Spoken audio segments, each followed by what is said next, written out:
Good morning, everybody. My name is Elizabeth Sideropoulos. I'm the director of the South African Institute of International Affairs, and it's really lovely to be able to welcome you here to Johannesburg on the eve of the second FOCAC summit, and the first in Africa, but of course the sixth FOCAC. Wonderful to be able to co-host this event this morning with the ODI and in particular, and I never get this acronym right, but maybe I should dispense with the acronym, and it's really with the DFID-ESRC Growth Research Program, which has the elegant acronym of DEGRP or DEGRP. Anyway, it's great to be sharing a platform with Louise, but I'll introduce her a little later. No doubt, many of you will have seen the headlines in the newspaper this morning, in the Business Day, and no doubt in some of the other papers. Deals, accords worth 94 billion rand signed yesterday. This is, of course, referring to the state visit, and I think it's reflective, really, of the very important relationship that South Africa has with China, although of course the purpose of this discussion this morning is really to look at it in the broader context of China-Africa relations. But I think what happened yesterday really is the precursor of a series of announcements over the next couple of days around the China-Africa relations, which we've become used to, sort of 15 years into the FOCAC process. Of course, when we talk about the China-Africa relationship, the first point that people tend to speak about is the fact trade relationship was simply a mere $1 billion, and that this trade relationship has mushroomed to over $200 billion. And certainly it's China's phenomenal economic success and engagement with Africa over the last decade and a half has played a very important role in Africa's own narrative that has become known as Africa Rising. I would say we're now in a different phase of that relationship, and that's partly due not only to developments in China, but also more globally. But it nevertheless, I think, remains an important what are the opportunities and what are the risks that might be associated with that for? I see this as sort of 2015 almost being as the new phase, or a second phase in the relationship between China and Africa in the context of FOCAC. I think, however, as the recent agreements, if you look at the papers this morning show between South Africa and China, I think there are production and so on in South Africa. And these dimensions are not only important for South Africa's own economic trajectory, but they're also framework as it's been reflected in Agenda 2063, the AU, the African Union's Agenda 2063, the key element of industrialization and building up a manufacturing base.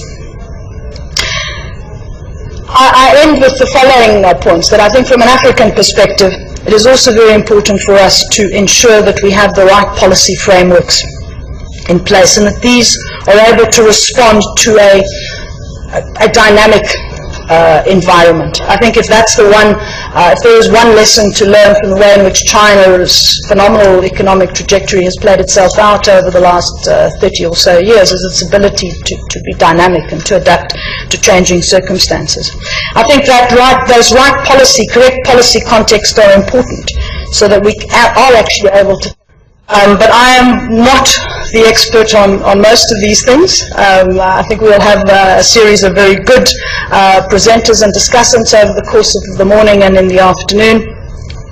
It now gives me a great pleasure to welcome and to introduce Louise Shaxson from the ODI. She will introduce herself more specifically, but she'll also tell you a little bit about the DEGRP. Thank you very much. Thanks, Elizabeth, for the introduction. Ladies and gentlemen, I'm delighted to be here as co-host of today's event and working with such a respect to put together this morning representing Africa and China.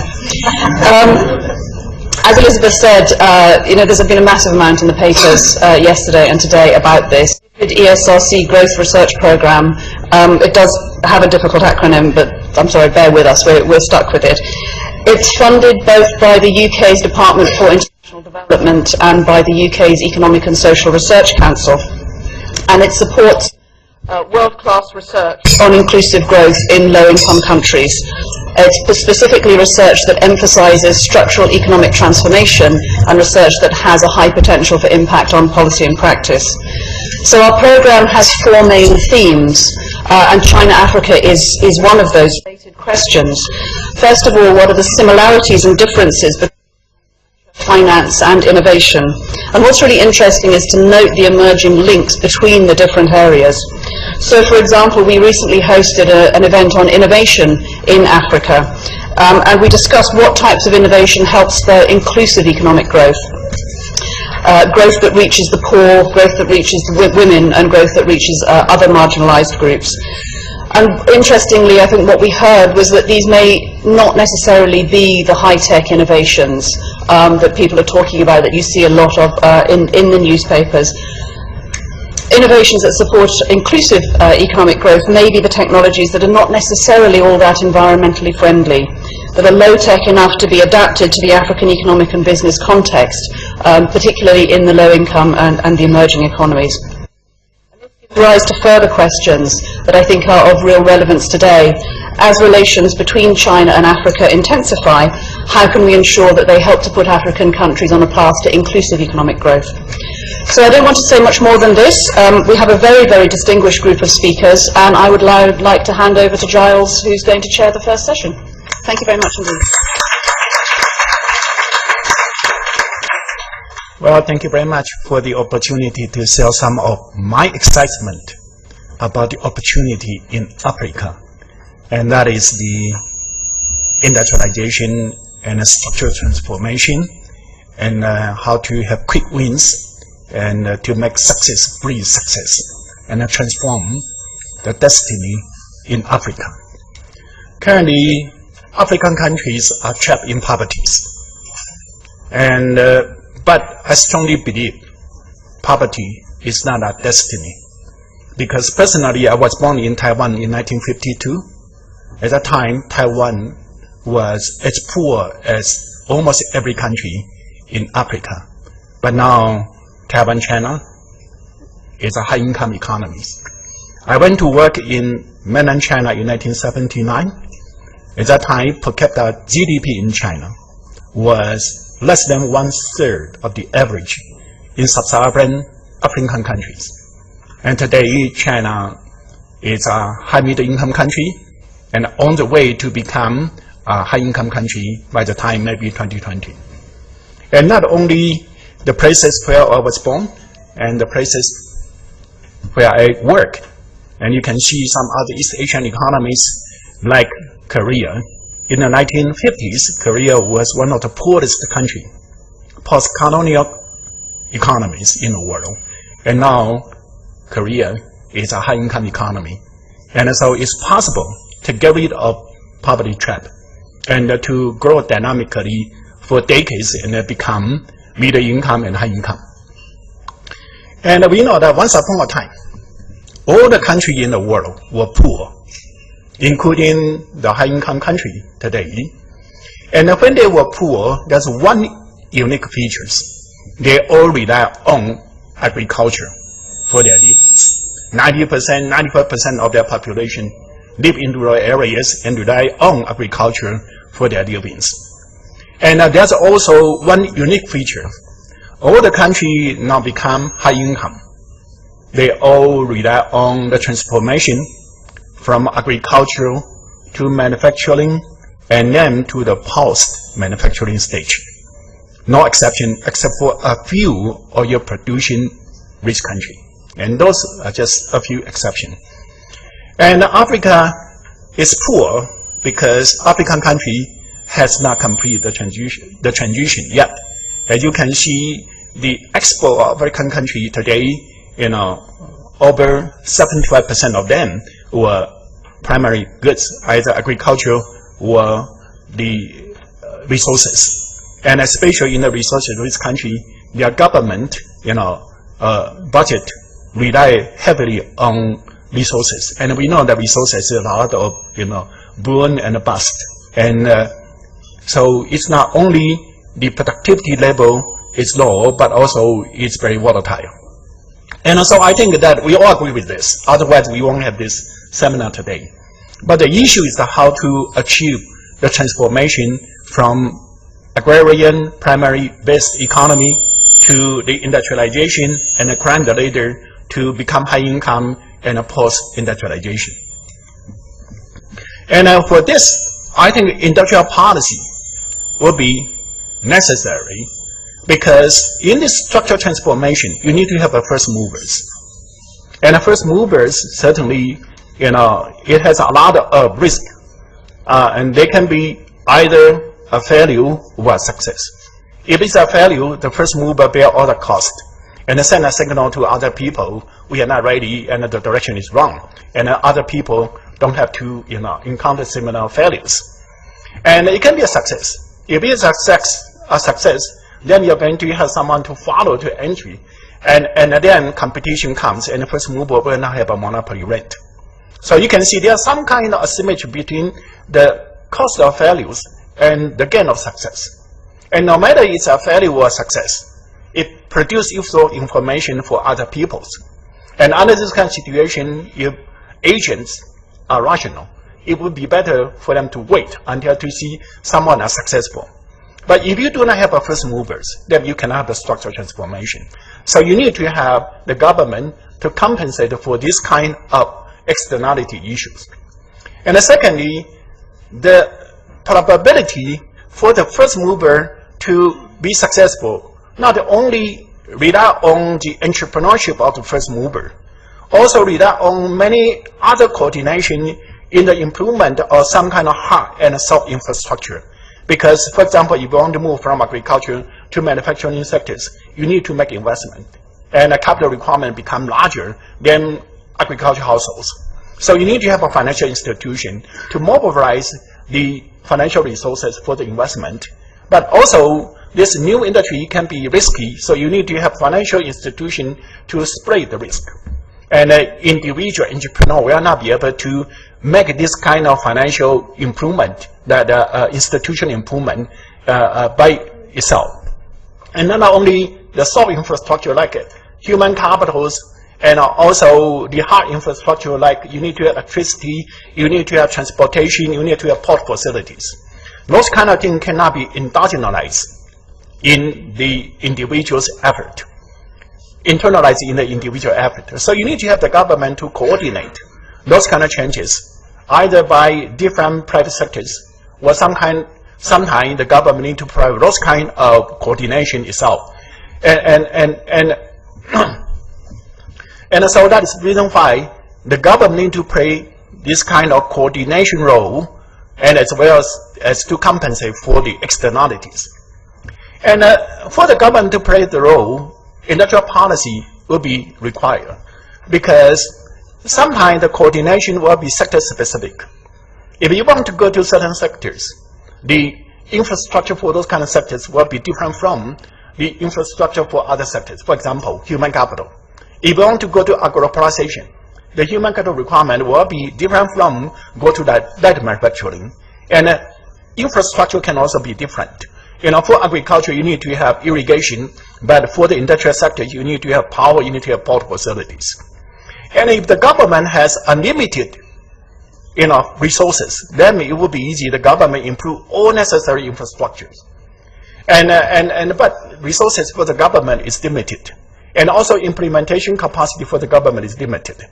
And so as a result, the government needs to use its limited resources and implementation capacity strategically, according to what kind of sectors that they want to promote, and what kind of infrastructure or hard and soft infrastructure improvement will be desirable for those kind of sectors.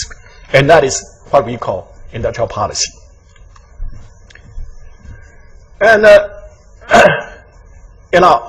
but for the industrial policy to be successful, you need to meet a certain requirement. The requirement is that the industrial policy should promote the sectors which the country has the latent competitive advantages. What I call latent comparative advantage is that the sectors, the country can have the lowest possible factor cost of production. That is consistent with the comparative advantage determined by their endowment structure. The factor cost of production should be the lowest in the world. But to be competitive in the global markets, it's a competition of the total cost. The total cost has two components. One is factor cost of production. The other one is transaction cost. Transaction cost related to the infrastructure as well as the institution, business environment and so on. If the infrastructure and the business environment are poor, even the factor cost of production is low, but transaction cost can be so high, so as a result, total cost will be too high. And the industrial policy should try to improve the business environment as well as the infrastructure in order to lower the transaction cost. And once transaction cost is low, then the total cost will be competitive, and this industry can become competitive industry quickly. And in the past, there are many industrial policies, but most of them failed. The main reason is that they are too ambitious. They try to target certain kind of sectors which look very sexy, very modern, but they are very capital intensive. They are against the country's competitive advantages. As a result, factor cost of production in the country will be too high. Even with the government help, the sector can be built up. And in a lower country, in a low-income country, the transaction cost by definition would be higher than the country with a high income. As a result, total cost would be too high. And under this kind of situation, even with the government support to build this industry, and you have those kind of firm, this kind of firm, because their factor costs are too high, and so they need to receive subsidies all the time if the government help them to do the coordination and so on. And that, from what I see, is the main reason why the industrial policy in the past failed mostly. But the issue is that how can you identify the sector which you have latent competitive advantages? It becomes a challenge, theoretical and policy issues. And from historical experience, we can learn a lot. Because all the successful countries, they all practiced industrial policies. Starting from the 16th century, when England wanted to catch up Netherlands in the wool textile sectors. And up to the recent time, all the successful countries, they all have some kind of industrial policies. But there's one thing in common. In general, industrial policy will be successful if they use dynamic growing country as reference, one thing. The secondly, they target tradable sectors in the dynamic growing country, the second criterion. The third criterion is that the country they use as a reference, in general, their per capita GDP is not too far away. It's about 100%, 200% higher at most. Those are the three criteria for successful industrial policy. And then if you look into the past, how come that most industrial policy failed? In general, they are too ambitious. They took a country, their per capita income might be 10 times, 20 times higher than theirs, and they try to build up the industry in those kind of reference countries. For example, in the 1950s, China wanted to overtake Britain in 10 years. China wanted to catch up US in 15 years. But per capita income in China at that time was only 5% of the per capita income of the Britain and the US.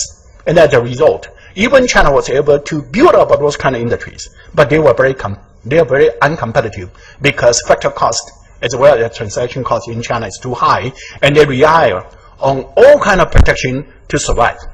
And so that's one thing I learned from the history. So based on this, and I try to understand how come that the successful industrial policy should target in a country those kind of characteristics. The first one is that certainly you need to look into country with similar endowment structure so they can have similar competitive advantages. Because endowment structure determine the competitive advantages. And if a country they're growing dynamically for several decades, then most of the industries in the country should be consistent with the country's competitive advantages. Otherwise, they cannot grow in dynamically for several decades. Okay.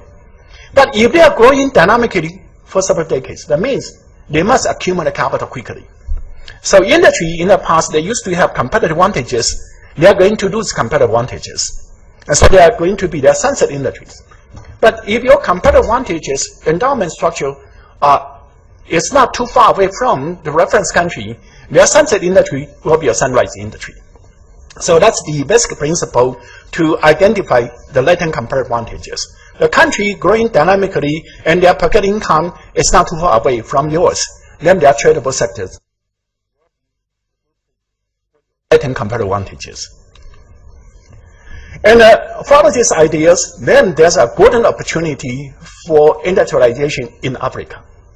Because we know that the few successful catching up countries since the Second World War, in general, they capture the window opportunity for the relocation of light manufacturing due to the rising of wages in the successful country.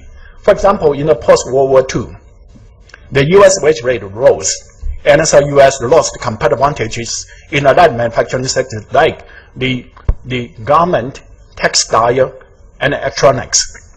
And at that time, Japan captured that opportunity and it became a very successful country in the 1950s, 1960s. And by the time, due to the success of the past 2 decades, wage rate in Japan rose.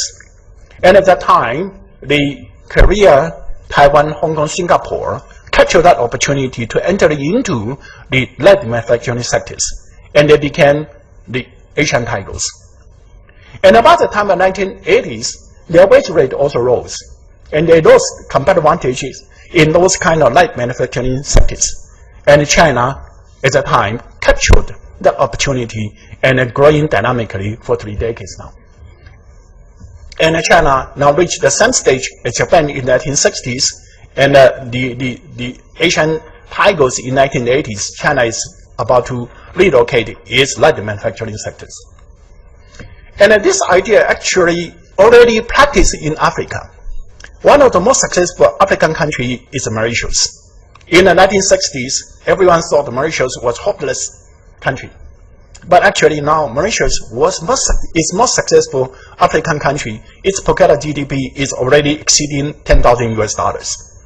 And how could Mauritius be successful? Actually, in the 1970s, Mauritius captured the opportunity of the rising wages in Taiwan and Hong Kong, and developed industrial park, and actively invite the relocation of textile and garment from Taiwan and Hong Kong.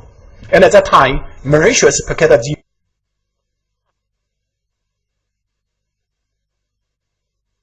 that consistent with my principles. And now, you know, that Mauritius became industrialized.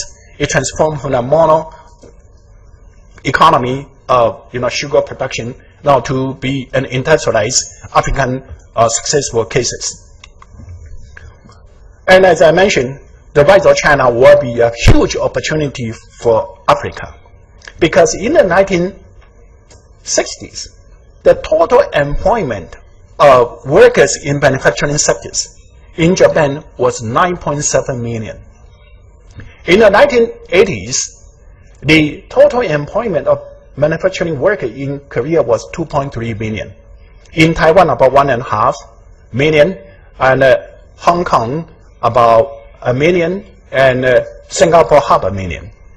This time, China in the light manufacturing sectors alone employ 85 million workers. 85 million workers in the light manufacturing sectors. And they are about to be relocated to other low-income countries. And does this idea work in African countries? Can we really learn from the past experiences and to duplicate the same quick success and facilitating the structural transformation in Africa or not? And I'm delighted that Ambassador UNIDO is here, because she created 2 quick success in African countries. In a very short period of time, they captured the opportunity and created a huge number of jobs. The first one is the shoe factory in Huajian. And when I was at the World Bank, as a chief economist, I started to advocate ideas and to showcase the opportunity that can be available for African country. And I'm very delighted that the Prime Minister of Meles, Meles of the Ethiopia, and he listened to this opportunities, and he went to China to do the investment promotion and invite Huajian shoes factory to relocate its production to Ethiopia. And with the entrepreneurship of Ambassador Hai, they quickly create 2,000 jobs in a year, and more than double the export of shoes from Africa, from Ethiopia to the global market. And by the end of the second year, 2013, that they already created about 4,000 jobs. And before 2012, no one really believed Ethiopia can be a manufacturing floor to produce light manufacturing products for the global markets. But with the success of Huajian, people convinced it's possible. And also the government also knows how to really capture this opportunity. So in 2013, the Ethiopian government built up another industrial park near the Addis Ababa, and the first phase of the industrial park plans to build 22 factory units. But within 3 months, all those 20 units has been leased by light manufacturing doing export to the global markets. And international buyer also comes to Africa because now they see it's possible, and the cost in Africa is much lower than in China. And especially in Africa, you can also have the benefit of custom duty, because export from low-income country in Africa, they don't have to pay custom duty for the importing country. And this is not only a story in Ethiopia. After understanding the success of Ethiopia, Rwanda also wanted to have similar success. So, the President Kagame started to have active investment promotion and invite Helen Hai to help set up a garment factory there. And, they decided to make the investment in February this year and recruit 300 workers. And with training, and by the time in May, they already employed 500 workers. And by the time of August, they started to do export. And now this factory become the largest employer in Rwanda. And in the past, no one really believed Rwanda can be a manufacturing floor for the global market. So from all this, I think that poverty is not a destiny. And diversification and a continuous industrial upgrading is the path to generate jobs and to achieve prosperities. And the dynamic growth and the rising wages in China will be an opportunity for African countries. And not only China, other emerging market economy, when their wage rise, they will also have to relocate their light manufacturing sectors. And African countries, if they can capture these opportunities, I think that they can grow as dynamically as the East Asian economy, because fundamentally, all the successful countries, they start their structural transformation from light manufacturing, and not opportunity there. And hopefully, that through our work, we can really see that African countries capture this opportunity and become as successful as other East Asian economies and other successful countries in the world. And I have 2 books to elaborate my ideas. One is The New Structural Economics, and I published that before I left the World Bank, and it can be downloaded from World Bank website freely. And the other book called The Quest for Prosperity, and it's published by the Princeton Universities. And I have more elaboration about my idea in those 2 publications. Thank you very much.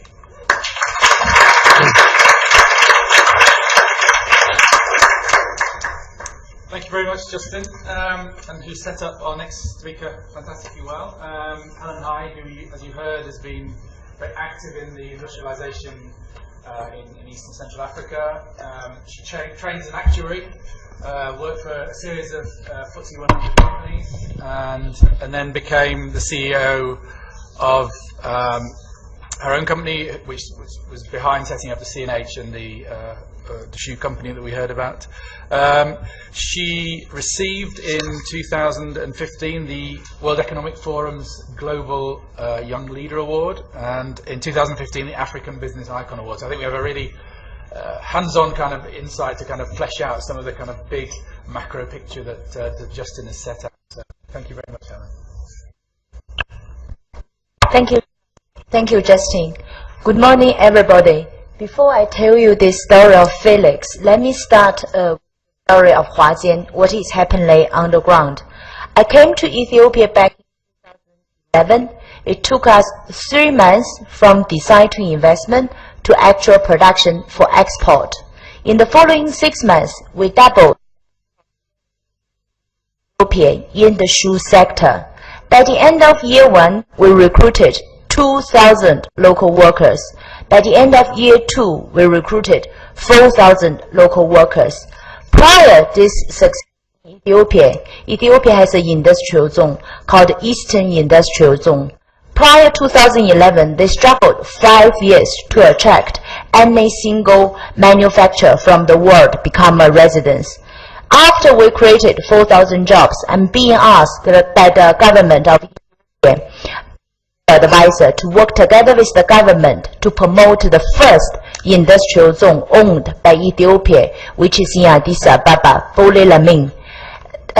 With less than 3 months, without any advertisement, all 22 factory units, they all leased it out to international manufacturers from India, Turkey, Bangladesh, Hong Kong, Taiwan, all over the world. Why? Success brings success. We brought the investor in, I showed them what I did, explained the business, the concept behind it, they just signed the contract immediately. It is also the same year, in 2013, World Bank, in its time, in its history, the first time, gave 250 million because of the success of the phase 1 of Bole Lamin Industrial Zone to support the second phase of the industrial zone. It is the first time in their history to support industrialization. And this success does not just stay in Ethiopia. Why? Started from the end of 2013, the president of Senegal also came to us for help. And then this year, we helped Senegal to build the first industrial zone. I've just been told yesterday, phase 1 of the industrial zone will be complete by first quarter next year. Then I'm confident hundreds, thousands jobs will be created next year. And also the president of Ghana, president of Ivory Coast, even the president of Nigeria came to us this year, asked for us, is there something we can do for industrialization, to ask for UNIDO support. And then also Rwanda, definitely, as Justin said, is in line of this movement. So this is why I want to share with you this story of Felix in Rwanda. So this is Felix. I got an email out of blue early in July 2013 when I visited Rwanda. He's a university graduate, but he has been struggling to find a job for 2 years. So he sent me his picture and all his university graduate certificate after reading my story on the paper. And this is something actually he wrote me this year, and I want to read it to all of you. He said, "Hello, Madam Helen, how are you doing? Here in Rwanda, everything is going well. Since January, I'm working for Madam Candy in CNH Garments as warehouse supervisor. It is a very good company, and I learned a lot in garment industry. Madam Candy is a very nice boss and a good teacher at the same time. I've also started to speak some Chinese language, and I hope that within 1 year it will improve. Helen, I would like to appreciate you for that opportunity. Hard work is the only way I can find a way say thank you. Without you, I could not reach where I am now, and I very much recognize whatever you did for me. Hope that one day we will meet each other so that I could hold your hand and say thank you. Warm greetings from Kigali, Rwanda, Felix."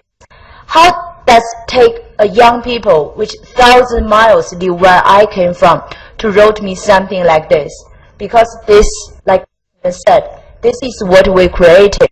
But behind it, I would say, actually, we created hopes, future for those young people, which actually give them opportunity, a life of dignity for all. While China is growing, actually leaving no one behind, there's plenty young people looking for jobs in the African continent.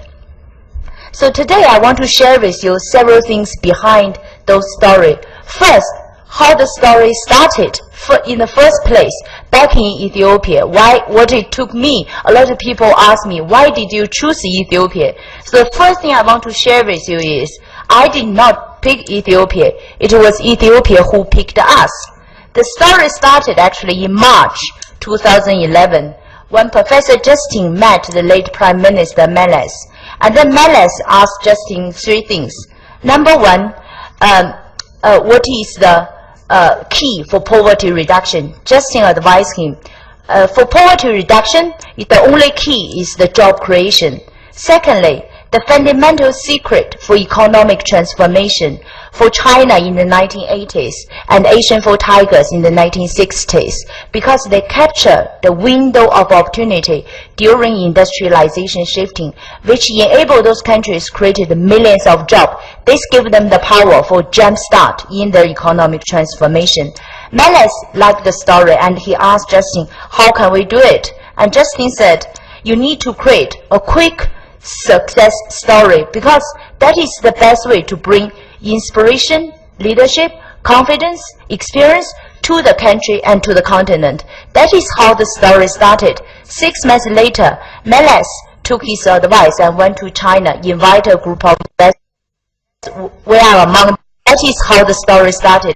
And I shared with you from that one successful story. And now we are seeing, I would call it a sort of industrialization movement in the past 4 years in the African landscape.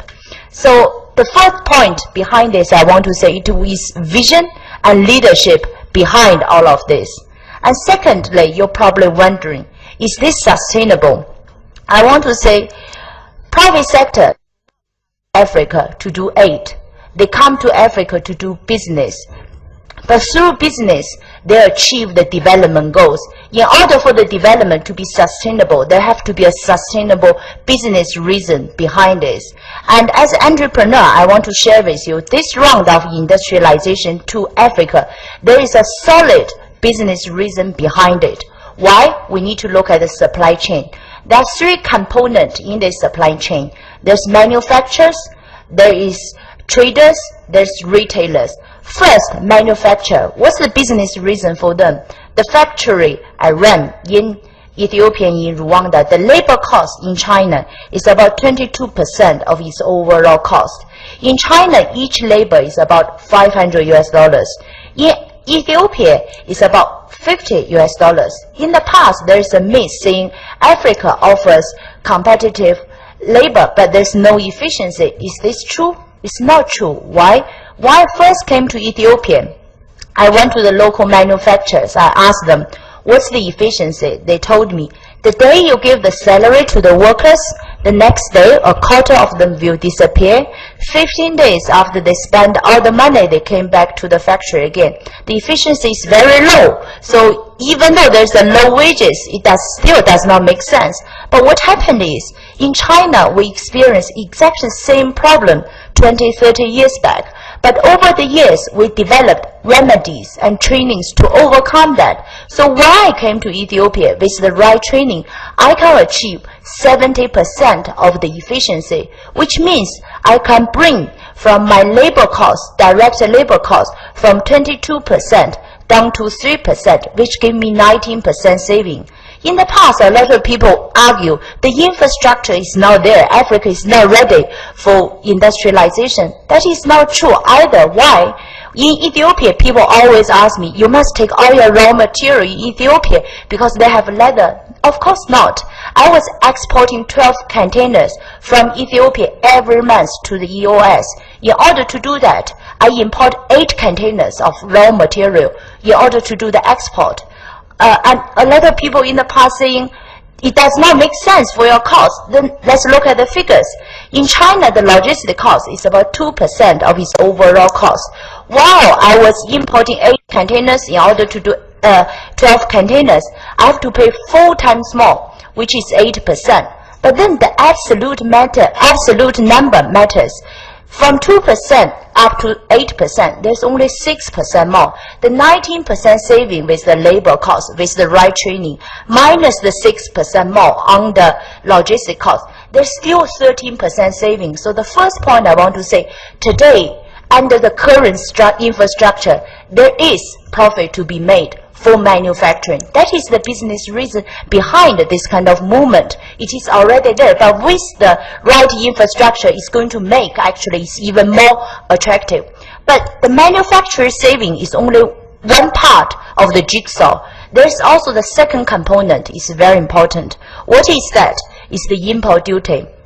Today, Africa only has 2% of the global GDP. Whatever, how many regional integration we actually sell, I mean, they're not going to create millions of jobs. They have to sell it to the market, which actually has a bigger GDP. Why they are? US and Europe. Europe and US, both of them have more than 20% global GDP. Those the market Africa have to aim if they were thinking to create millions of jobs following the footstep of China. And then, so what happens to how to reach those markets? The traders. Today, those traders actually passing their orders to China. But with the rising labor cost and also everything is getting more expensive, the raw material, they go to a manufacturer in China, the traders, US traders, and they ask for a discount, 5% discount from the factory. The Chinese manufacturer will shake their hands saying, sorry, I cannot do the business, goodbye. But then, what happens if they move their orders to Africa? They can save up to 37.5 import duty under AGOA and everything not arms.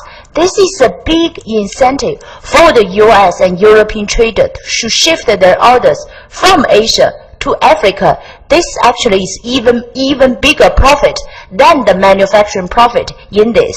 This, I would say, the second part of the jigsaw. And the last part of the business reason is the retailers. For example, in Europe, the big retailers, before the financial crisis, they have a purchasing strategy, what they call 20-80.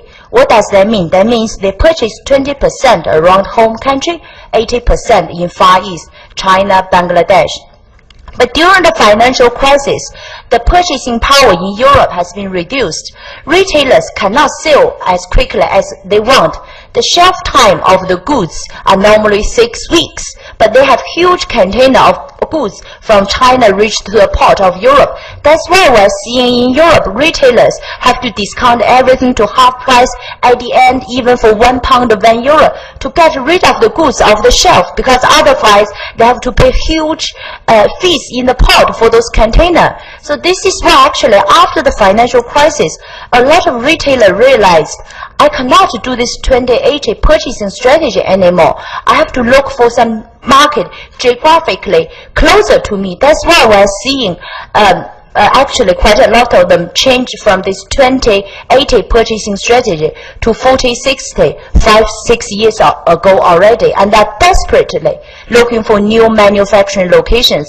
That's why in Ethiopia we're seeing H&M, Tesco, IKEA, they're desperate to place orders. But the problem of in the past, local Africans, they don't know how to do international manufacturing. I still remember when I first set up the shoe factory in Ethiopia. I went to Italy to meet Geox, the large brand in the shoe brand, and I told them, please pass some orders to my factory. When I opened my mouth to the boss of Geox, I told them I have a factory in Ethiopia. You know what he said? He said, Helen, Ethiopia, forget it. I was there 10 years ago. It's not just about a cheap price. It's about international quality delivering time. Africa does not know it. But what happened is, I took my laptop. I showed them a video, which actually are shooting in my factory. And then what happened? I see sparks in the boss of Geox eyes. He's saying, this is different. You are bringing the manufacturing know-how to this picture. That's why under the Made in Africa initiative, which I'm championing now, is saying, I think this wrong actually to make Africa industry manufacturing floor is very important for the triangle collaboration. What is the triangle? The triangle is global market, And then plus the Asia manufacturing know-how, plus the local Africa comparative advantage. What is local Africa competitive advantage? For example, each country has their own different comparative advantage. In Ethiopia, it's competitive labor and cheap electricity. In Senegal, it's a different case because Senegal is only 7 days on the sea to Europe and also US. That allows Senegal to do fast fashion, even though the labor cost is a bit higher. So every African country, they have their own comparative advantage. You need to find it and then to be able to connect with those two. So this is what actually under the Made in Africa initiative, we champion for the triangle collaboration. So that's the second thing I want to share with you. There is a solid business reason behind this, which I strongly believe behind the whole industrialization in Africa. And then the next thing I want to share with you is about doing business. Is it easy to do manufacturing? If anybody telling you running a factory is very easy in Africa, that must be a lie. I share with you some real examples. When I first came to Ethiopia, I met the Prime Minister and also the Minister, and they told me, Helen, you are doing 100% export. All your raw material will be tax-free. That is true. But in reality, it is not the Prime Minister or the Minister sitting at the port clearing my goods. It's probably a 25 years old African. You ask that person, a young people, to make a decision he never made before. It's not easy. What happened is, I have the brush to brush the shoes. They say this is the brush to brush human teeth. It need to be taxed. I have a machine to make a hole in the lady's shoes. They say they look like a gun, it's a weapon. I cannot even get it cleared out of the pot. So what I have to do? I have to personally meet the Director General of Tax in Ethiopia. And then when I meet him, I get his organization chart. From the organization chart, I understood he has 6 deputy director generals. I personally meet each of them. When I meet them, I get the names and the numbers of the telephone numbers of the next 2 layer managers below each of them. And then I gather those 20 people into a meeting room like this. I prepare the presentation, telling them who am I, why I came to the country, what I have done, what am I going to do. Most importantly, the problem I have encountered. And afterwards, I invited all of them to the production line, seeing from the beginning to the end. And then everything became rosy. At this point, you're probably wondering, why did you take such kind of effort to do all of this? And I want to say something about my views of Africa. Before I came to Africa, as a lot of investors, there is a big information asymmetry. What people know about Africa when you are outside. From the media, from the television, newspaper, BBC, CNN, that kind of Africa is war, disease, corruption. That's all you know about Africa. But when you are inside, you see a different perspective of Africa. I share with you 2 things touched my heart. The first thing is that when I first went there, I went on a field trip with the Minister of Industry to some rural area in Ethiopia. And then we saw some children that suffering from hunger. So on behalf of the company, I wrote a check of 100,000 US dollars. I gave it to the minister. I said, please take this check to buy some food for those children. You know what happened? The minister looked at the check for about 2 minutes, and then he returned it back to me. He said, Helen, I don't want fish from you. I want you to use this check to buy some machines to teach my people how to do manufacturing, to teach us how to catch the fish. This is out of my expectation. And secondly, you know, people talking about corruption in Africa, but in Ethiopia, I share with you something. When I have a problem, I could call the minister 10 o'clock in the evening. He has a very busy schedule, but he would meet me 7 o'clock in his office, trying to understand my problem. So as an investor, of course there's problem. But if you have a minister willing to come to the office earlier than the cleaner, at least you know there's somebody willing to work together, trying to solve things with you. So that actually, I would say, when you are inside, you are seeing a different perspective of Africa. And talking about entrepreneurship and doing business, I want to share with you my personal experience. I spent 12 years in London and in Switzerland, and also become a vice president of FTSE 500 companies. And then had my executive MBA from INSEAD. If you ask me to compare the European entrepreneurship I learned and also the Chinese entrepreneurship I learned, I would give you the following example. If you have a tiger in front of you, today the European entrepreneurship, they will tell you, when you see the tiger, get your laptop, do a solid research to study the characteristic of the tiger, and then discuss with your colleagues how are you going to form a good strategy to overcome the tiger. This is a typical approach. But the problem is you can do all of that. But once you finish all the study, the tiger might not be there anymore. But then Chinese entrepreneurship is very different. You have a tiger in front of you, they jump on top of the tiger and they ride it. They learn all kind of skills while riding. And I think Africa is at this junction to figure out what is the right entrepreneurship for them. And then how are they going to miss the tiger or conquer the tiger? So that's something, it's just some personal things I want to share. And then at the end, just to conclude, I want to, a lot of people also ask me as a young woman, I mean, what touched you personally to come to Africa also?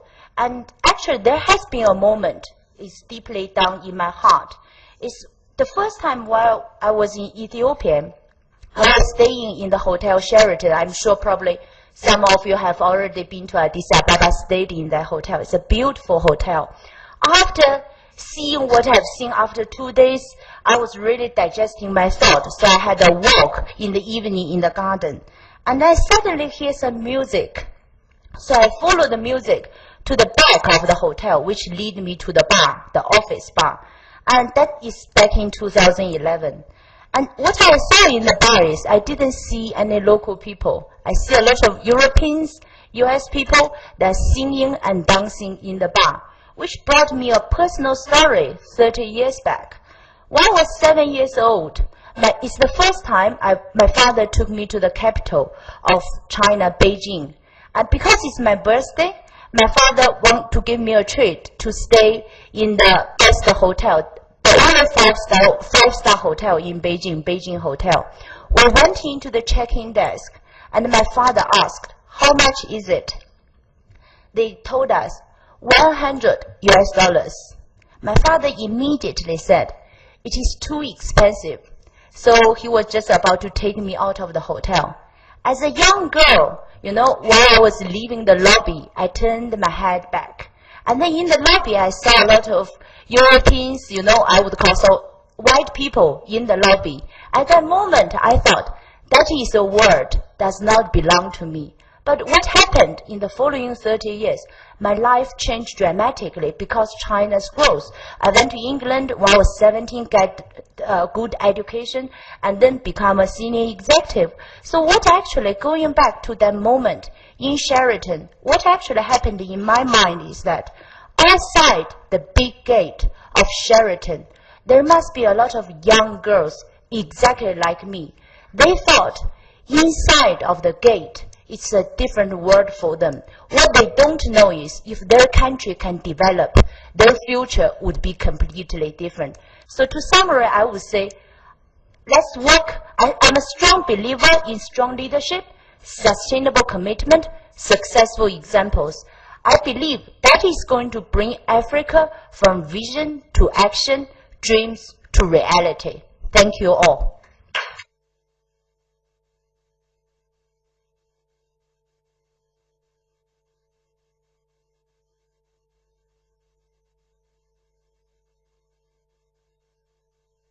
Thanks very much, Chair. That's an extremely hard act to follow. But I'll start by just asking whether we can clone Helen and introduce her to various leaders that I have in mind across the continent, because I think that kind of energy, enthusiasm, experience is precisely what we need in order to kickstart our own development processes. So I'll just make 7 remarks reacting to the presentations. The first is with respect to Professor Lin. Basically, I agree with most of his premises. I think the industrialization path is possible. I'm going to have more to say on that just now, because you're going to have to listen to me again. I have a presentation I want to give you on the possibilities, but also the constraints. What I took out of Professor Lin's presentation, but also Helen's input, is that this industrialization path requires foreign capital. It requires multinational corporations. And I think if we think about African economies, generally speaking, those who worked in Africa know that there is a missing middle. There are very few indigenous medium-sized companies. Generally speaking, in most African countries outside of a few, such as South Africa, there are very few large companies. And in fact, most economies tend to be informal, which doesn't really lend itself to the kind of engagement in international markets, that sort of path that Helen's been describing, if we were to do this autonomously, as it were. So actually we require foreign capital, we require insertion into global but also regional value chains. And that brings me to the third issue I wanted to raise, which is that there is a very active debate in Africa about how to orient towards multinational corporations in general, and global value chains, regional value chains in particular. So just to give you one angle on this, I was recently in Geneva at the WTO's public forum, and there was a presentation by the United Nations Economic Commission on Africa interrogating this issue, so this was their perspective on it. And they said what African countries need to do in order to industrialize is to engage in, and the term they used is smart protectionism. And that gets to what I think is quite a different take to what Professor Lin was putting forward, which is what I would regard as a more coercive approach to forcing industrialization. And implicit in that logic is that you require multinationals to set up inside your borders by making it, in essence, more difficult for them to access the market. So what they have to do is they have to invest. But now when they invest, you impose constraints on them, technology transfer particularly, local content regulations. In the South African case, for our own particular political reasons, black economic empowerment policies, ownership constraints, and so on and so forth. And these kinds of policies, I think, are actually becoming pretty widespread, certainly in Southern Africa, and I guess in other parts of the continent as well, with some possible exceptions, and I want to come back to that. So I very much like the emphasis on a facilitative approach. And the way I think about this is that if I'm the CEO of General Electric, for instance, or if I were Helen for that matter, looking at the universe of countries in Africa that I could invest in, right, or the universe of countries looking to attract my investment. In essence, from the standpoint of the multinational, you are the judge in a beauty contest, right? So you can get to pick and choose. And the question I would be asking is, what's your policy environment? How are you going to facilitate my investment? What incentives are you offering me? Is this a facilitative approach or a coercive approach? And so I get to pick and choose because I've got a menu of options to choose from. But what I find very interesting, and I certainly see this in Southern Africa, I don't know to what extent this applies in West Africa, I think it applies less so in East Africa. But what I see happening in this region is that the coercive approach is gaining the ascendancy. Certainly the case in South Africa. We've been doing some work in Namibia, certainly the case there. Zimbabwe I don't want to talk about. So, you know, there's problems in terms of the kind of approaches that you're suggesting vis-a-vis where the governments are going. So I guess the point I'm making is that we need to rethink our policy approaches if we want to attract these kinds of investments. Then the next issue I wanted to raise is, and Professor Lin gave us a number of historical examples, some drawn from Europe, from the US, but I think the essence of the presentation was about Asia and particularly East Asia. And I would just make the very obvious point, so this is a very old debate in the industrial policy discussion, that by and large, and we should avoid generalizations, but I'm going to generalize anyway, by and large, African states are not like East Asian states at all. And I would challenge the notion, let me put this out there, that Mauritius is an African state. I don't regard Mauritius as an African state. I don't think the Mauritius model is replicable in African contexts. It's a bit like saying the Singapore model is replicable in China. But Singapore is a city-state. Mauritius is fundamentally a city-state. Are Ethiopian conditions replicable, say, in Namibia? Absolutely not. There's 2 million people in Namibia. I don't know how many millions in Ethiopia, 80, 70, 85 million. Okay, very low cost labor, fundamentally different economy. So we need to be very careful about generalizations, but we also need to ask hard questions. What kind of states are we dealing with? Do they have the kinds of capacities required to facilitate these kinds of investments? So I think, if you're going to go this route, what African states need to do, and I think this is generally true, is to invest in proper investment promotion agencies, resource them, give them the independence they require to scan the world, to look for the best investors that fit with their domestic requirements, and then to actively target them. Now, if you just think about that proposition for a moment, it's actually very resource and very institution intensive. Now, how many African states have the kinds of resources and have the kinds of institutions that lend themselves to these kinds of industrial policy approaches? So I'm putting it out there as a question. I don't necessarily have an answer, but I think it's an important question we need to grapple with. And so what I'm getting to is that I think there's a broad opportunity out there, which is the relocation of low-wage, assembly-based manufacturing out of China. I'll say more about that in my next presentation. But there is also a geography of African opportunity that we need to talk about. These kinds of jobs are not going to every African country. They are going to go to specific African countries.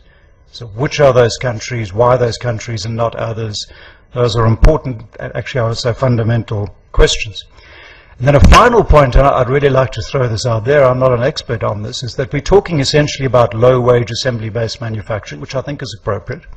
However, those who follow the trajectory of technology development and manufacturing will tell you that there's another process taking place, which is things like 3D printing, which have the potential for jobs to relocate back into the technology-intensive countries, the United States and Europe, where the knowledge is, to design, for instance, simple things like shoes. That can be done on a computer sitting in the United States. You can print it right next door using 3D printers. So we're in the early stages of that industrial transformation. So what are the longer-term implications of that kind of technology development for this low-wage, assembly-based industrialization path in Africa? And I don't have an answer, so I wanted to put it out there and see what people think about that.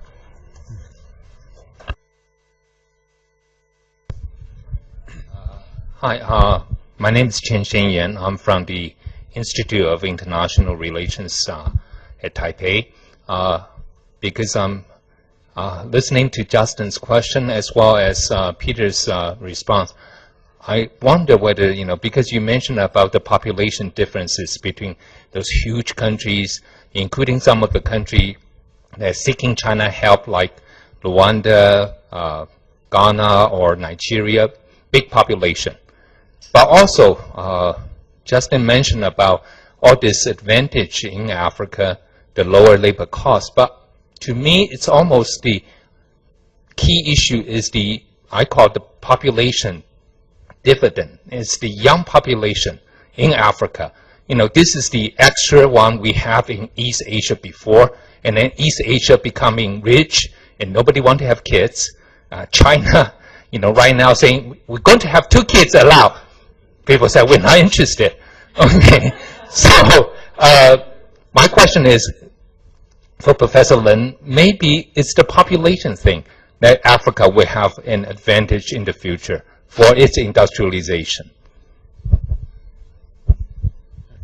Thank you. We'll take a couple of questions and then. Ross Harvey, South African Institute of International Affairs. My question is for Professor Lin. Thanks very much for a great presentation.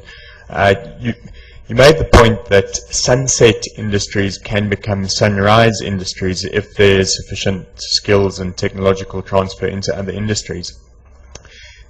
But what are your views on the difficulty of the product space in which a lot of African countries operate? So, for instance, if you're mining intensive, it's often quite difficult to move into other product spaces which allow you to capitalize on some of the technological trajectories that Peter was talking about. Okay, thank you. We'll take those two questions together, and then we'll have another round. Okay. So, Justin. Okay, very good. First, I'd like to respond to the issue African states are not East Asian economies, and so they're different. Certainly, you cannot find two economies are identical. But some principle to make things successful should be similar. Because fundamentally, your product needs to be competitive internationally, which give you the largest possible market and for job creation, as Helen mentioned. And if you want to be competitive internationally, as I mentioned, I elaborated, you need to have the same quality acceptable to the customers, but you produce that at the lowest possible cost. There are two costs. One is factor cost of production. The other one is transaction cost. An African country must have the factor cost advantages because their wage rate are so low.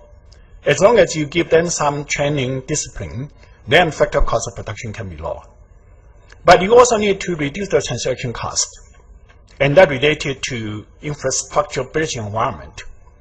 And certainly, if you have the ability to improve everything as the Washington Consensus, business environment, investment across borders argue, but that may take centuries for you to generate enough resources to improve the whole nation. And so fundamentally, the success always comes from some kind of pockets. You improve certain kind of special economic zone or industrial parks. And within the zone and industrial parks, you mobilize your resources and to make enough improvement in those areas. And I think every country will be able to do that. Because no matter in what kind of political system, their top leaders, their president or prime ministers, must have some discretionary power. And they use those kind of discretionary power to allocate resources to build an industrial park that should be consistent with their, their ability, no matter what kind of institution, what kind of political system they have. And that's the reason why now we are working on Senegal. It's a democratic system. It's a French colony in the past. And so the institution there seem to be very different from the British, colonies. But as Hannah mentioned, likely next year we can report a quick success there also. And Rwanda is another very difficult case because it's a landlocked country, almost a double landlocked country. Very small population because only 11 million. But if you identify right product and it can overcome the transportation cost, then use their lower cost in wage rate and they're efficient in their workers because they have a very intensive agriculture. So workers there, they have the custom of working intensively. Then they can also have some comparative advantages. And the data report here is that I also observed some kind of successful cases, like in Tanzania. Because following these ideas, Tanzania government also built an industrial park.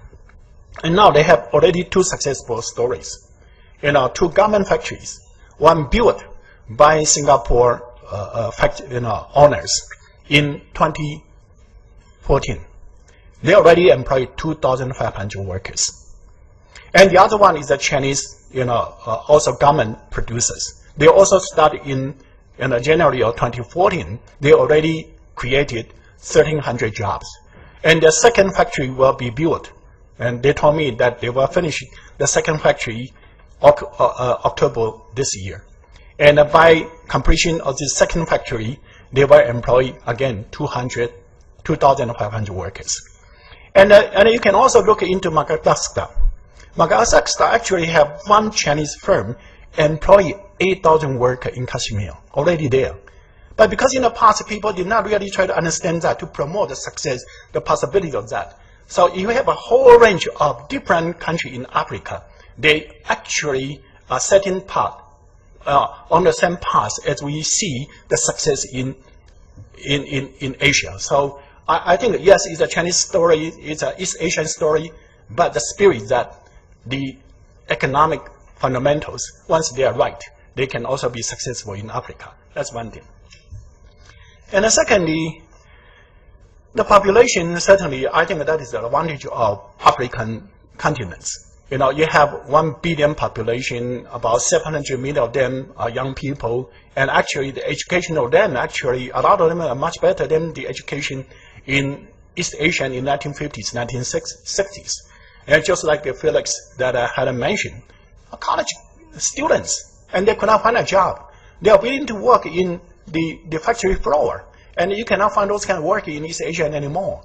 So I think that the population is Africa's the most important advantages. And the population can be an advantage, and it can also be a burden. If you create job for them, then population is an advantage.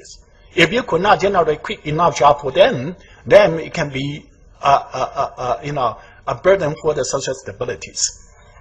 And then, the product space. I think that by definition, if you have a structural transformation, you always need to go to some kind of product which you do not produce in the past. And but the secret for that is that, those kind of task knowledge can be imported if you invite foreign direct investment. Just like Ethiopia in the past did not have the experiences of exporting garments, or the experiences of exporting, designer shoes. And certainly, if you want to have an indigenous development of those kind of industry, it would be very difficult. Because in general, you don't know how to produce consistent quality of your product for every shipment and deliver the shipment timely. And so international buyer will not rarely place order on you. And so that's the reason why in the past, in Africa, you always, promote the ideas of regional integration and reach local markets, and the local market does not have to meet the quality requirement in the international markets. But as Helen already mentioned, African countries, both North Africa and Sub-Saharan Africa combined, their total GDP is only 1.9% of the global GDP. That means that their market purchasing power is only 1.9% of the global purchasing power. And so if you only target the regional markets, even if you can do that, you will not be able to generate enough job for young people. And also, to have a regional integration, you divided the whole continent into 55 countries. So it's very fragmented. And due to the poor infrastructure in every country, so the regional market actually is so tiny. And if you want to improve, to make the regional integration really feasible, how many infrastructure you have to do? So it's beyond possibility. And by that, actually, you should start with targeting the global markets, and you bring in the FDIs, and then they will bring in the task knowledges. And as long as the FDI utilize your local competitive advantages, they can be competitive quickly. Then coming to the last question about the multinational companies. I think that any companies in the world, as Helen mentioned, they want to make a profit. But there are two ways for them to make a profit. One is forensic. The other one is to utilize local competitive advantages to reduce their cost of production in order to reach international markets. And so, it's not all the multinational corporations would be really contribute to the dynamic change in the country. I think only those kind of multinational companies, they come here to utilize your local competitive advantages to reduce their cost of production so they can maintain their leadership in the global markets. Then those kind of multinational companies, in general, will help you to transform your economy. And because they utilize your local competitive advantages, and then once those kind of multinational companies comes, they bring in the task knowledges. Quickly, the local entrepreneur can learn that, and they can, also enter into the global market. And the best example was Mauritius. In the 1970s, at the beginning, all the firms in Mauritius, or either Taiwanese firm or Hong Kongese firm. Today, you go to Mauritius, their garment and textile, 80% are local firms. And a similar story happened in Bangladesh. In the 1980s, when they started the garment export, it was starting with a Korean firm. Now they employ 3 million workers in garment, and basically all of them are owned by local entrepreneurs. Because for the local entrepreneur to enter into the international market, the most important barrier was international buyers' confidence on your ability to produce goods with consistent quality and to deliver good timely. And those kind of technology can be learned quickly if you have foreign direct investment to come in and to demonstrate that, and quickly the local entrepreneur can learn that and gain the confidence of international buyer. And so by that, even you start with foreign direct investment, but quickly the sectors, as long as it's consistent with the local competitive advantages, they can become turning into your national industry quickly. So thank you very much. Okay, I have, wow, we'll have to ration this one a little bit. I saw Deborah, we're going to take Deborah and then the gentleman behind her. I'll come back this side, yeah, and the gentleman, and then we'll come back for another round. So hold your questions. So 3 questions. Thank you, everyone. These have been really fascinating presentations. But I wanted to make a quick point about Ethiopia. If you read Ethiopia's industrial policy, which was first written in 2002, and Melis was basically the person behind that industrial policy, they actually mention in the section on leather how they want to attract in a big company. So it's in the 2002 industrial policy. So this idea, and it never happened until Melis came together with Justin. So I think that's interesting, though. They already had it in their minds that they would need to do this. And then Helen became the company that they attracted in. So that may be unusual. And I wanted to ask, people have often asked, your theory, Justin, suggests that the first movers need some kind of boost in order to overcome those risks that they face. And sometimes people talk about this as subsidies or some kinds of special protections. Helen, did you get anything that was special as the first mover? I know you said that the Minister of Industry was there to help you, but did they give any other benefit? And if you could explain that, that would be helpful.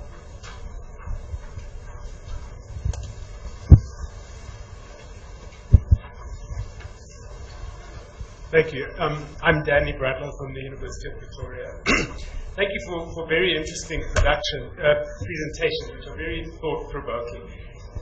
But it strikes me that the examples you've given are really case studies, and that as impressive as they are, they've created jobs in the hundreds and in the thousands. But to really deal with the problems of unemployment in Ethiopia and other countries that you mentioned, you have to scale that up into significantly higher numbers. And I acknowledge that the case of Ethiopia is still relatively recent, and so it might be that it's too early to know whether it is easy to scale up or not. But my first question is, how easy is it to scale this up? And what does it take to scale up these examples to truly an industrialization policy? And to give you a hypothesis to comment on, I suppose, is because it strikes me when I look at the examples of Asia or the other examples that Justin had in his list from history, that one of the issues is consistency and predictability of policy over time and the way in which it will be implemented. So not that there won't be mistakes or that there won't be changes, but that there's a consistency in the overall tendency and strategy that's being followed. And that's a question of governance. And so what is it in the governance that's required, or is it there in the examples you've given that you can be confident that this can be scaled up effectively? Okay, and the final question this round, thank you, is this gentleman. Hello, my name is Hong Xiang. I'm from a Kenya-based social enterprise called China House. What we do is we also try to help Chinese new company invest in Africa. I have a question actually to Helen. So Helen, you mentioned about how you engage the high-level government official to overcome like the bottom difficulties, such as the custom people and so on. But in our experience, because we work with many Chinese private companies that are relatively small and relatively new to this continent, and they do not have this access to engage such high government officials. So for them, like, what would you advise them to do? Because we run into a situation that the CEO of one Chinese LED company, they are willing to pay by themselves to upgrade all Kenyans' street light to LED light for free, and then charge money by the electricity cost they save in the next 10 years. But this CEO couldn't even meet the governor of Nairobi to talk about this project. We went to the government like many times, and those low-level officials keep saying, "Oh, please come next time. We don't have time today." So what would you advise for these kind of small companies? Thank you. Okay, thank you. Okay. We're going to have, okay. Hi, my name is Roman Ditkin from SAIIA. We just wanted to add something to the previous questions as a follow-up. Besides the scaling up, I wanted to know, to what extent is business success also influenced, shaped by the nature of the state that you're dealing with? So you're giving examples from Ethiopia and Rwanda, which are very strong on the developmental kind of nature. So does that have an influence on shaping the success, and how would you expand it to other cases? Thank you. Okay, we're going to take responses, and then we'll have another quick round, I think, before we have to break. Okay. So, Helen, do you want to kick this one off? Okay, first, to answer the question about benefit, the answer is yes and no. Why? First, no.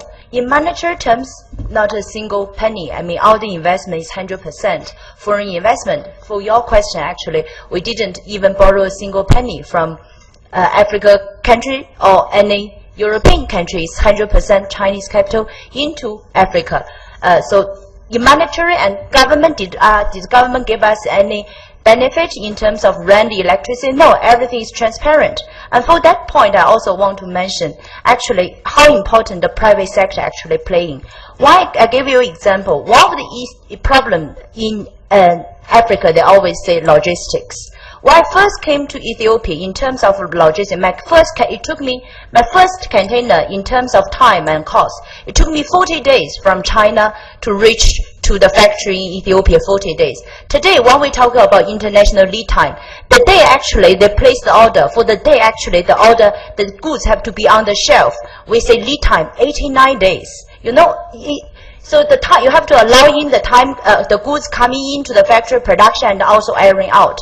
So with 40 days, no factory can work actually. You have to reduce actually that time and 25 days. So how did I do it? Did I really need support? The answer is not. How did I do it?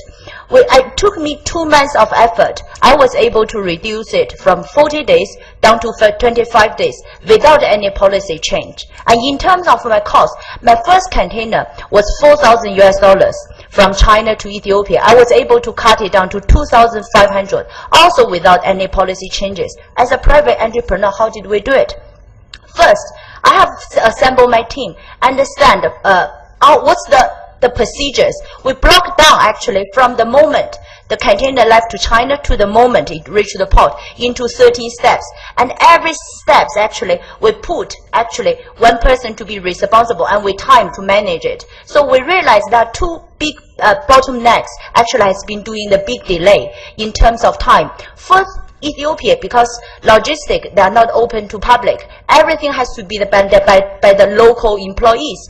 And then because in Djibouti, Friday actually is day off. Sometimes the document, they just put one mistake on the paper and then went to Djibouti, and then Djibouti is not working on Friday. Actually, you have to wait for a week for the next shipment. This is 7 days gone. So what I have to do, you know, in order to make this work, I have to put a Chinese employee sitting next to the Ethiopian, you know, logistic person watching him, writing everything correctly, make sure there's no single mistake, actually, no human error in this. Actually, it's by cutting things like this, we were able to really to reduce all the human errors within it. And in terms of the cost, how you do it, because in the past, there's not enough private entrepreneur in.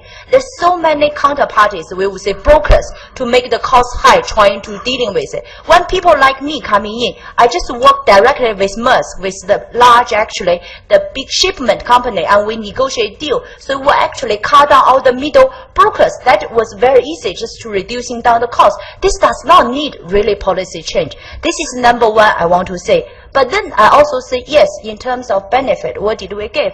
The time they listen to my problem. That is the benefit I get. But do I get it in the first day? No, it's like a marriage. You don't expect that person to love you forever. You have to earn your respect, you know.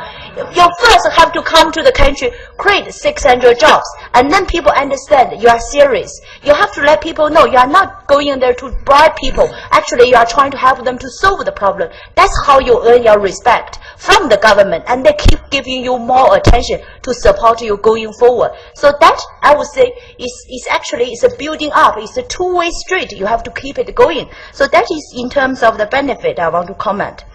And secondly, according policy, I think, you know, I took several delegations from Africa to China and asked them to visit industrial zone to learn in China. And after visiting them, actually one senior minister said, now I realize about Chinese industrial policy. The policy is that you change it every 5 years' time. It's never really a fixed policy, but you always change actually when the outside situation is changed. This is very important. So in terms of the policy, I want to say, if today we really want to figure out what is the industry policy going to be right for the next 20 years, it's not going to, because there's so many changing factors going to be happen. You know, you have to just to be able to adopt the changes. That's why actually a quick success to just get into the picture, started to roll into the action, I think is very important. And one thing actually the Ethiopian Prime Minister said to me about his view of industrialization, I think is very precise. He said industrialization for him is like biting a cake.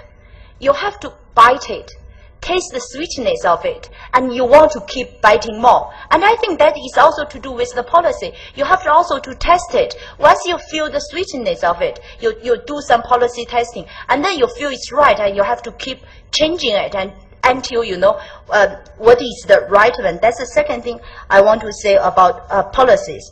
And then the second thing I want to say actually is about, I advise several African government. And then I always say, you know, as a private entrepreneur from a business point of view, compared with the traditional development view is, while I was running a business, there are several things I look at. But the first thing I always tell my people, two things when you come to the office you do in the morning. First, you have to think, what really makes an impact? There are millions of things actually we could name Africa. It's not right.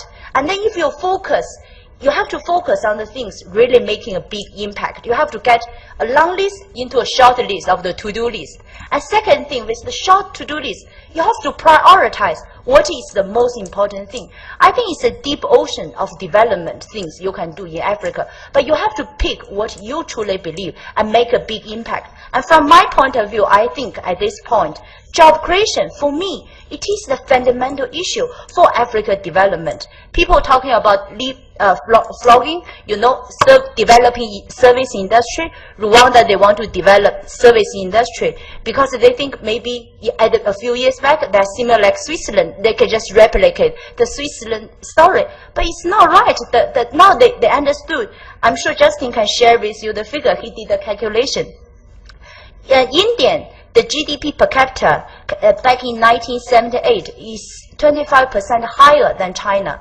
But last year, China's GDP per capita is 5 times than India. Why? Because China developed manufacturing sector. India developed an economy based on service. But what actually the result actually really make a big impact? That is a decision of a lot of leaders to be made. And in my point of view, understand Africa is a continent with more than 1 billion people. Most of them are young people at the bottom of the pyramid, desperate looking for jobs. I think, you know, industrialization is not the the best way, but currently it is definitely a good way to create 1 million jobs. And talking about the impact of industrialization, I want to share with you something.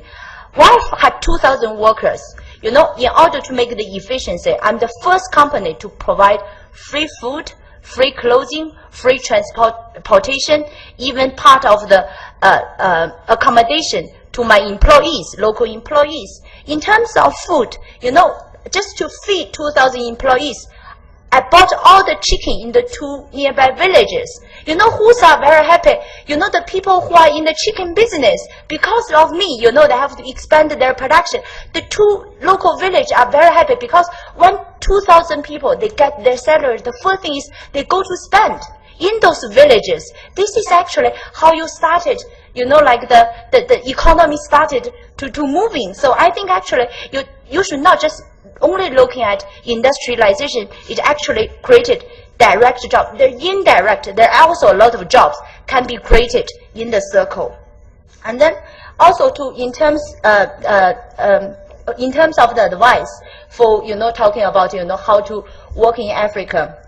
While I was running a company, I always tell people, in order to run a successful company, that's 3 important, very important. The ability to attract smart capital, the ability to attract smart people, and hard working.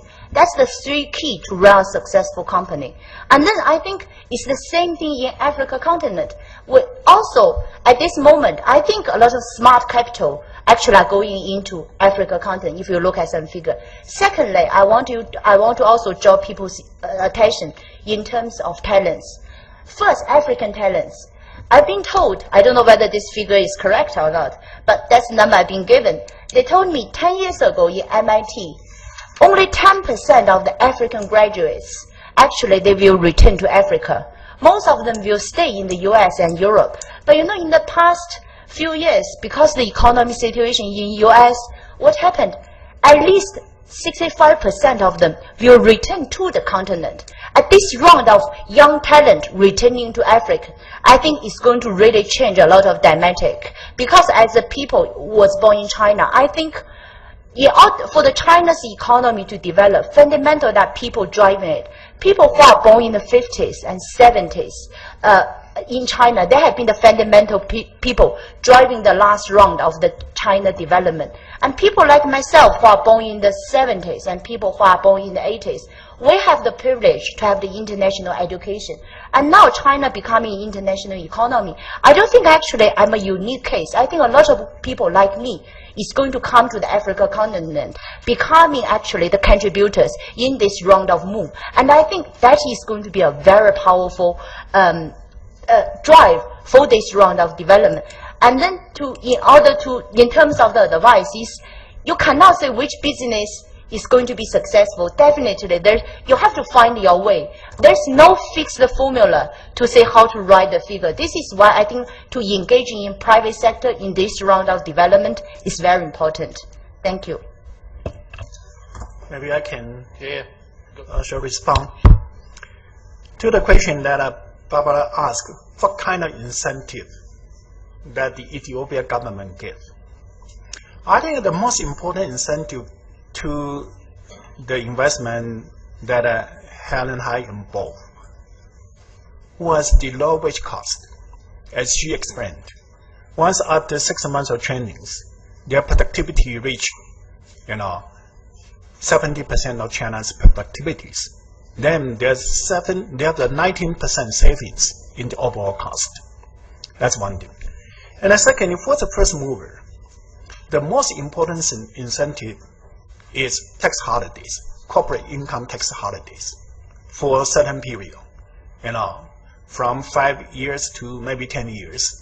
But for this kind of corporate income tax, actually, the host country does not have any opportunity cost, because similar corporate income tax has been offered almost every country in the world, including high-income country, like the U.S.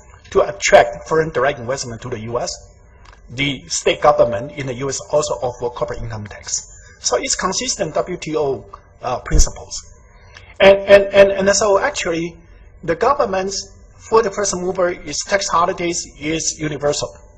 Secondly, the government official attention to the first mover to help them to overcome a lot of red tapes.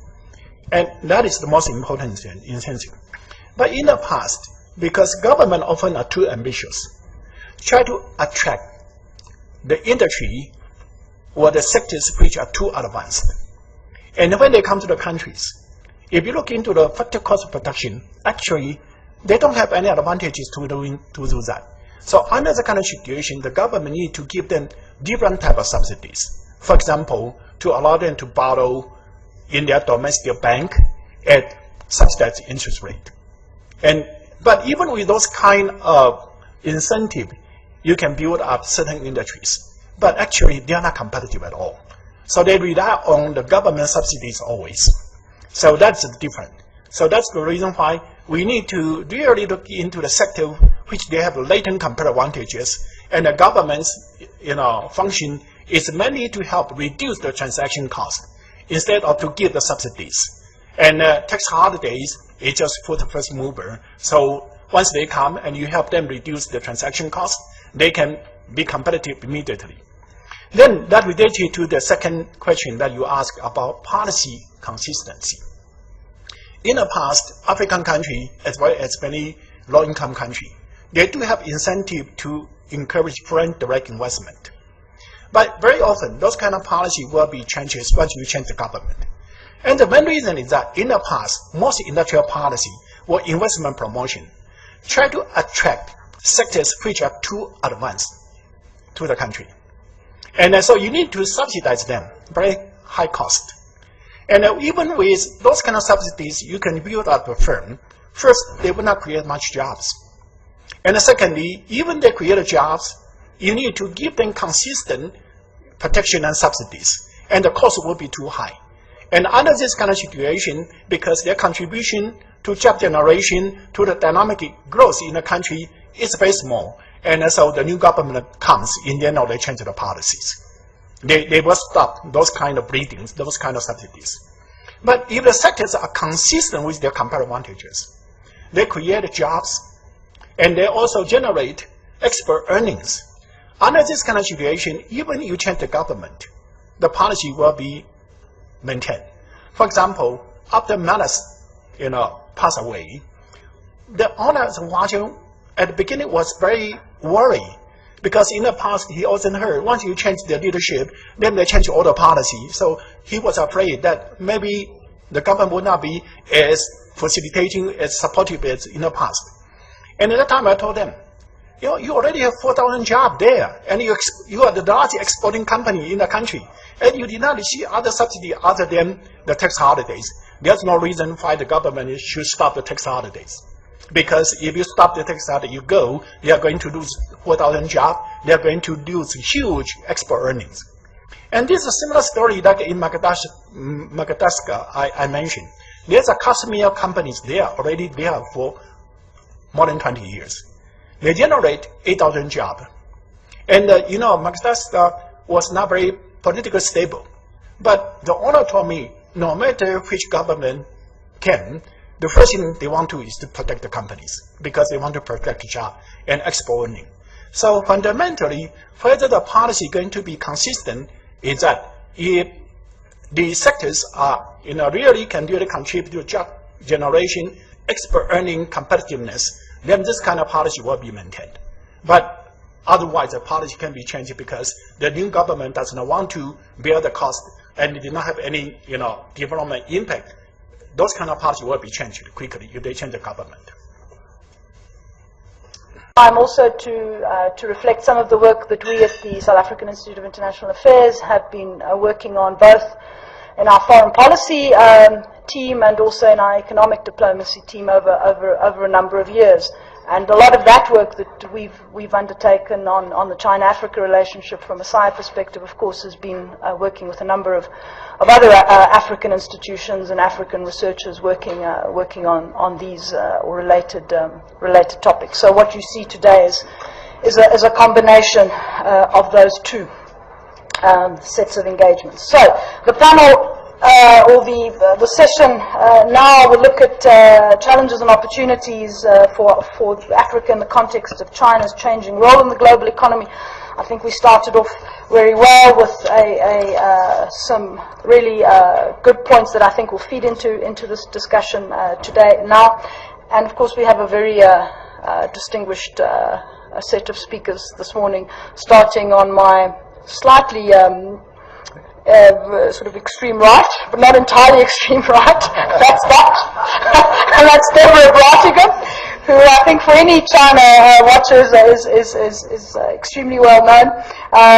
Is the founding director of the China-Africa Research Initiative and Director of International Development Program at Johns Hopkins University School of Advanced International Studies, SAIIA, in Washington. As I said, she's a leading expert on China, and I'm certainly looking forward to reading your next book, which we were also discussing yesterday, Will Africa Feed China, which focuses on the question of land grabs, food security, and Chinese agribusiness investment in Africa. And if I may do a punt, you are speaking about aspects of that book this evening at Wits University, and I think it's probably about 6:30, is it? So I think it's in the Senate room at Wits. My colleague on my center right is Peter Draper. He needs no introduction. He was a discussant earlier this morning, senior fellow at SAIIA, former director of our economic diplomacy program, and of course also director of Tutwa. And then really the guys who probably should, I should probably not use that, that nomenclature, is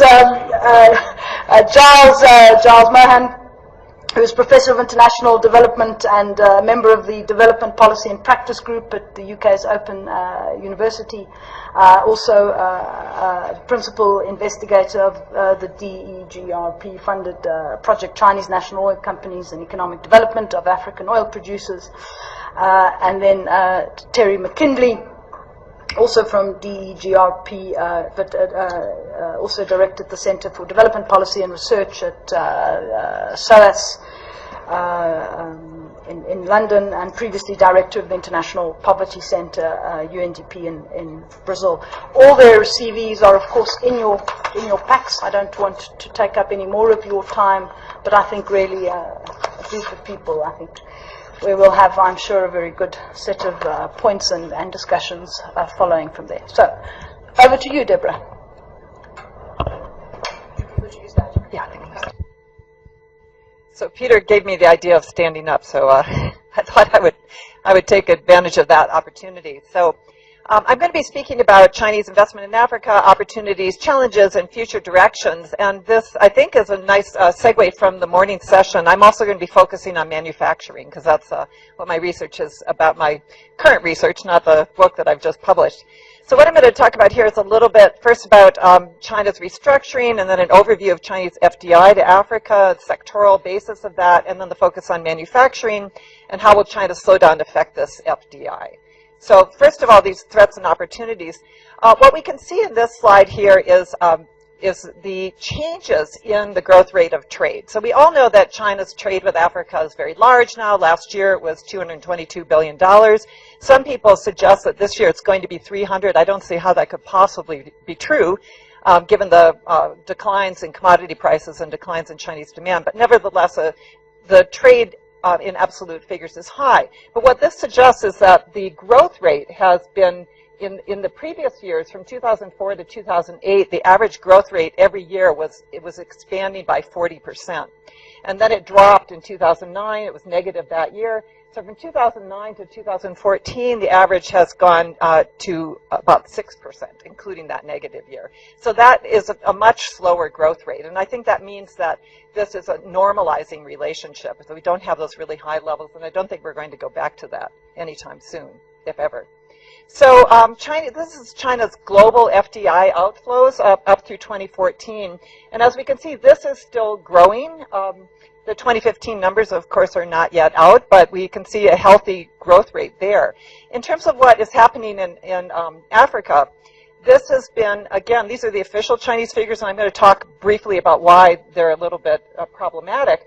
But from about 2010 to 2014, this has not been going up in any consistent fashion. It's been a little up and down.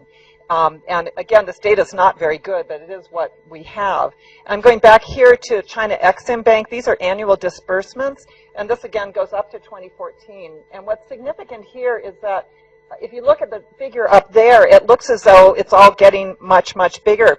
But what this data down here suggests is that the export sellers credits, which go to Chinese companies, and the export buyers credits are not going up. They're dipping down now. And what's larger is letters of guarantee, which go out for other financing. So this suggests that Exim Bank may not be expanding. This is not just Africa, of course, but it may not be expanding at the same rate that we've been seeing it in the recent past. So all of these are suggestions that things are cooling down. And right here we've got China's FDI flows to Africa as a percentage of China's global FDI. So the little yellow part at the top represents what's happening with Africa, and it's small. So there's one little bit of a bigger jump here. This, of course, is the year when the ICBC purchased 20% of Standard Bank in South Africa. So it's the only year where it's really been a slightly bigger amount, and everything else is fairly small. So now the data itself on China's FDI is deeply problematic, and is problematic for a number of reasons. Most people in the room probably are familiar with these, but one reason is that the Chinese FDI figures are they're coming out from China. They're not measuring FDI that's already outside of China, but it's still Chinese capital and coming into Africa or other parts of the world from Hong Kong or from the British Virgin Islands, Cayman Islands, Mauritius, Switzerland, other offshore financial centers. So that doesn't get captured here. Now, we have these figures here. There was something just a couple of weeks ago from the Financial Times that said, ooh, Chinese FDI to Africa has plunged 84%. If we look at a report that came out, and that was in the first half from 2014 to 2015. Deloitte said in the first half of 2014 to 2015, it's up 360%. And then MOFCOM suggested, in terms of the first quarter of 2014, the first quarter of 2015, it's down by 45.9%. So this is a huge variety of figures here.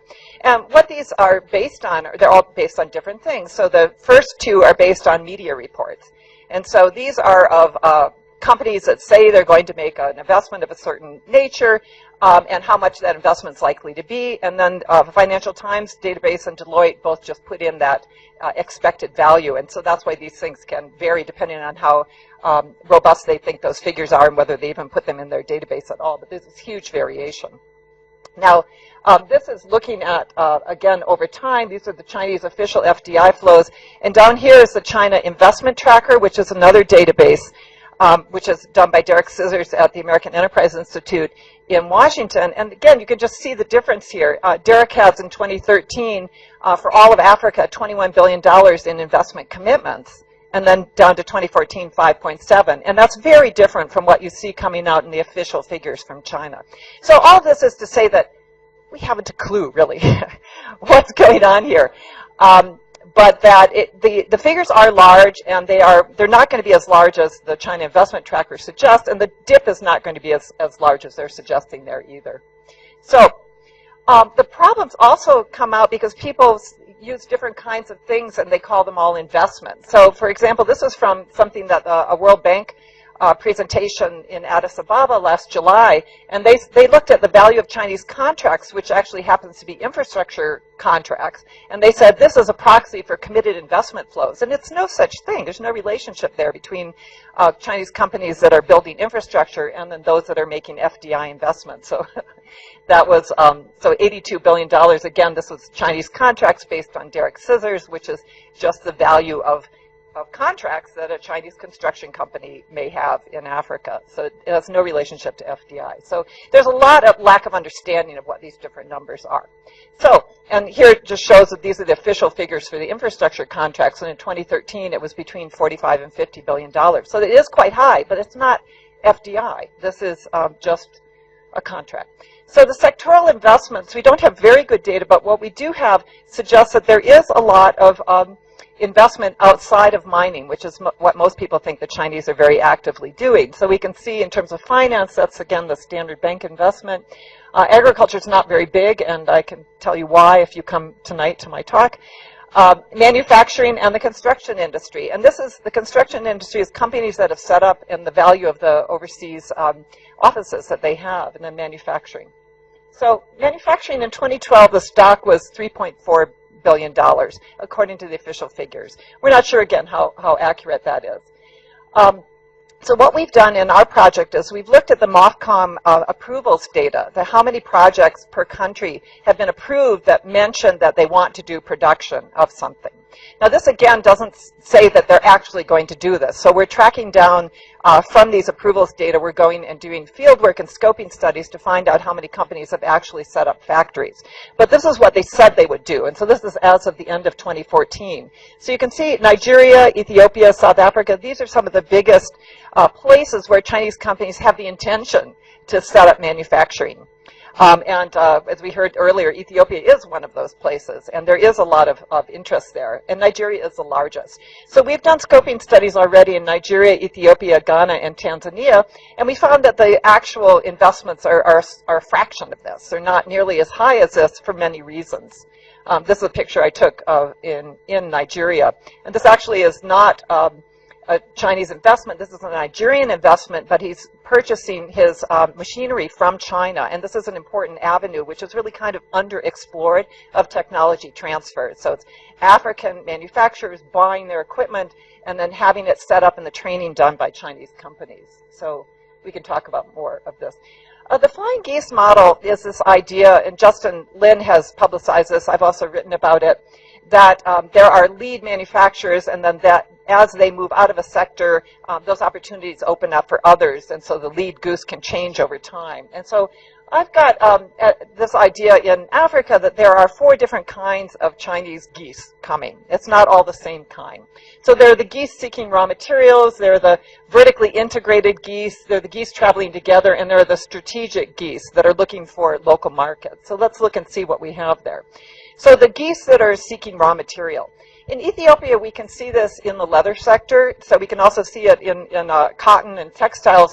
But these are geese that are seeking raw materials. They're looking, because of Ethiopia's industrial policy, it's made it hard to purchase the kind of raw leather that they used to purchase in the past. Now they have to come in and they have to process it. So they are setting up companies to do this. And we can see this also in the cotton industry in Ethiopia, Madagascar, and other parts of Africa, that Chinese companies are buying raw cotton and now setting up some spinning industries in order to process that. So this raw material, we can see it in oil. There's some oil refineries, some copper refineries, and so on. So that does lead to a certain level of manufacturing. Then there's the big vertically integrated goose, and this is in the copper industry. These are all from the non-ferrous metals company in Zambia. I didn't take these pictures, so this is just from their website, but they've got a lot of different activities in terms of refining metals. So you have this vertically integrated company in the special economic zone in Zambia. Almost all the companies are actually subsidiaries of China Non-Ferrous Metals, and they're doing different parts of that value chain. Then there are the geese traveling and settling together. This picture here is of plastic rubbish. I'm not sure if this was in Tanzania or in Ghana. Xiaoyang, my co-author on this particular paper, took that picture. But what is happening is that these this represents one of the things we found in our study, which is that Chinese entrepreneurs were coming in and they had not originally intended to set up plastic bag manufacturing, but that's what they did. And they're recycling these plastic bags here, and they're turning them into other kinds of plastic products. So it's a recycling business. And the companies have now, there are like 8 to a dozen companies doing this. And some of this technology transfer has shifted over to Ghanaian entrepreneurs as well. So it's one area of technology transfer we've seen. And this is also in terms of geese traveling and settling together. We see in Ethiopia, in the leather sector, there are other companies coming from Asia and settling down in Ethiopia now that Huajian has started. So this is another big George Shoes company that came from China, but it's Taiwanese owned. So in Huajian, as we can see here, and other pictures which you've already seen. And then finally is the strategic goose, the one that's looking at local markets. And what we found from our initial research is that the building materials industry is a huge attraction there. So this is import substitution. A lot of the construction that is being done by all of those companies from China that have all of those contracts that we were reading about earlier, A lot of them have been bringing in their construction materials from China, but this provides a good opportunity for local import substitution of those building materials. So we see in terms of iron pipes, cement, and other kinds of products that go into buildings and infrastructure, there are opportunities that companies are taking up there. In South Africa, we see this as well, that companies are coming in to sell into the region. So they want to set up factories in South Africa and then market into the South African region. So you can see this from FAW Auto Assembly here. And then Ethiopia, this is Lifan. So they're, again, looking for local opportunities to do import substitution, and Hisense in South Africa. So where do the geese land? Some of the manufacturing is connected to old aid projects. So some of the, and I wrote about this in the Dragon's Gift, but this is from Tanzania. It's an ancient, the Friendship Textile Factory. But there are others like this. Sugar refineries are another example of this manufacturing that are connected to old aid projects. There's a lot of that. So it's not necessarily where the World Bank suggests they ought to go. So if you look at the doing business rankings, the places where the companies are interested in going don't necessarily rank in the best levels of this. And you can compare this with China, which also doesn't rank very well. So this suggests to me that the Chinese companies are looking for something other than what the World Bank says is the best environment. And that's something we could explore further.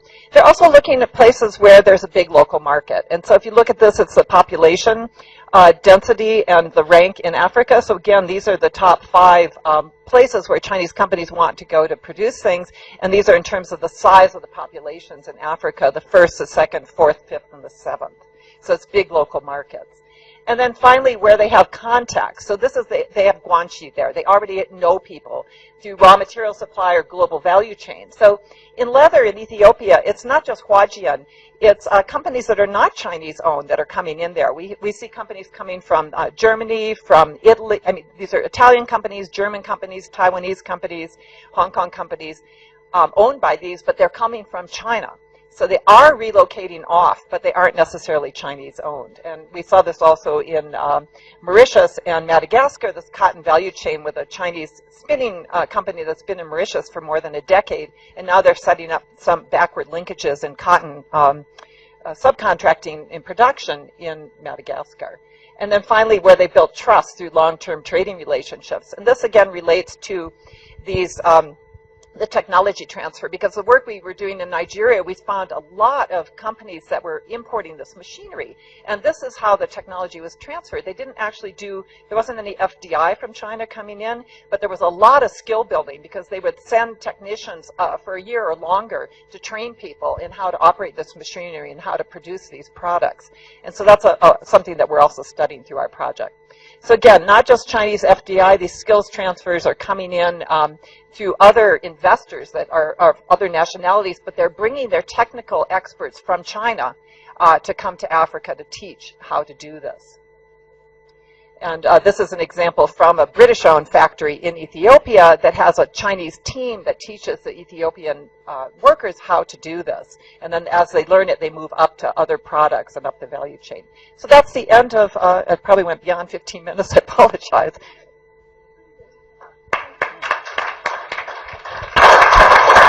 Okay, let's move on to Peter.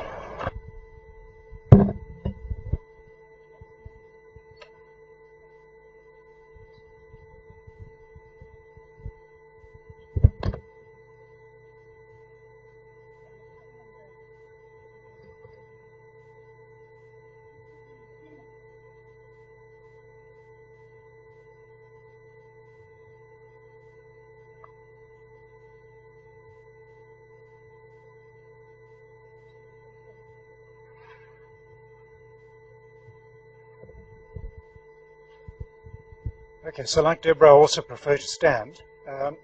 So this is the title of a paper that we published in the Asia Pacific Economic Review, or rather they published last year, which had an interesting genesis. It was actually commissioned by a Japanese organization, which probably tells you all you need to know. And they wanted us to look into the longer-term future of China-Africa relations, looking at it from both points of view, but particularly the changes taking place in China and what implications those would have for Africa, but also changes taking place in Africa and how these two might interact. Some of it I'll skip over because I think you're going to be dealing with it in greater detail later. So I've already given you the background to it. I'll talk a little bit about the current frame of China-Africa relations, which again I think you're going to deal with aspects of it later. And then really focus on China's economic rebalancing and what it means for Africa. So this will pick up on some of the themes that we developed in the first session and extend them a little bit, but also in some senses agree with a lot of the previous discussions. And then in the end we sketch some broader considerations or broader implications, particularly for China as it engages with Africa. Okay, so as I said, the genesis of the paper was to move or to take the discussion beyond the current frame. This was published last year, and of course a lot of analysis has been done since, but I think the basic framework of the paper is still valid. And then what we see as the key driver really is China's economic rebalancing, but also, of course, as we've just heard, in fact, a lot of the kinds of manufacturing investments that Deborah was talking about are really market-seeking investments, and that's to capture some of the Africa rising narrative. So there's certainly drivers on the African side too. So I'll skip over politics and security. We'll deal with that a little bit in the paper. I'll just dwell a little bit on the economics. So if we think about the current China frame, what do we see? Well, how do you characterize China? So of course there's different definitions. We reach for a relatively easy one, which is the notion of state capitalism. And in a sense, the first thrusts of Chinese engagement with Africa have been about Chinese state capitalism engaging with African countries. And so what are the key features of that? State-owned enterprises, particularly in resource extraction, policy banks. Deborah showed us what's happened with the Exim Bank, for instance, and of course official development assistance backing all of that up. And that still obviously remains highly relevant, but as I'll hope to show you, it's becoming relatively less relevant. And then, of course, a lot of that's been about resources, resource extraction, shifting now into manufacturing, and I'll have more to say about that shortly. On the African side, that's raised quite a lot of concerns, actually, about deindustrialization. That's certainly a term one hears a lot. But that debate, I think, is shifting a little bit in light of some of the factors that Deborah was pointing to. And then again, the special economic zones, which partly are designed to address this deindustrialization concern, but of course they have a logic of their own as well. And I'll skip over these two slides. So it's basically, this was just to capture the core elements of the China-Africa frame. And some of it becomes relevant towards the end of the presentation. Now, what's going on in China? So how are things changing? Well, there's lots of different opinions about this. So basically, 5 key bullets. We all know about the increased domestic cost structure, and it's not just wages, it's land, it's electricity prices, it's a whole range of costs that are going up. So the China price has changed, or it's in the process of changing, one should say, because China still has a lot of advantages in low-wage, assembly-based manufacturing, a lot of that now moving into the interior. There are also big concerns. We saw this now when the Paris conference started up. The pollution levels in Beijing were astronomical. So concerns over resource-based industrialization, what that's doing to the Chinese environment, which is why China now seems to be coming to the party in Paris. There are major problems in the Chinese financial sector. I think we all know that. The extent of the problems, I don't think anybody knows. But the model, in some senses, it's not broken. It needs fixing, perhaps, but it certainly needs shifting. And the Chinese state, the Communist Party, has clearly recognized that and is actually trying to change the model. The political economy of that is fascinating to watch, of course. How successful they will be, we will see. But within that shifting of the model, a lot of emphasis is being put on new sectors, and particularly in the services terrain. So if one looks at the Shanghai Free Trade Zone, for instance, it's all about services and rolling out that kind of model to the rest of the Chinese economy. China is now also negotiating bilateral investment treaties with Europe and the United States, which are potentially quite far-reaching in terms of the shift in China's approach to investment regulation. And that's designed to attract services investment and to reassure the kinds of services investors that they want to attract. And of course, there's a huge amount of competition in the Chinese market. So if one just thinks of the steel industry in South Africa, for instance, and not just South Africa, globally, massive overcapacity in the steel sector, to name just one, with huge implications for us here that have a steel industry, and how do we deal with that? Or in our case, we deal with it by raising import barriers. So what are the implications of this for Africa? Well, it's very clear. Well, we don't know how much there is, but it shows up in increasing outward FDI from China, but the impulse is there, and I think that's the important thing. And that's not going to go away. In fact, it's going to intensify, we would suggest.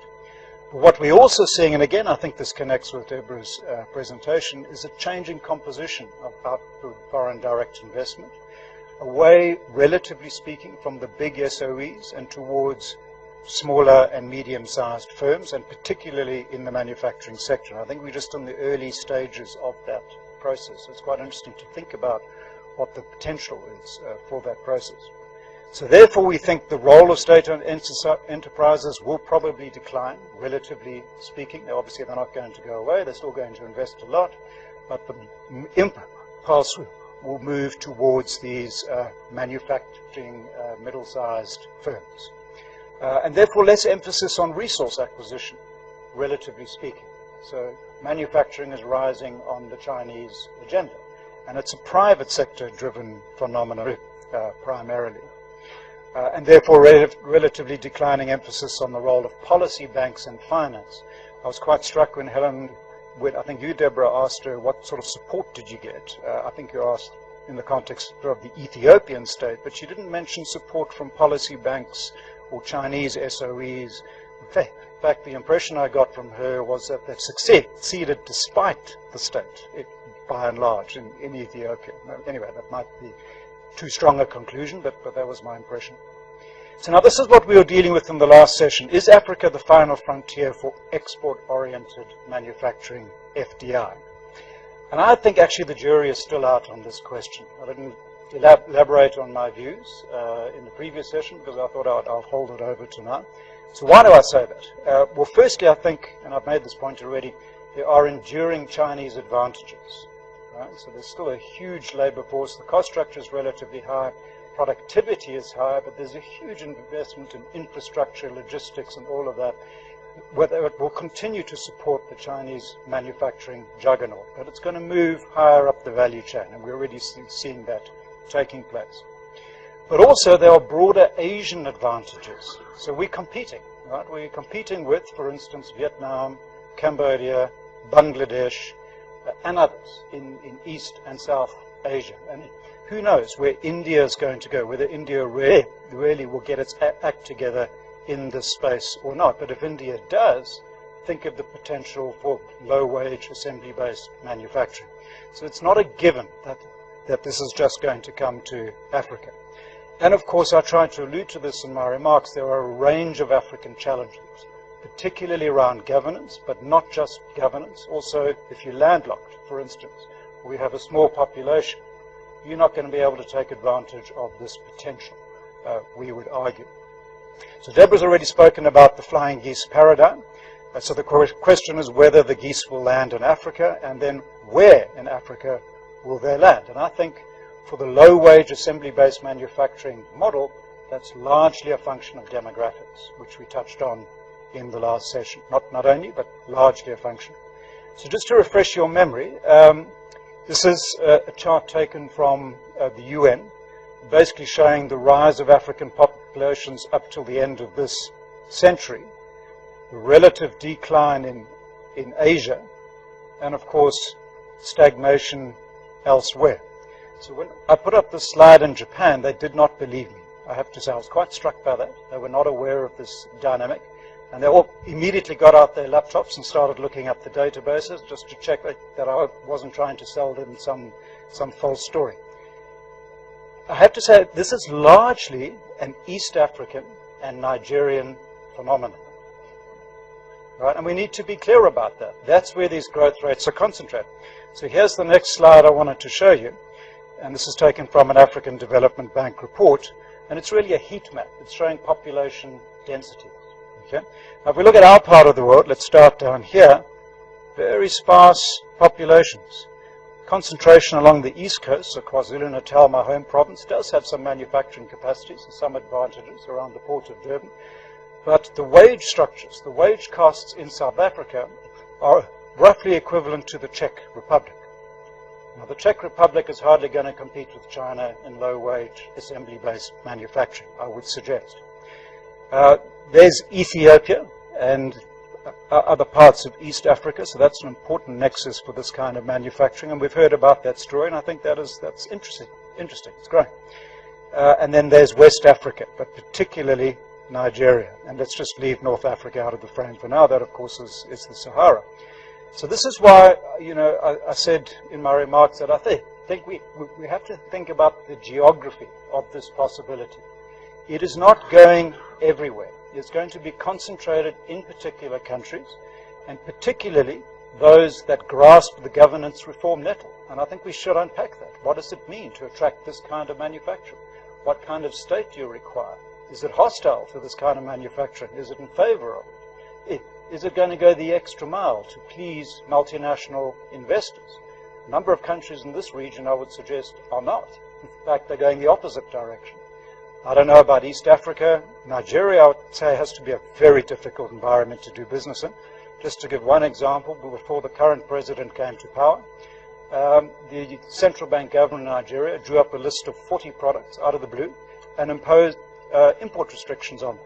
This is the central bank, not even the trade ministry, basically blocked importation of those products.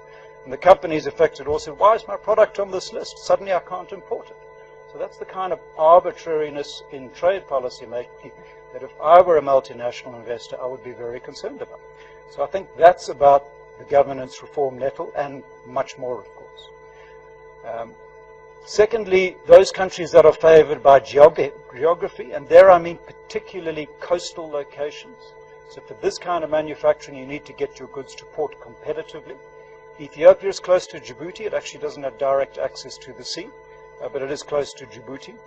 But more importantly, it has the resource endowment. So it's fundamentally a low-cost labor story in the Ethiopian case. And what I took from Helen is succeeding despite the obstacles, but also political willingness to back her up when necessary. I was very interested in the question from the gentleman here about the smaller scale companies who don't have Helen's political access. How do you succeed? Even the mayor won't talk to you in Nairobi. Much more difficult, it seems to me. And then, very importantly, they need to welcome foreign direct investment by multinational corporations. Very clearly, Chinese special economic zones could be a key policy tool to facilitate this process. I don't know enough about how they actually operate as to whether that's a viable proposition or not. Okay, so some broader considerations on the Chinese side. What is this going to require? Well, we think it will require actually smarter Chinese diplomacy. And that's quite an interesting thing to think about. Along what lines? So firstly, oriented towards commercial projects, so targeting new sectors, and particularly manufacturing, and putting in, and working more with the Chinese private sector. So how much does the Chinese state, embassy structures particularly, actually work with and support its private sector? Interesting question. I don't really have an answer to that, but that's worth thinking about. But they're going to have to support the private sector more, for sure. And that means rolling out various diplomatic tools. And a lot of those, we think, will focus on the economic rules of the game. And particularly the first point, putting greater emphasis on good governance in Africa to secure Chinese investments and interests. And actually, I think that's a win-win proposition, by the way. Also, they think it involves promoting trade liberalization. So this export-oriented manufacturing path, you have to be able to import in order to be able to export. How can you import if your imports are blocked, or if they appear on some arbitrary list that the central bank governor drew up? So therefore, the Chinese state will have to engage with host governments and promote import liberalization if it wants this path to succeed. And of course, securing investments through BITs, bilateral investment treaties. So what's the essence of a BIT? It's to protect a company in the event of an expropriation. Okay? So in the South African case, we're cancelling BITs, by the way. We're taking investor-state dispute settlement off the table, probably for good reasons. Personally, I'm quite sympathetic to that. We can debate it. But in the Namibian case, I'm not so sure that that's a good path for them, by the way, but that's also the route they're going. And the region as a whole, Southern Africa, is going that route too. Now, would my investments as a Chinese investor or anywhere else be secure in Zimbabwe, for instance, without access to investor-state dispute settlement? And I would suggest not, at least as things currently stand. Or in Angola, for that matter. I don't know. So these are hard governance questions we need to ask. But if I was sitting in Beijing looking at this, I would certainly be looking to secure my company's investments through bilateral investment treaties with investor-state dispute settlement, which is the essence of what China, by the way, is negotiating with the US. That's going to be a very demanding bilateral investment treaty negotiation. It is a very demanding one. Okay, and then of course that suggests that the policy of non-interference is going to become increasingly constrained. Right? I think maybe it is already not so much on the table. I don't know. I don't follow these things that closely. But it's certainly going to become more constrained. And then the final point, so this market-seeking investment is there to access essentially the middle-class growth phenomenon, the African middle-class growth phenomenon. But as Chinese investors come into greater contact with those African middle classes, things like human rights agendas, corporate social responsibility, labor rights, the environment, these things matter to African middle classes. So the Chinese government will have to grasp this and engage with it. And I think it already is in a range of different ways. That might, of course, raise challenges back in China, but then Africa's a small fish on the global scale.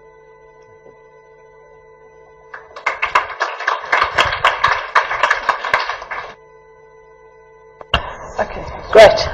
Thanks. Let's move on quickly then to our two discussants. Giles, would you like to start? Yep, thank you, and thanks to the speakers for those really thoughtful presentations. I mean, I guess one thing that came out of those, whether I like Peter's phrase, the geography of African opportunity that he used in his discussion comments in the first session, and then Deborah presented the idea of the multiple geese that may or may not land in Africa. I think so. One of the things when we're discussing China, Africa, and what the implications of China's downturn means for Africa, I think what becomes clear is that there's these multiple channels of engagement, and hence the outcomes and impacts are going to be very disaggregated and differentiated. So, and I think it's the challenge for us. We've been arguing this for 10 years that we have to sort of get beyond those kind of headlines, but yet still the headline makers still force those on us. And I think one of the things we need to do is to kind of tease out those kind of fine-grained points. I think Peter's last point as well is where I want to kind of take off from a little bit as well, but it picks up a lot of what Deborah was talking about, Justin and Helen as well, was that one of the things you've had for this period of the kind of commodity super cycle from the turn of the millennium is that it kind of deferred some African governments having to make certain choices. It was a kind of windfall situation. The Chinese were also coming in with these kind of aid projects and these concessional lending, and it was we saw these double-digit Africa rising growth figures. And as Elizabeth alluded to, maybe we're into phase 2. But I think what's been brought to light by this kind of downturn over the last 6 months, or arguably since 2011 when commodity prices started to go down, was that African governments really need to sort of wake up to some of the things that have been on the table for a long time and are now being brought to kind of sharper focus. I don't think there's anything necessarily wow new that China's downturn brings for African industrialization and economic development, but I think it sharpens that focus. One of the things I wanted to sort of explore a little bit was then, well, what are the opportunities? You've had this commodity super cycle, there's been a lot of investment in the commodity sector, not just by the Chinese, but then what are the opportunities for industrialization on the back of that? And a lot of the literature was, it talks about the enclavic nature of that development. It doesn't create multipliers. You have a kind of resource curse on the domestic front. Well, it's all bad for governance, it's bad for diversification, it's bad for this, that, and the other. And I think what you tend to have then is kind of fairly institutional responses around kind of good governance agendas to make contracting more transparent, and that's going to sort out the problem. The problem is structural, it's about processes, it's about the wider political economy, I think, of the entire resources sector. But within that, I think we still need to be more nuanced, and that's what I want to just briefly touch on now. So, colleagues at the Open University and University of Cape Town, we undertook a series of case studies essentially kind of inspired by the experiences of Sweden, Norway, Canada and Australia, countries which had been resource-based but had managed to diversify and create linkages beyond those resource resource-based sector. So going back to Justin's point about history mattering. And this then, I think, gets us to a series of kind of disaggregations of the type that I think Deborah usefully set up in her 4 geese. We have different types of commodities with different geographical locations, different kind of geologies, if you like, as well, which make it very difficult to generalize about those kind of linkages. Linkages can be also in fiscal terms. There can be production and there can be consumption. I'm mainly concerned with the kind of linkages into production, backwards and forwards. And the problem, I think, with a lot of policy is it's always focused largely on the forward linkages. How do you beneficiate and process your minerals to add value? There's relatively little focus on the backward linkages, and the empirical data that we collected across a range of African countries, across a range of sectors in the resource-based sectors, kind of shows a much more differentiated picture. Now, I haven't got time to sort of delve into that. The book's available as an open access publication. But I do think, coming back to Romain's question of the first session, that state agency and capacity matters. So if you look at the, what happened in the oil sectors in Angola compared to Ghana, Angola, you have a kind of a local content policy. Some oil field services have been set up there. It was on the back of kind of, reasonably concerted industrial policy, a strong Angolan national oil company, and we know why it's strong for various political reasons, but was able to kind of push that through. Ghana, you have a competitive electoral system. There's a slightly beggar thy neighbour kind of every 5 years. Governments tend to change. There's been this kind of rush towards oil contracting, and the national oil company in Ghana has a very different relationship with the presidential, with the executive, essentially. So there's more autonomy there for that time. And as a result, the Chinese weren't able to buy into Ghana's oil in the same way, and they ended up doing an off-taker agreement through kind of oil for infrastructure loan with a different Chinese national oil company. So I think we need to look at those kind of political dynamics in more detail. If you look at, for example, in some of the mining sectors, Ghana's got a very well developed sort of tier of suppliers. 50 to 60% of local sourcing occurs in that sector, and that also extends down into second and third tier subcontractors. So quite well developed and deep linkages. Compare that to Tanzania, which was gold sector, where the linkages are very, very, very weak. You have in Zambia a different situation around copper, and we alluded to that, where you actually have quite strong backward and forward linkages from Zambian copper into smelting. The Chinese have been very active in that sector as well. So I think we have a much more differentiated picture of the ability to develop those linkages. One of the key things that comes out very briefly then is national origin. We heard a lot about kind of the Angola mode of resource for infrastructure deals over the last 7 or 8 years. I think Peter said this in his presentation, these may be becoming less important. Certainly, the bank credit from the big Chinese development banks for resource-backed loan is less appealing when your commodity prices are falling. And I was at a presentation by one of the big Chinese SOE construction firms last week, and the representative was saying, well, we're relying less and less on Exim Bank loans now. We're raising our own equity. We're going to the capital markets to raise money. We're behaving like normal kind of multinational construction firms. And the kind of plus side of that, well, the downside, maybe less infrastructure is going to be built in Africa as a result of that. The upside, if there is an upside, is that actually that forces some of those Chinese companies to engage in some of the kind of conditionalities around environment, CSR and labour rights that may not have happened had there been a kind of closed shop relationship between a policy bank and a big SOE, as we've seen. By contrast, I think you see Western firms do have these kind of local supplier relationships where they develop global suppliers for kind of things like big trucks and machinery.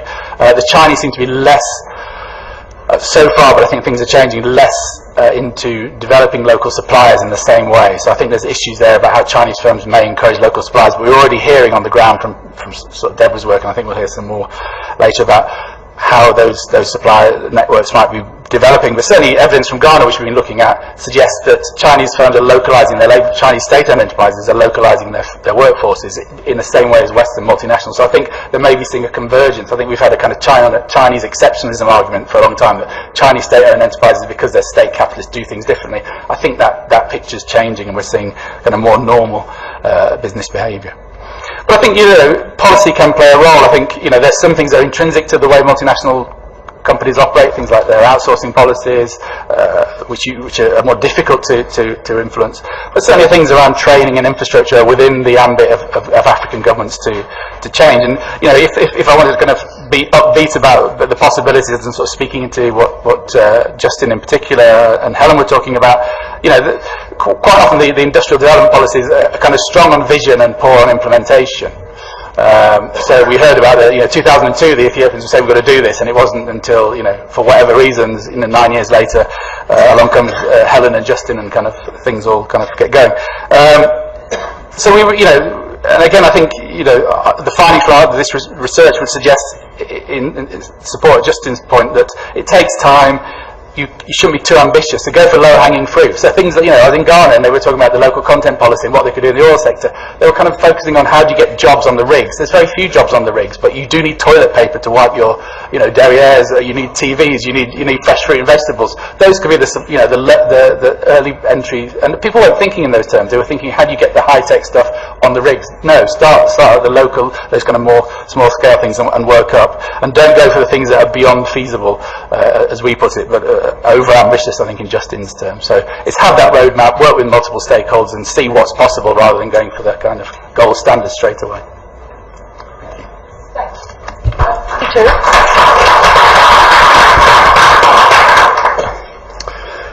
See, as the last speaker, I will try to be as brief as I can. I want to touch on a couple of issues that are really not interconnected so much. One is the issue of employment, which we really haven't discussed much yet. And the other is the global context, which, by the way, doesn't look too promising. So I think we need to take that into account as well. The remarks I have really are based in part on the research project that we're doing as part of this consortium. With the title sort of gives away the focus, assessing the employment impact of Chinese firms in sub-Saharan Africa. And we're, by the way, looking at Ethiopia and Angola and at the construction and manufacturing sector to try to look in particular at the employment outcomes.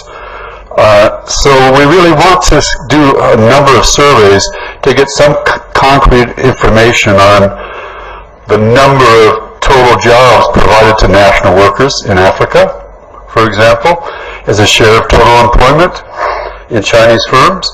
We want to look at also the wages and the non-wage working conditions in the Chinese firms. But to do that, then we want to compare those to the conditions in national firms and also in China, drawing in part on a past research project we've had in China in particular. And then lastly, and probably a little bit more difficult in terms of a subsample of workers, we want to look at the direct spillover effects on the future employment prospects of workers in Africa as a result of their employment in Chinese firms in the past. Have they been able to benefit from skill development training and so forth? So it's a bit of a ambitious research agenda. We know from another project that we had already and we've completed about labor conditions in China, in particular in Shanghai, and comparing those to India. It's very obvious that conditions in some of these sectors, and it'll be true for manufacturing, are quite similar across many different countries. Why? Because they're subject to global trends in terms of competitive forces. So what you might see in China, might translate into what happens in Africa. We know, for example, in construction that, and you probably know as well, most of the construction sector was manned or staffed by rural migrant laborers moving into the cities and taking up these construction jobs. Wages were not so much the major issue of complaint from these workers, was the fact that they were not getting their wages paid until maybe the end of the year or 6 months later, and the working conditions were not that great to begin with. And many of these workers were older than you would expect because they basically were trapped in this kind of sector and were not able to move on to more skilled jobs. So there are a number of disadvantages attendant on those kind of labor conditions in China that we need to be aware of. Quickly also, for another project with the EC, the European Commission, we've been doing a lot of global modeling, completely different topic from the same discussant. And it's not looking that bright in terms of future trends. We've been modeling the global economy, different regions, including Africa, going forward over the next 10 years. And it looks like at least there'll be a pronounced slowdown in economic growth over the next 10 years, if not what people call secular stagnation. Along with that, there's the increased threat of financial instability, which you're already seeing, I guess, mid-year in 2015, and that will continue on into the future as well. What does this really mean in terms of the ability of countries and governments in Africa in terms of going up the ladder in terms of manufacturing and other kind of positions? We know that the primary commodity cycle is in a deep downturn. You know, depending on your assumptions about your modeling on what's going to happen to that going forward, it could be a relatively depressing situation in which the African governments don't necessarily have a lot of resources to deploy for industrial diversification. So just a bit of a warning. Again, it's only modeling. Don't take it too seriously, but it's not looking very bright. And for Africa in particular, because of the primarily prices of primary commodities and oil in particular. Let me stop there and give a few minutes for discussion. Thanks very much, Terry. Okay, without any introductory comments, let me go straight to the audience for Q&A. We've got about 15 minutes. I'd like to ask you to speak into the mic for the purposes of the live streaming and also to introduce yourselves before your question. Short and sharp. Right. Let's go to the guy at the back there. Yeah.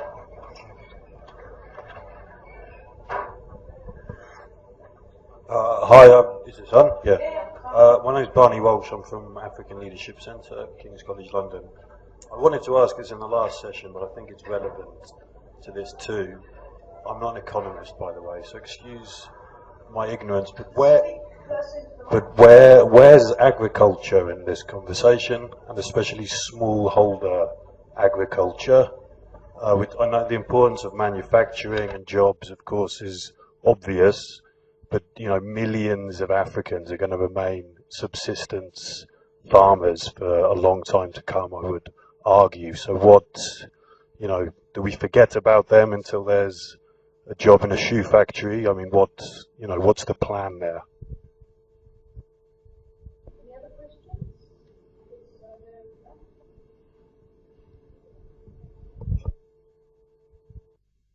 Technology transfer, voluntary, based on kind of skill development. Well, Peter in the previous presentation mentioned kind of the coercion of the Southern African government. But what we need to keep in mind is that a lot of technology transfer that happens in China is coercive / state regulated. So should the African government go for kind of voluntarily hoping that the employers are going to bring some technology and some skills, or should they try to regulate it? Thank you.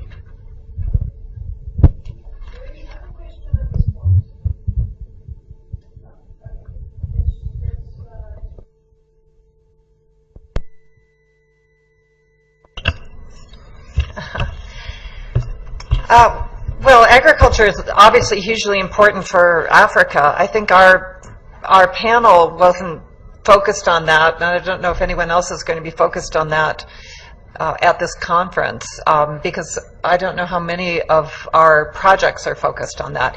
We actually have, within our grant, we're looking at subcontracting as a technology transfer mechanism. So in agriculture. So that is one way in which China, because we're looking at how China and Africa fit together. But really, smallholder development, there's not that much that an external actor can do in that regard. This is really something that African governments have to set these systems in place. But in terms of the, it is the largest sector of Chinese agricultural engagement, and the largest growing is in subcontractor relationships. So there's a lot of that working with African farmers, and you can see this in sectors like cotton, where there's very big and very widespread subcontracting. We can see it in tobacco. We can see it in there are proposed projects in rubber. some in sugar. So it is going on. So that is one way that technology transfer should happen, because that's a win-win for the company to transfer technology and make the farmers more productive. It also shifts a lot of risks onto the farmers, so it's not a complete solution. In terms of, should I look at all of them? Yeah. And then again, if you want to hear more about that, 6:30 tonight. Government, what should they do? I wanted to ask these questions too, and I wanted to ask Peter. Because one of the things that I've been observing for a long time is, as I pointed out in my presentation, what the World Bank is suggesting that the government should do, it doesn't seem to be what's actually bringing investors in. And so China just does not match up to the doing business surveys as a good place to do business. So then the question becomes, what kind of government actions do actually facilitate that investment? And I think that your questions down there about the developmental state are really what we're honing in on in Africa. And that's why you keep hearing about Ethiopia and Rwanda all the time, because they're the places that really are developmental. And I think investors have some confidence, even though both of these are landlocked places, they have some confidence that these governments are going to stay stable in terms of wanting to pull in investment. And to have supports for that, even though it's not a wholly unproblematic or challenge-free investment environment there. So there is something about having a government in place that really is developmental, and it's hard to get around that. It'll be interesting to see if Helen's work in Senegal or Nigeria or Cote d'Ivoire bear fruit, because none of those places have that kind of developmental state. So I'll be really interested, and I hope it does work, because that would be great to get away from this Nigeria or this Ethiopia or Rwanda thing that we seem to be focused on there. So, and in terms of technology transfer, how does it happen? There are a lot of ways that technology transfer happens, and I think we haven't focused in as much as we ought to on this question. In Africa, there are very few places right now, very few governments that I can think of that have really been aggressive in terms of joint venture requirements, local content requirements. In part, they've been told for many decades now, don't do that, because you'll never get foreign investors coming in. And to be truthful, not very many countries can do this anymore. China's successful, but they have so many things to offer as attractions. And there aren't very many places in Africa where they have something really attractive to offer that would make someone do a joint venture or have that local content.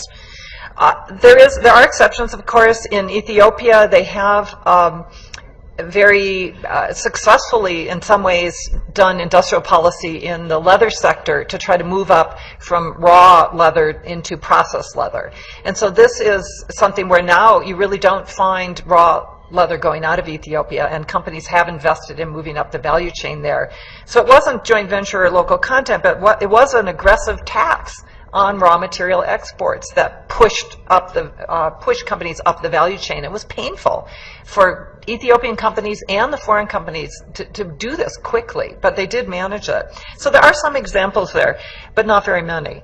And there are a lot of other areas of technology transfer that I think are understudied. As I mentioned, just this machinery transfer, I think, is a very fruitful area to look further at how learning happens there. And then others about workers moving in and out.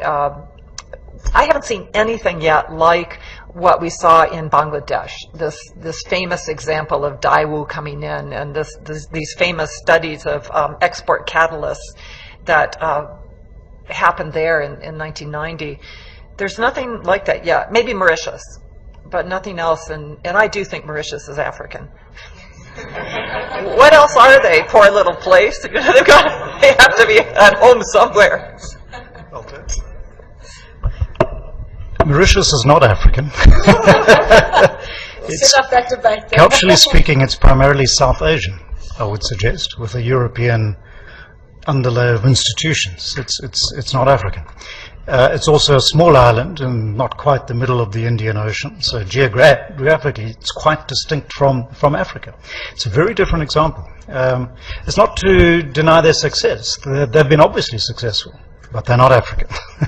I would dispute that. And I don't think they see themselves as African. They have multiple identities, actually, because they're a small island state. Okay, so I'm probably going to display my center-right credentials here.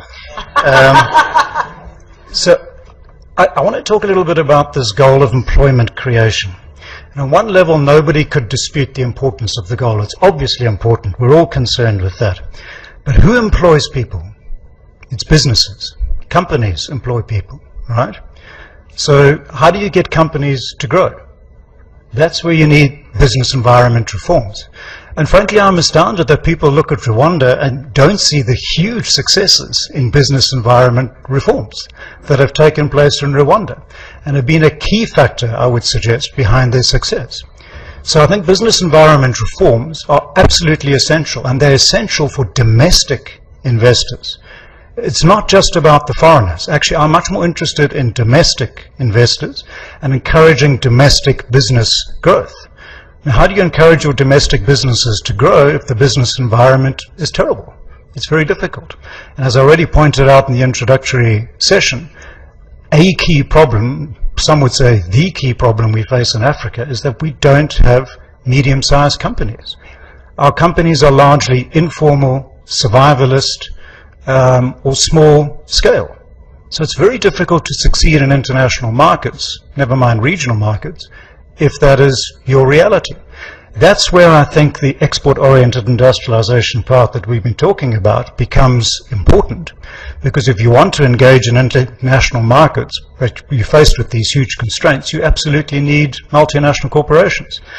But are multinational corporations the silver bullet? I don't think so. I think they're part of the solution. For instance, what about regional integration? Are we putting in place the right kinds of models of regional integration? Our markets are growing. They're growing quite rapidly. So we can export more to each other. So now with this idea of it's actually businesses that are critical to the story in mind and the importance of business environment reform. So I want to come to this issue of proactive policies. So I actually think that if you buy my logic, then reforming your business environment as a government is actually the most proactive thing you can do. And it involves a huge amount of reform, which is very institution intensive and very difficult for many African governments to engage with. Why? Because African governments tend to be institutionally weak. And if you're institutionally weak to engage in a wide-scale reform process, which is what the doing business reform indicators require, is very, very difficult. It's resource-consuming. It takes up a lot of your time. And I think that's highly proactive. So we've been doing a bit of work in Botswana. Botswana is very engaged in this kind of a process, working with the World Bank and others, and starting from a relatively low base, and they're finding it extremely difficult. You know, just a simple thing like how do you introduce a unique identification number for all companies in Botswana? Sounds easy, just give them one number. But you've actually got to coordinate a range of government departments, from the tax authorities to the central bank to the trade ministry to the company's office. They've all got to agree, so you've got to get them around the table and get them to agree. Then you've got to back it up with computer systems, training, IT, all of this, upscale them. It's a huge project, just that one thing, the unique identification number. Now they want to reform across a broad front. Why? Because they want domestic business to be able to up their game, which is what we all have to do if we're going to succeed sustainably in the global economy. Because, by the way, the thing we haven't really spoken about, this kind of investment, clothing investment, is footloose. Right? So it's in Ethiopia today, tomorrow it's gone. It's going somewhere else. It's going back to Bangladesh, maybe. So you want your businesses to be able to participate in the value chain. Which means you have to get small and medium enterprises, domestic small and medium enterprises, into the value chain in bargains with multinational companies. It also means you've got to understand the politics of the value chain, which I think is very important. So coming to this idea of coercive policy, so let's force the multinationals to divest their technology, that might work in China. Why? Because China has a huge domestic market, and all the multinationals want access to the Chinese market. So they're going to give up things. But I'll come back to my Namibian example. If you're Namibia and you're trying to force the multinationals to divest their technology, they're going to laugh at you. They're going to go somewhere else. They'll come to neighboring South Africa. It just so happens that we're probably going that route too. So that's a bit more challenging. But relatively speaking, in this region, South Africa has that kind of market power. So it can play in that space, if you like. Other countries, I don't think, have those kinds of options. Yeah, so I think I'll leave it there. Okay, and with...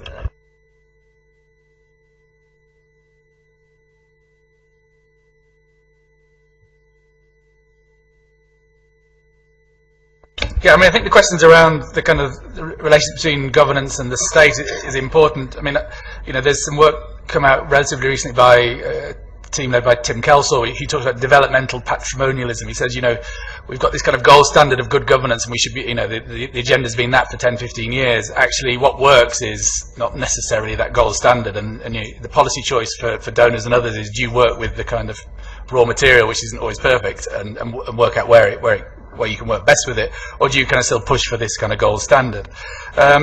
And you know, certainly when we were looking at, say, oil contracting, you know, the oil contracting process in Uganda was very different from in Ghana. You know, Museveni dealt with the oil companies directly. He took advice from the PEPD, the petroleum department, but the Chinese said, oh, you've got to really, you know, and they got better royalty rates as a result of that negotiation process. What happens to the money afterwards is another issue. Ghana, there was a very competitive, democratic system, still patrimonial in some senses, but there you get much more short-termism, and you know, the contracting was much bittier. People did whatever they could to get the contracts out of the door because they wanted to secure their life in that kind of political regime. Ditto Nigeria, there was problems when presidents changed over the kind of oil for infrastructure deal. So I think political regimes change, that plays into it. And in answer to Barney's question, in the case of Ghana, they ring fence a whole set of oil revenues for agriculture, you know, trying to avert a kind of Dutch disease issue. Come election time, all that money got kind of, they changed the budget basically to put it into kind of building the president's capacity building unit or something like that, which went into basically buying kind of electoral support. So I think paradoxically, kind of electoral democracy doesn't always play into kind of developmentalism, which would be a whole set of other questions which we haven't got time to resolve ever, probably. I am actually going to close because it is 1:05, 1:06. Louise, I will be guided by you, but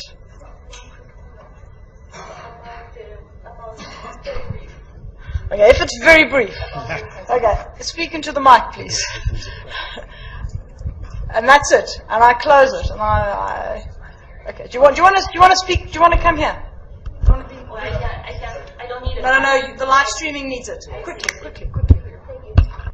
Just on the agriculture question. I'm leading one of the DEGRP research projects that I will be presenting in the afternoon.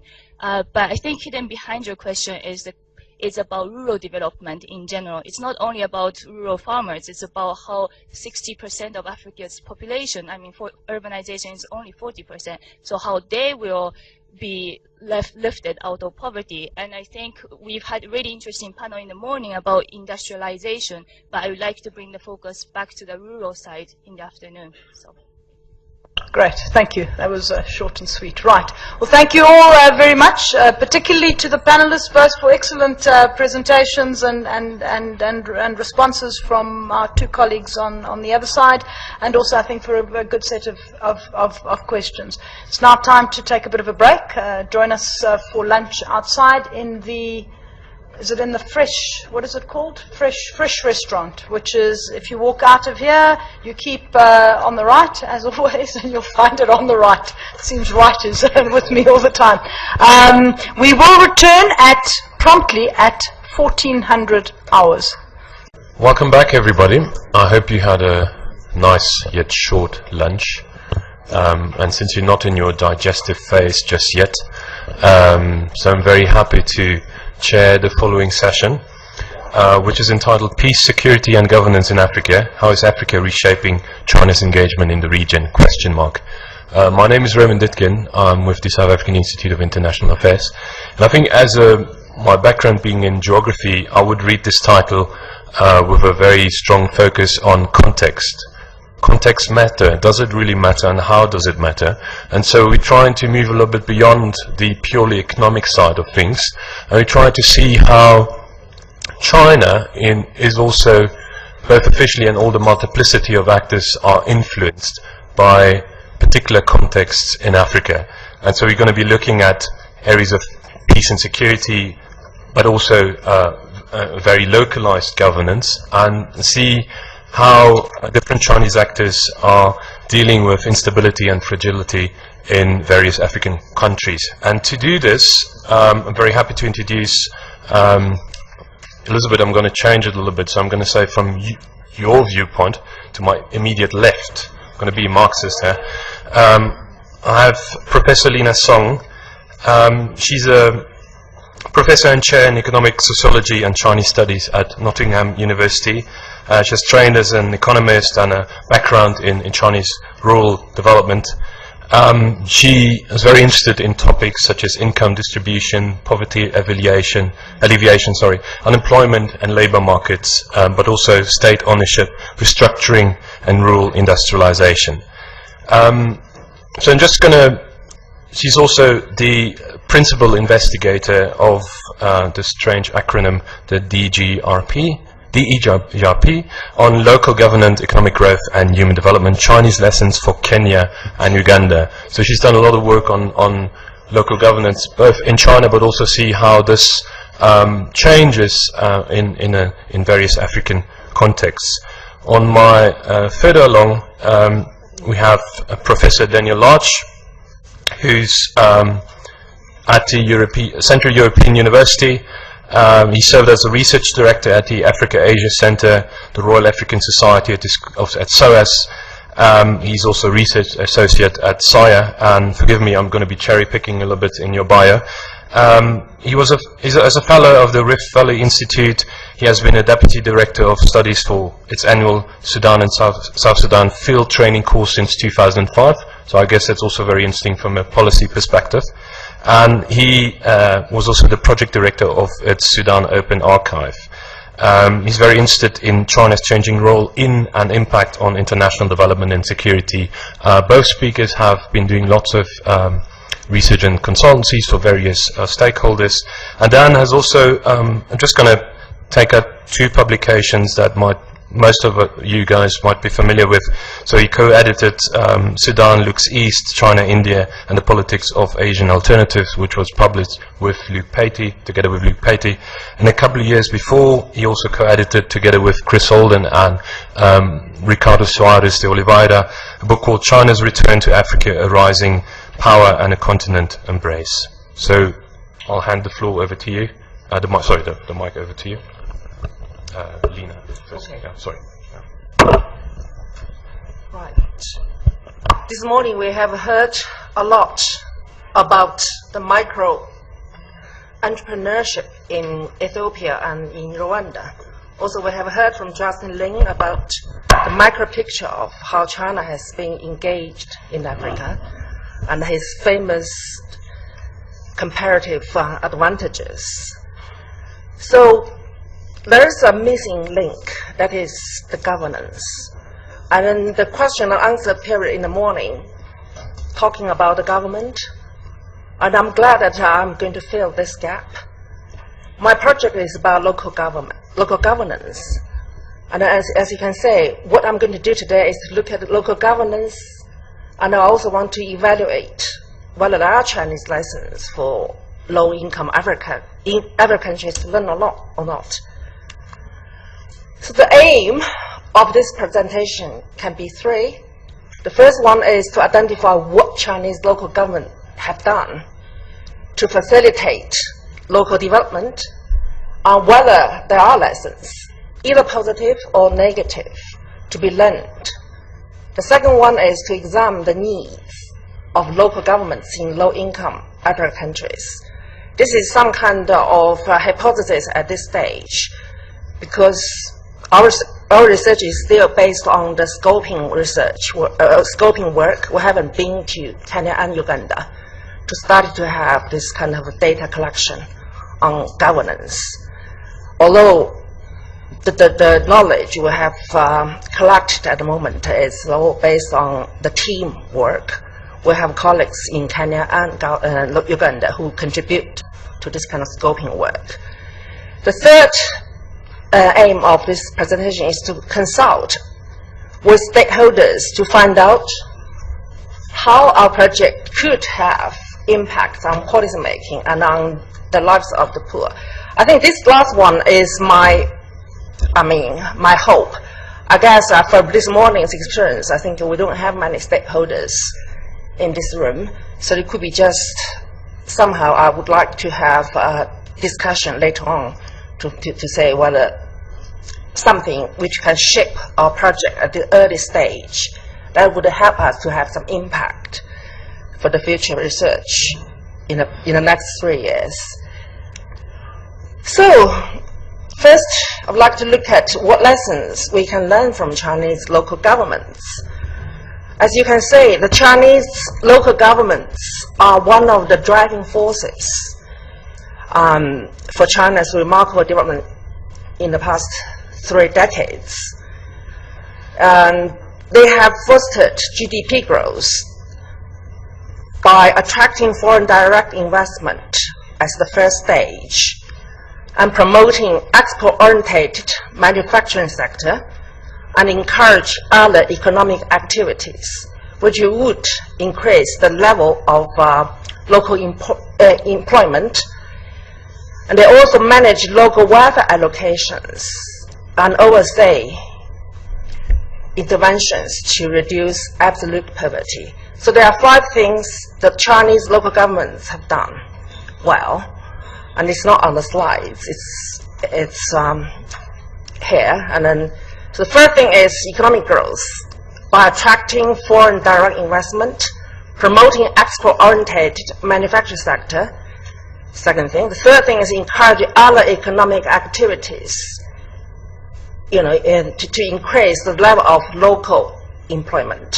And then manage local welfare allocation. And last thing is to reduce the poverty. So the 5 things Chinese local governments have done well. The local authorities in low-income Africa, especially Kenya and Uganda, which we have intended to cover, have generally not played such a proactive role like the Chinese local governments have done. So this presentation intends to raise an issue whether there are lessons that the low-income African countries could learn from their Chinese counterparts. Although we heard this morning that after decades of low growth in Africa, and then some countries started to pick up the growth, especially in Nigeria and then some spots geographically, some countries started to pick up growth. But Kenya, Uganda is one of the countries recently experienced very high growth. And the central government and as well as local governments started to be more like, if you like, defined as a developmental state. And Kenya could be different. So we are very happy to pick up these 2 African countries for the project in order to compare the local government performance. But somehow both countries, as far as we are aware, suffered from the low human development, which we assume that the local government should play a fundamental role in it.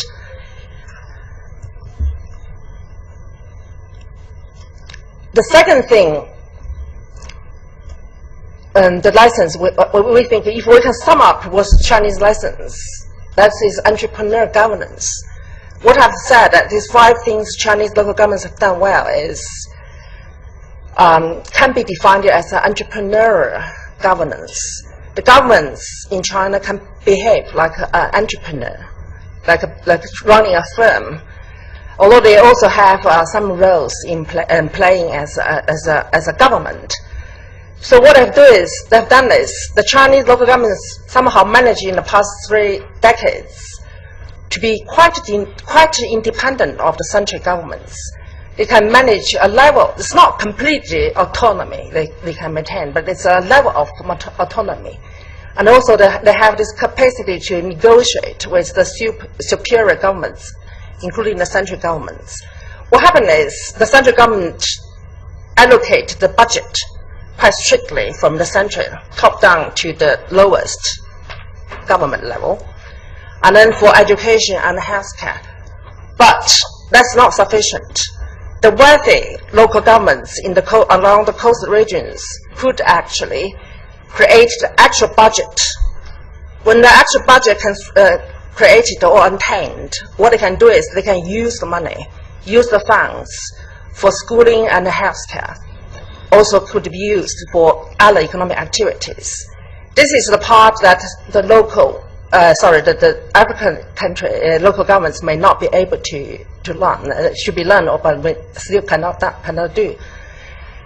Looking at the effectiveness of governing, Chinese government, local governments are quite effective in the way that they can manage the locals really well. What they can do is, because they have a size of government, the numbers of officials is much larger than other most African states. And then there are three systems in the local region, in local government in China. One is we call civil servants, and which can be appointed draw salaries from the central. The second type is semi-civil servants.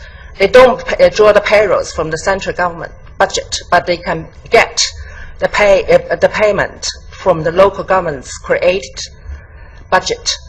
The third one is not necessarily, they are temporary civil servants, but somehow you can think the local governments in China can be over money, too many of them, because of the size of local governments.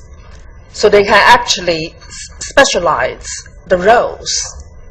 Almost all departments in the local level can be responding to the central level. So it's not like in Kenya or in Uganda. There are roles missing in the local departments. And then the last thing is what we define as a mini-state. Even at the lowest level, like a township level in China, and then the government was running like a small state. It covers almost everything, every aspect of the governing organizations. Mostly it would oversee the local development, including upgrading infrastructure. At the township level, the township government may raise funds, try to upgrade the roads, and try to raise funds to generate electricity, to promote clean water system in the village, at the village level, and sometimes they may fund schools and the healthcare system. So this is what the Chinese local governments have done well. And other things, what we think the Chinese local governments may not have done that well. One is the debts. Because so many roles a local government would have to do, as I said, so they would need a lot of budget, actual or coming from the central, to cover all these activities. So the level of debts at local level is huge. Last year, the central government of China has somehow launched an investigation, trying to find out what exact size of loans or debts of the Chinese, generated from all Chinese local levels. And then after that, I think they have got a number, but they don't want to announce that. It's too high to admit that or to make it in public. What I can say is, what they actually released is the 40-some percentage of the debts, local debts, will be the total size of GDP. It's very high.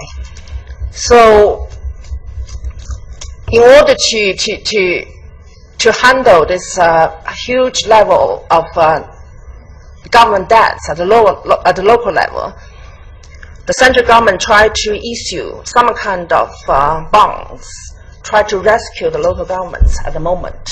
I think very soon they are going to announce some kind of financial program, and then to somehow deliver or try to put it this way, try to reduce the debt level, and then let the society to digest the debts and make it possibly listed on the share market. This could be the next stage before they release the real number of the debts. Because of this, and then there's a lacking of a long-term development strategy in China. You know, there are many good things the local government have done in China, but the thing is the appointment system of the local leaders is very temporary and short. We know that the Chinese government is not an authoritarian government. There isn't a legitimacy, which means apart from the village level of governance, any formal level of governments from township, county upwards, they were not elected.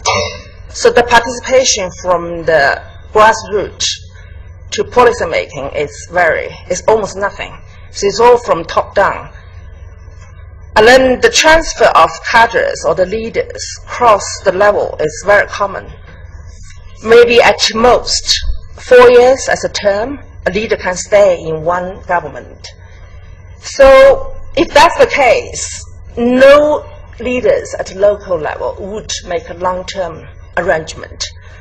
That promotion from the lower level to the up level would be depending on two things. One is the performance in terms of promoting GDP growth, as I said, economic growth. The second thing is whether they could somehow manage the society, the locals, without any instability. So that two things are quite important, stability and growth. So the long-term strategy for the local development is actually missing. And then the other thing I think for what I found that the lessons maybe the Chinese local government should be improved is the support to the private sector. Because of the easy part to control, most local governments would quite like to manage or somehow to manage the firms or to force firms to go along with them. So the private sectors the private firms or smaller firms, individuals may tend to leave. They don't stay in the local level. So what you can say is like the empty townships, empty villages, and some parts of the western parts of China and the central parts of China, some townships can be completely or gradually missing. People left because the private sector tend to move away from very strong governance. The last thing maybe it's quite similar with the Africa local governments is like the misuse of public fundings. When the funding comes from the top governments, and there are many items which can be used. We know that for the official purposes, for their own purposes, like banquets, also visits, unnecessary spendings, not necessarily for the public goods that can be shared. So there are issues about rent-seekings, corruptions, and we all know that in China now there is a big central government campaign against corruptions. So the next one is the needs. What needs low-income African countries can be identified? Our colleagues from Kenya and Uganda identified a few things. One is about autonomy. We know that in Kenya, from 2008, there's a local government reform, and the Kenya central government has created 170-ish local authorities. Okay, so the relationship between the central and the local authorities should be our focus for research. Whether the locals should have autonomy, more autonomy, and in order to learn from the Chinese lessons, is an issue, and whether they can be effectively implement central policies if the policies is correct, is right for economic development. It's another issue. And then how to manage budget, if the budget is enough or not. I think in local Kenya or Uganda governments, possibly the budget from the center is very limited. The distribution between the sources of revenue should be discussed and focused for research. Also, the managing local governments, like mechanism for appointment, promotions, and disciplines could be shared, like in the local Chinese governments. And the last thing is how local governments, local authorities in Kenya and Uganda can coordinate local agents. This include agriculture agents, farmers, local firms, possibly individuals for economic growth. How they can attract investment, mobilize resources, and encourage local productions are all going to be the focus for our research. My last slide is about evaluation framework. The four things we want to evaluate in terms of comparing local governance between China and low-income Africans, especially Kenya and Uganda. One is efficiency, how they can manage in public funds. The second thing is effectiveness to implement policies. And the third thing is motivation. How can the government officials be motivated? Whether there should be a mechanism to motivate local agents to in promoting growth, development, and institutional innovations. We found the innovation, policy innovation is quite important in China. The local governments for the past 30 years started to identify the policy innovations. I don't have time to talk about that, but that can be the same case for Kenya and Uganda, and whether that can be discovered or not and get the attention or not, that should be discussed. The last one is effectiveness to monitor, to set up a monitor system to safeguard the good governance.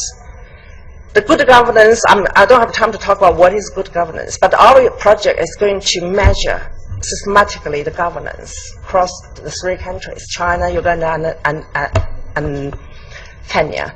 The three countries, exactly speaking, they are not sharing the same political systems, not to the same level anyway. So whether we want to, how we can standardize the governance and find out whether those local governance can play roles in human development and economic growth, it could be a future task. So my presentation I should end here because the chair was telling me I have no time at all. Thank you very much.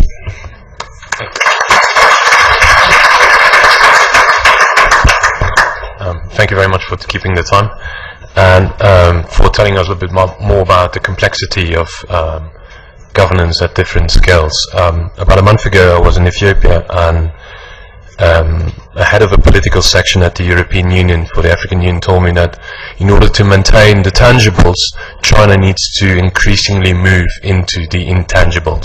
By tangibles, he obviously meant the business interests.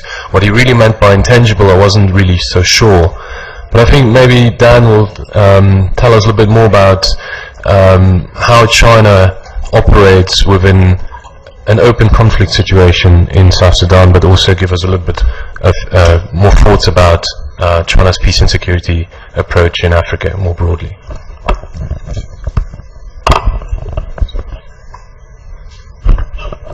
Thanks very much indeed. I'm delighted to be here and to share some of the work that I've been doing with SAIIA on questions of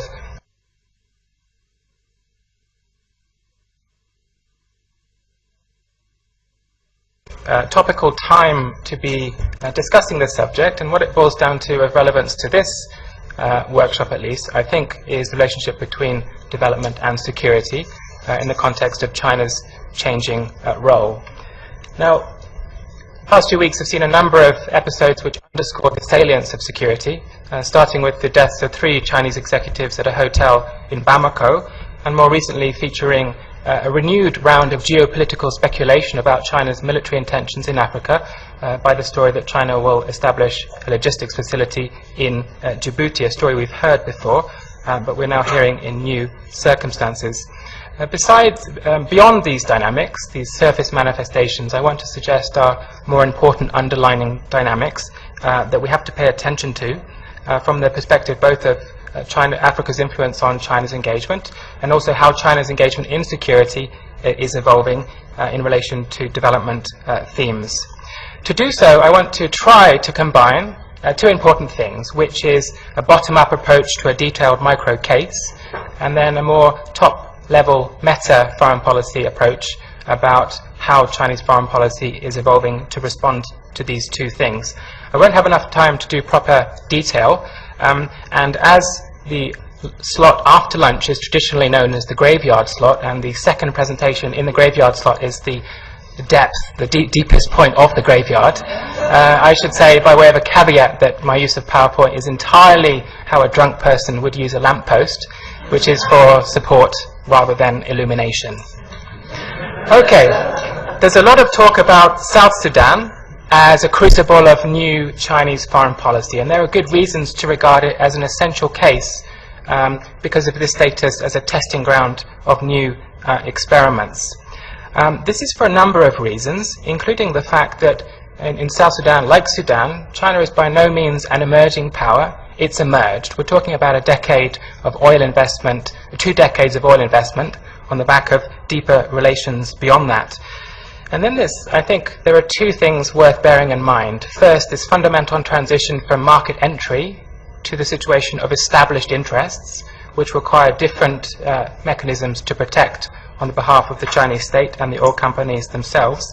And the second is the politicization of Chinese investments in the context of conflict, not just in South Sudan, but Sudan as well. In other words, this exemplifies the notion behind this workshop of a maturing relationship, but this is a very different phase of relations than what we saw 10 and 20 years ago, particularly when various armed groups look to use China to promote their own purposes, and instead of looking at China's relations with South Sudan, it helps to invert that and ask first, what does China mean for diversity of armed groups in South Sudan, and how do they use various Chinese engagements to promote their own purposes? It's also important to remember that South Sudan may be in the news today because of various security risks and ongoing conflicts, but the challenges arising from security long predate the conflict which erupted in December 2013. In other words, particularly for oil corporations and other companies, they've been directly in the line of fire for some years now, and as a result they've had to develop ways of responding to various security challenges. Most notably, on the 18th of October 2008, 5 Chinese oil workers were killed working for CNPC, and this prompted a dramatic restructuring of CNPC's security response, not just in Sudan at the time, but in a number of ways which were rolled out for company operations around the world. This all speaks of the difficulties of actually doing practical investment protection, particularly when your investments are located in war zones. Many of these issues are rooted in a theme we had in our previous session, which boils down to governance and the question in this case of chronic institutional weakness. I don't have time to emphasize the severity of this, but suffice to say we're talking about a militarized kleptocracy, and the challenges for doing any kind of business, much less promoting development, are absolutely severe. In the context then of an intractable conflict, China's engagement has waxed and waned according to what's been happening with the war, and it has featured various efforts to try to compensate for state weakness by establishing creative institutional mechanisms to underwrite further Chinese investment. But what set this back categorically is conflict of an unprecedented severity, which has really set back China's role in all sorts of ways. How has China been responding? Well, there's a lot of things happening, starting of course with a UN peacekeeping role. Now, China's UN peacekeepers have been in Sudan for a decade now or so. This is not new. What is new is the nature of the combat troops deployment in South Sudan under a robust Chapter 7 mission, which very much expands the horizons of China's peacekeeping operations into new operational territory. What's also important to remember, though, is that this multilateral military face under the blue helmets of China has been occurring at the same time as a military relationship China has with Sudan and a putative military relationship China had with South Sudan as well. So when it was revealed in mid-2014 that the Chinese arms corporation Norinco had made an arms shipment to the government in Juba, you can imagine the type of contradictory roles that China was trying to balance, and why the government had good reasons to come out and speak out against further transference of arms into an active war zone. The danger of blowback, as well as the human cost, were amongst the factors there. The Chinese government has been trying to respond to a number of pressures, including the imperative to extract its nationals who are on the line of fire, something that unfortunately they've had a lot of practice of in the past 5 years or so, and which they were able to succeed in late December 2013 and January 2014. There's also been a diversified political engagement with the Chinese government dealing not simply with the central South Sudanese government in Juba, but a variety of armed opposition and political parties as well, speaking very much of a broadening of the political relationships and responding to the deepening of the challenges that they respond to. China's role at the Security Council has also been changing, and that's partly why we see the introduction of language about the responsibility of the South Sudanese government to protect agency assets in South Sudan, but also nationals as well. In other words, inserting this language into the Security Council resolutions as part of a new phase of attempted investment protection. But most prominent perhaps has been China's attempted diplomatic engagement to help the peace negotiations in South Sudan, and this is partly where the notion of South Sudan as a testing ground occurs. There's been an active diplomatic engagement led by China's Special Envoy for Africa and supplemented by the Foreign Minister, going right up to the top leadership level and the President himself. And this has combined support to the regional negotiations under IGAD auspices with China's more bilateral efforts to conduct its own mediation-like diplomacy. I say mediation-like because China is not a traditional mediator in the proper sense of the word, but its brokering role has been active in trying to bridge the differences between the government of South Sudan and the main opposition. Notably, in January of this year, China convened a special meeting of IGAD in Khartoum to try to resolve the conflict in South Sudan. Unsurprisingly, this didn't work, though we did have a peace agreement of sorts in late August of this year. But for some at least, this would be evidence of China acting not only as a responsible world power, but also like a practical great power as well. Now, I think that may be overstated because what we're talking about is an ad hoc experimental engagement, and after January, the Chinese stepped back, realizing the difficulties of negotiating peace, and continued to support IGAD as their main preference. The final departure would be China's support for a range of sanctions against the belligerents in South Sudan, which is very different from China's support, opposition to sanctions on Sudan a decade ago, a notable departure as well. Turning briefly to the bigger picture then, I want to try to relate some of the themes that emerge from the South Sudan case to the more general scenarios that we see unfolding in conflict-affected parts of Africa. Now, a decade ago, it was common to say that China was somehow unique, China was different. China could operate in conflict-affected contexts as its comparative advantage. Well, since then, despite initial successes in West Africa, for example, the very conditions which seemed conducive to China's success, meaning state fragility, conflict, have been the very reasons why China has experienced a series of setbacks, and that's partly why the security relationship has been mainstreaming. Looking briefly then at the drivers of this, and then some of the debates about this, I want to identify three key drivers.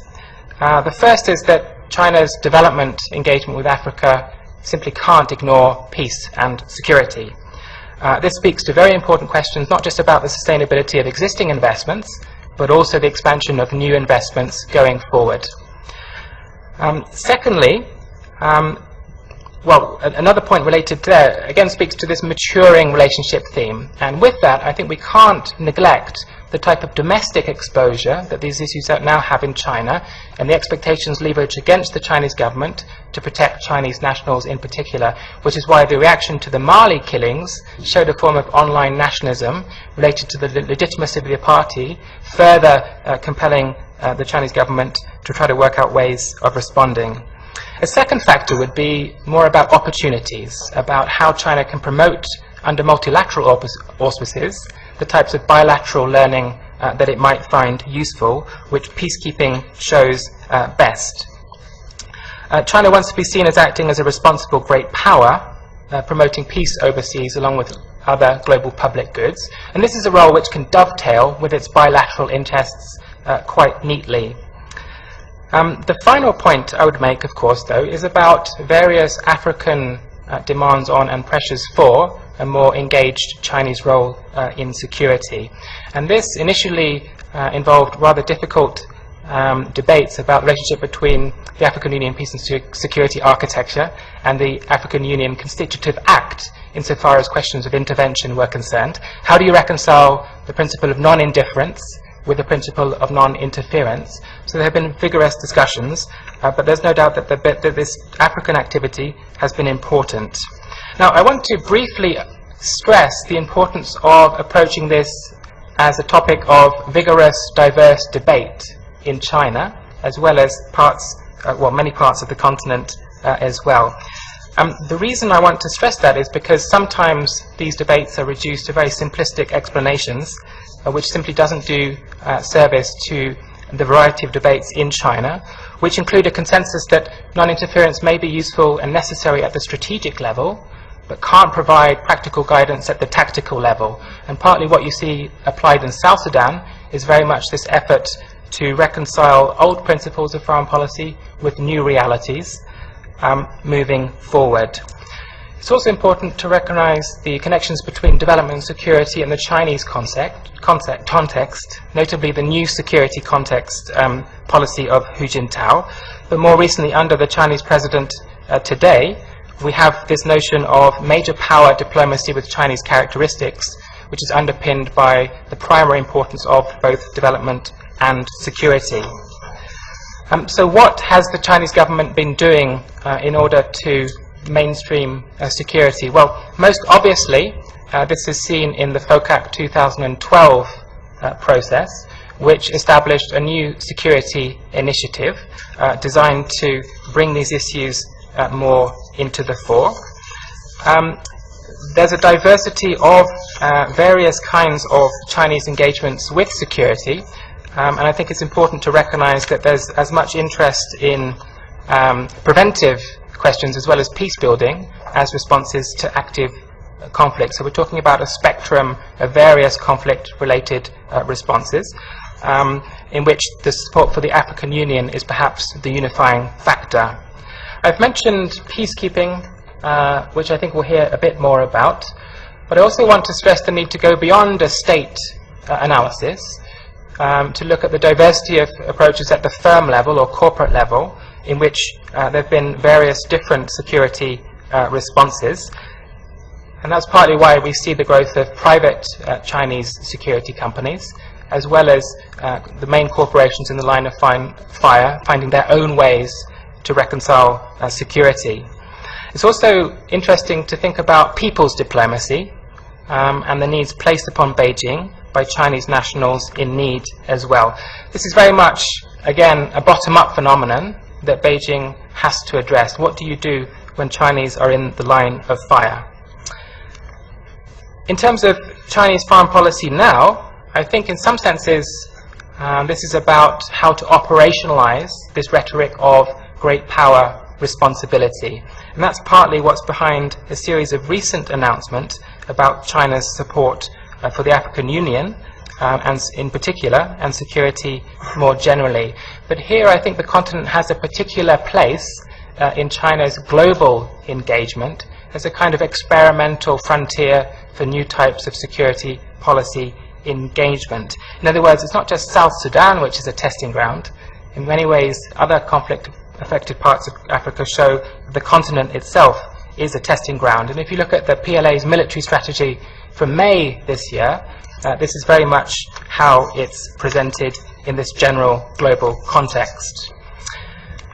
To conclude then, I think this raises a series of questions about the relationship between development and security, to further add to what we've heard about government and questions of governance more generally. South Sudan is a specific, unique case, but I think underscores the need for this bottom-up, micro approach to complement the broader trends in China's changing security engagement in Africa, and the centrality of the context in which this is occurring. Going forward, there are also questions about how the African Union responds to China and seeks to shape or not China's interest in security going forward. A colleague, Chris Alden, has summarized this as a number of different possible roles: China as an architect going forward, as a builder, or a subcontractor for Africa's peace and security. But today, for all the current prominence of security, I think in some senses this is not a new story. What is new is the fact that it's more manifest, prominent and talked about, as well as being a subject for policy engagement as well. And that's why tomorrow and on Saturday we're very likely to hear more about security within the FOCAC process, as well as what happens after that.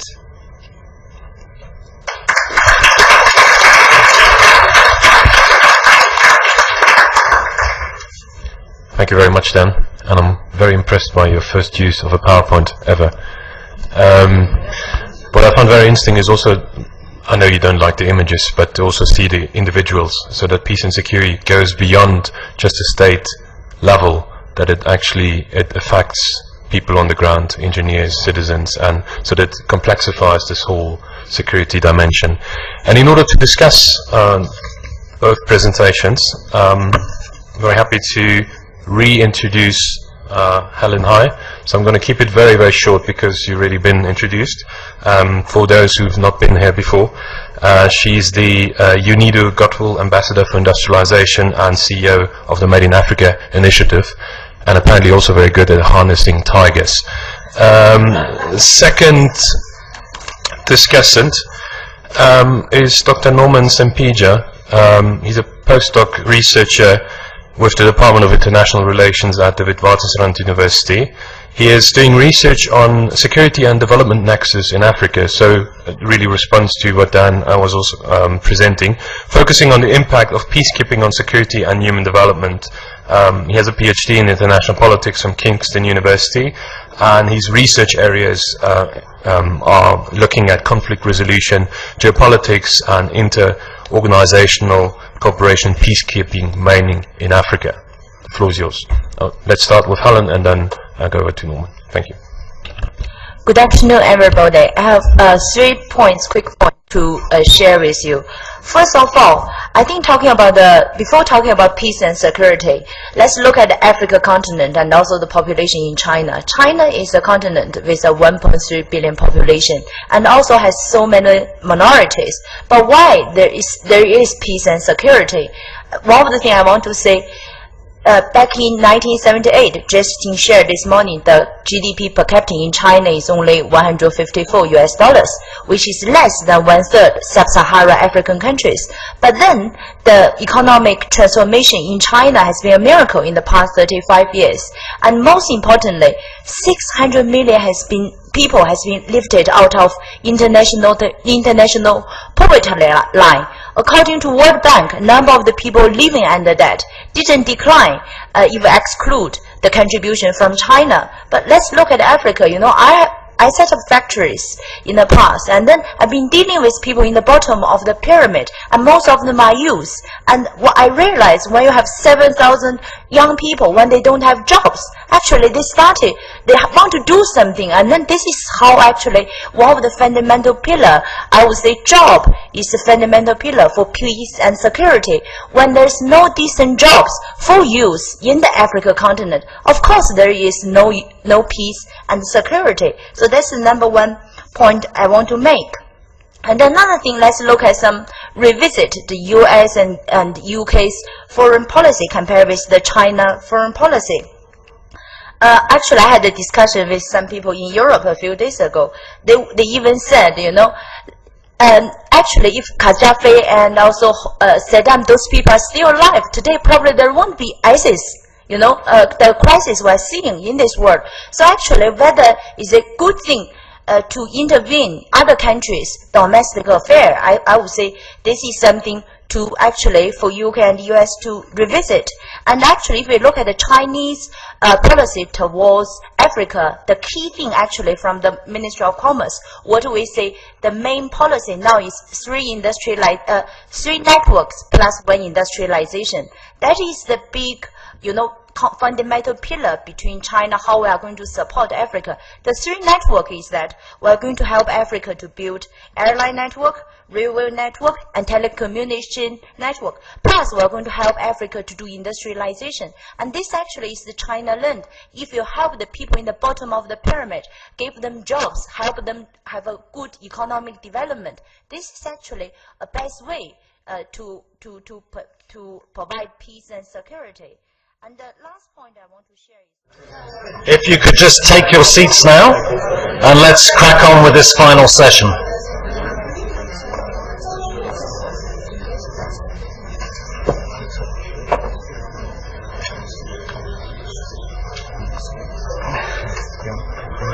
As soon as I found my glasses. Right, here we go.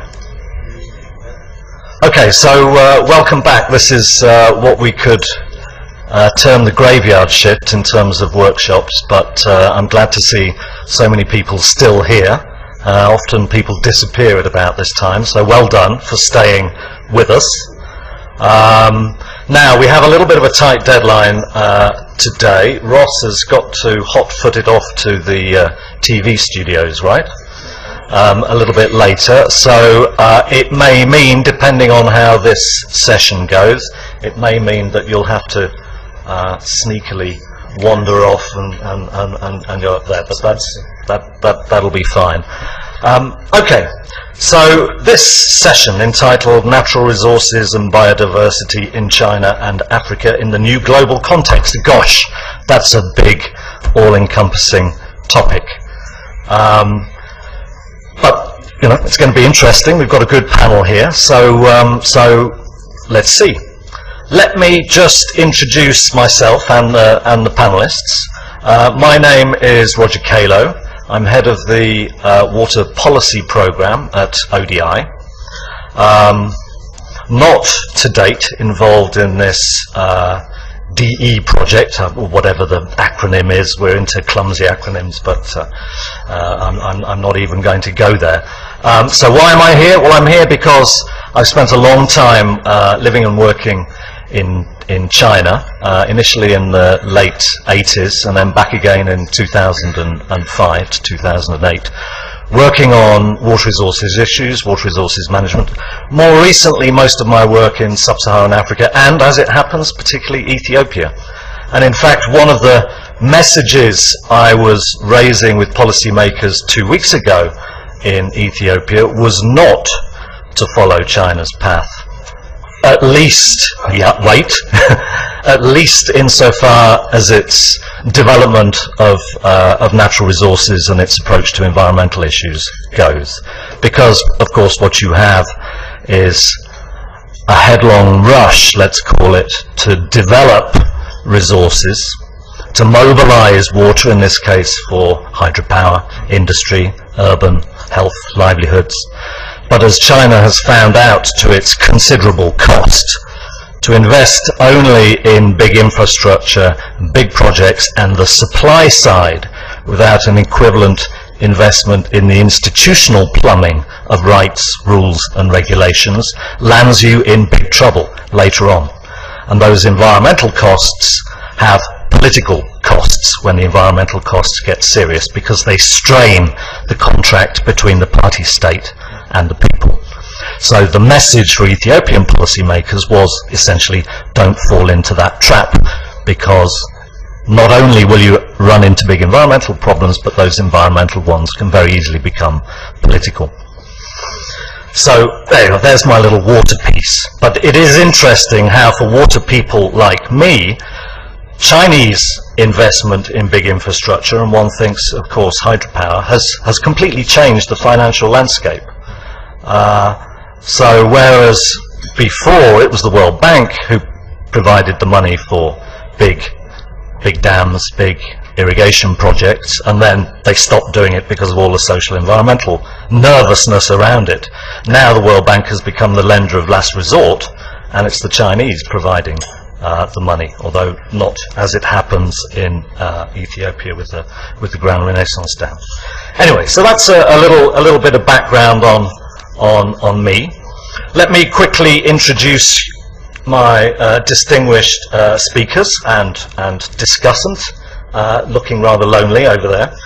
So Ross Harvey, senior researcher with the Governance of Africa's Resources Programme, GARP, another slightly clumsy acronym there. And Ross, well, I'll keep it short, but Ross will look at how this changing relationship between China and Africa is affecting the extractive sector, but in turn, how changing patterns of domestic consumption and demand are changing trade flows the other way around. So, moving swiftly over onto my right, we have Xiaoxue Wang. Apologies for my rubbish tonal Chinese. After many years living in China, I realized I was entirely tone deaf as far as the 4 tones. So my 2 children left China after 2 years with perfect Putonghua, whereas the old dog of a father was, unreformed. Never mind. So Xiaoxue will be actually picking up on one of the points she made in an intervention earlier in the session, which is really, if we're interested in the poverty dimension, and poverty in Africa is overwhelmingly still a rural phenomenon. So if we want to understand poverty and how to escape poverty traps, then what we're interested in is labour-intensive growth within agriculture that is still predominantly rain-fed and still pretty precarious, especially as climate change accelerates. So that would be great. And then over on my right, we have Yushan Wu from SAIIA, with a particular interest in China's public diplomacy in Africa. Maybe we could call that soft power. Not a term I've heard so far today. But that's going to be interesting to explore. So, without further ado, I'm going to hand over to Ross first. And good, off you go.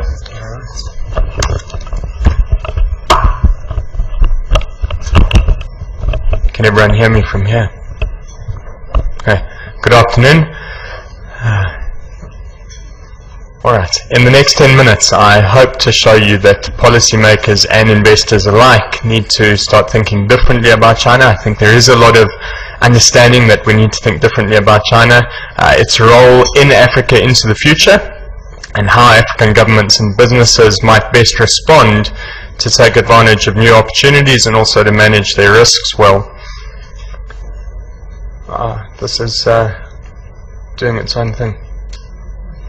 Okay, so the importance of China's 5-year plans cannot be overstated. We haven't heard very much about that today, but certainly Peter did allude to it earlier. Anyone truly interested in understanding China's role and the effects thereof must start with an interrogation of these plans, what they look like.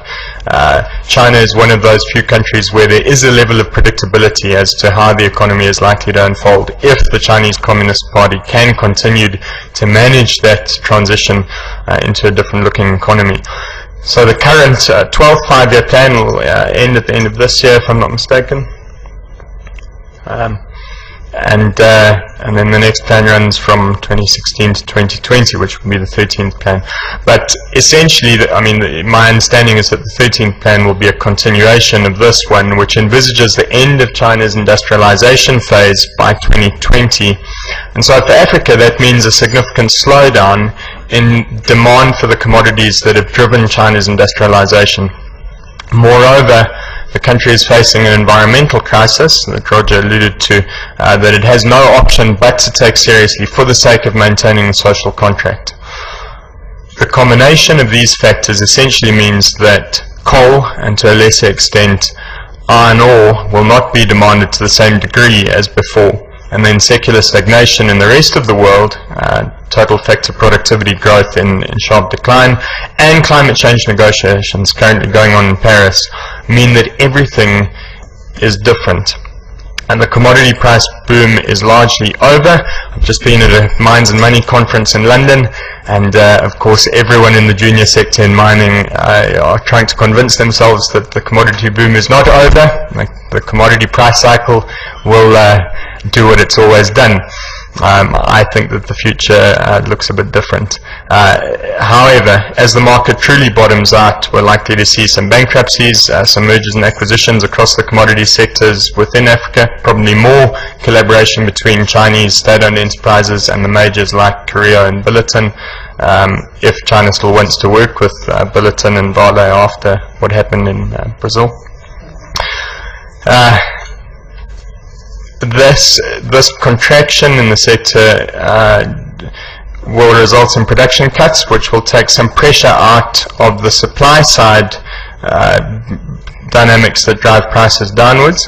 So excess supply was arguably driving prices down just as much as decreased demand, and that supply had come on stream because it was chasing high prices. So there were a lot of players that came into the commodities market chasing higher prices, and some of them will disappear simply because they aren't well funded and they simply can't withstand the long run impact of persistent low commodity prices. So not long ago coal was at $70 a ton or more, and iron ore was up around $100 a ton.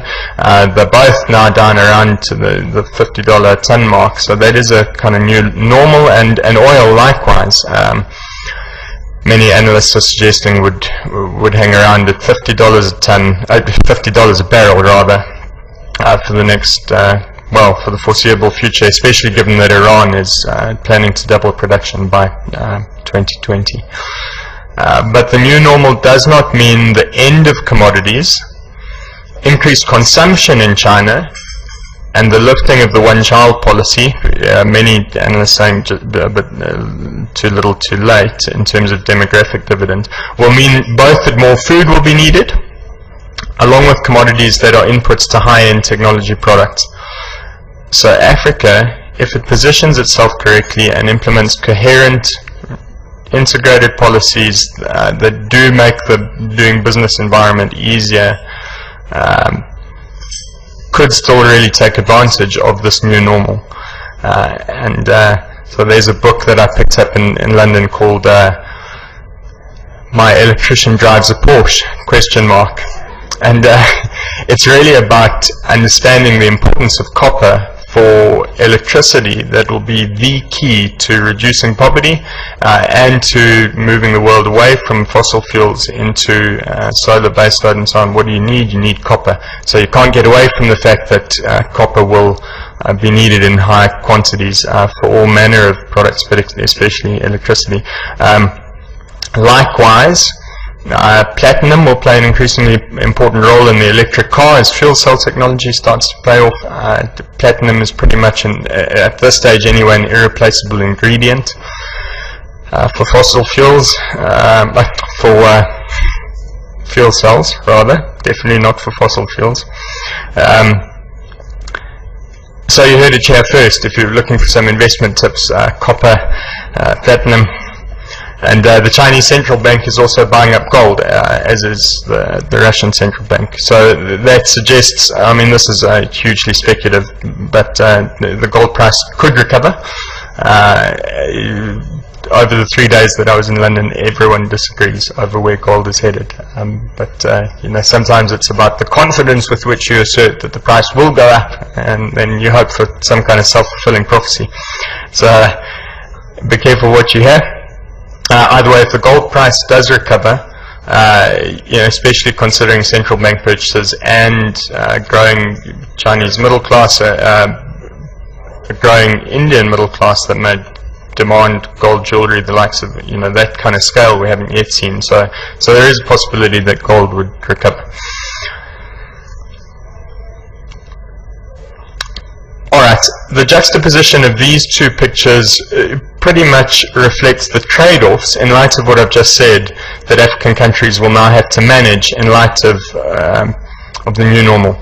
So on the left is a map of the prospecting licenses awarded to a company in Botswana to prospect for iron ore. Okay, so I mean, given the decreased demand for iron ore isn't really a good kind of picture to use, but it's analogous because those prospecting licenses were granted right next to the Okavango Delta, UNESCO World Heritage Site, and so that creates serious environmental risk. Now, it's not a Chinese company, but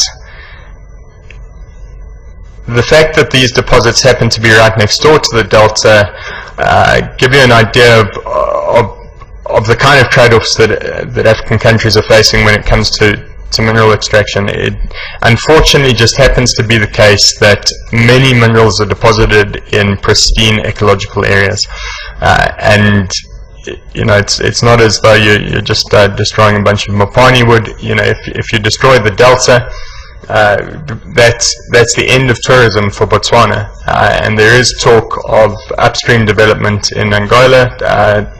I mean, it's difficult to get the facts on this, but Ricardo Soares d'Oliveira has been saying that there are Chinese Angola agricultural deals, for instance, that suggest a move away as well from the Angolan government having a strong hand in the relationship with the Chinese government. And so he's of the view that these guys are at risk of giving away land for nothing, you know, at potential devastating consequences downstream for places like the Delta.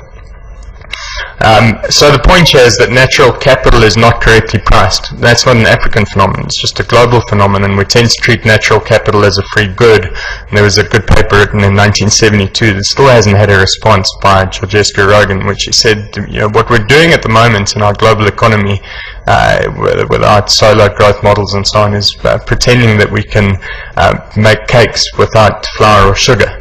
Actually, we have to stop treating natural capital as a free good. We need to price it better. But the fact that we don't price it properly explains the existence of negative externalities, which is just the divergence between social costs and private returns. So polluting firms don't internalize the costs that they offload onto society, invariably the poorer members of society, and some of the water issues that Roger has just been alluding to in China, certainly. African countries have to avoid polluting their rivers because we're going to be increasingly water scarce. So the best possible outcome from the COP21 negotiations would be a consensus on how to measure the value of an untouched wilderness. I doubt we're going to get there, but at the moment the best we have is tourism revenue generation. Tourism revenue gives us some idea of what pristine wildernesses are worth. And so when you're evaluating the risk, say between a copper mine, which, like I said earlier, at the risk of not contradicting myself, copper is going to be really important. But if you want to mine copper in environmentally sensitive areas, you have to consider what you're giving up over the long run. And unfortunately, like Keynes said, in the long run we're all dead, and for politicians, political cycles are often incoherent with long run planning around environmental preservation. The other problem is that tourism doesn't deliver the volume of jobs that African economies require if they're to absorb this youth bulge demographic that we've been talking about this morning. That is desperate for employment. And so mining projects are increasingly located in areas that are ecologically sensitive. The short-term reward of mining rents for governments often crowds out their incentive to preserve wilderness areas for the future. Moreover, then, the demand for food and for furniture, not only in China but also in countries like India, also mean that wilderness areas are at risk of being devoted to agricultural and forestry production. I don't have answers as to how we get around that. And I have a note that says Deborah Groudegum has thankfully worked hard to dispel many of the myths around, Chinese land grabs and so on. But there is this question that sort of pervades the media that, give you scary pictures of pristine wilderness being devoted to rice paddies. Not something that we do want to see. Either way, the prospect of further loss of wilderness area to either mining or agriculture or forestry or all three raises this difficult question of how we manage biodiversity loss if that's the price we have to pay. And so it's not only then that agriculture and extractive industry expansion could threaten ecological integrity, it's also that infrastructure projects that are currently underway to get food and minerals or hydrocarbons to port are inadvertently creating new threats to biodiversity preservation. And this is an issue that we shouldn't shy away from. We do need more research into understanding, for instance, the dynamics of the ivory trade and how economic activity in Africa at the moment may facilitate the distribution of ivory into consumer markets, primarily in China. The US and Chinese governments have recently publicly committed to enacting a nearly complete ban on domestic ivory trades, and a credible commitment to this process would go a long way, not only to preserving Africa's elephants, but also the biodiversity replication that elephants themselves help to generate. This issue is on the agenda for FOCAC 6, so that's promising in and of itself. The Chinese government is, of course, in a difficult position because the domestic ivory trade is highly prized, and so trying now to ban it puts them, I think, in a difficult political position. As it stands, infrastructure expansion combined with a number of other factors threaten elephant populations because they may facilitate the export of ivory to consumer markets. We need to do more research in this area, just what I've been saying. But this overt commitment to ending the domestic ivory trades, both in the US and in China, is good news for biodiversity preservation in Africa more generally. And then an additional point, and lining up with what Professor Lodge was bringing to us in the previous session around security, is that we have evidence that ivory increasingly serves as a form of currency for arms purchases to fund militias in South Sudan and so on. So this adds a security dimension to the debate. And part of what I'm doing is just trying to show how everything is connected. This is not just about the future of the extractives industry. You have to think about everything in relation to their trade-offs. Economic activities always come with some kind of negative externality that has to be managed. So the quicker China and the US ban the domestic trade in ivory, probably the better for everyone. So where does this leave us? China's economic restructuring does not signal the end of commodities, but it does signal a shift in the composition of the mineral export basket of the future. And I think I could probably safely say that coal is pretty much dead, which pleases me greatly, and copper is king. But that means that the trade-offs that surround copper being king have to be carefully managed. In the midst of this shift in composition, African governments need to ensure that the expansion of the extractive industries, along with the expansion of agriculture and forestry, does not threaten the biodiversity on which Africa's future ultimately depends. The continent must do everything in its power to protect renewable resources, and wherever ecological irreversibility is a risk, they have to be courageous and resist investment that would provide short-term gains at the expense of long-run sustainability. Thanks.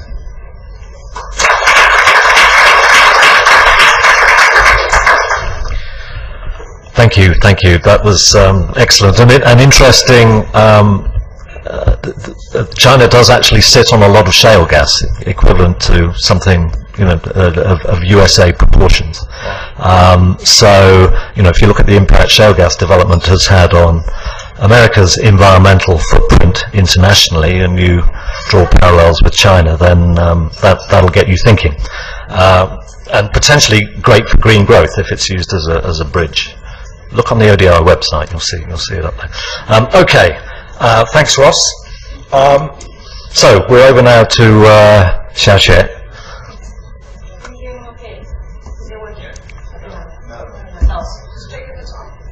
Hello? Working now. Great.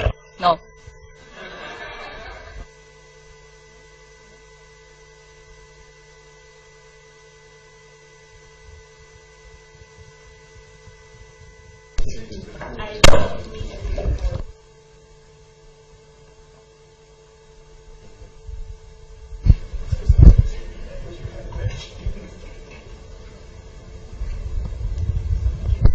Hello?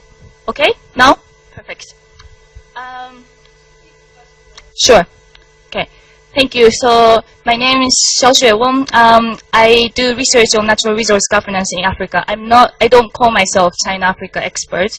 My training is primarily in forest governance, land tenure governance in African countries, and that's where I conduct my field work. I spend a third of my time going around in the bush and in cities talking to people, African people especially.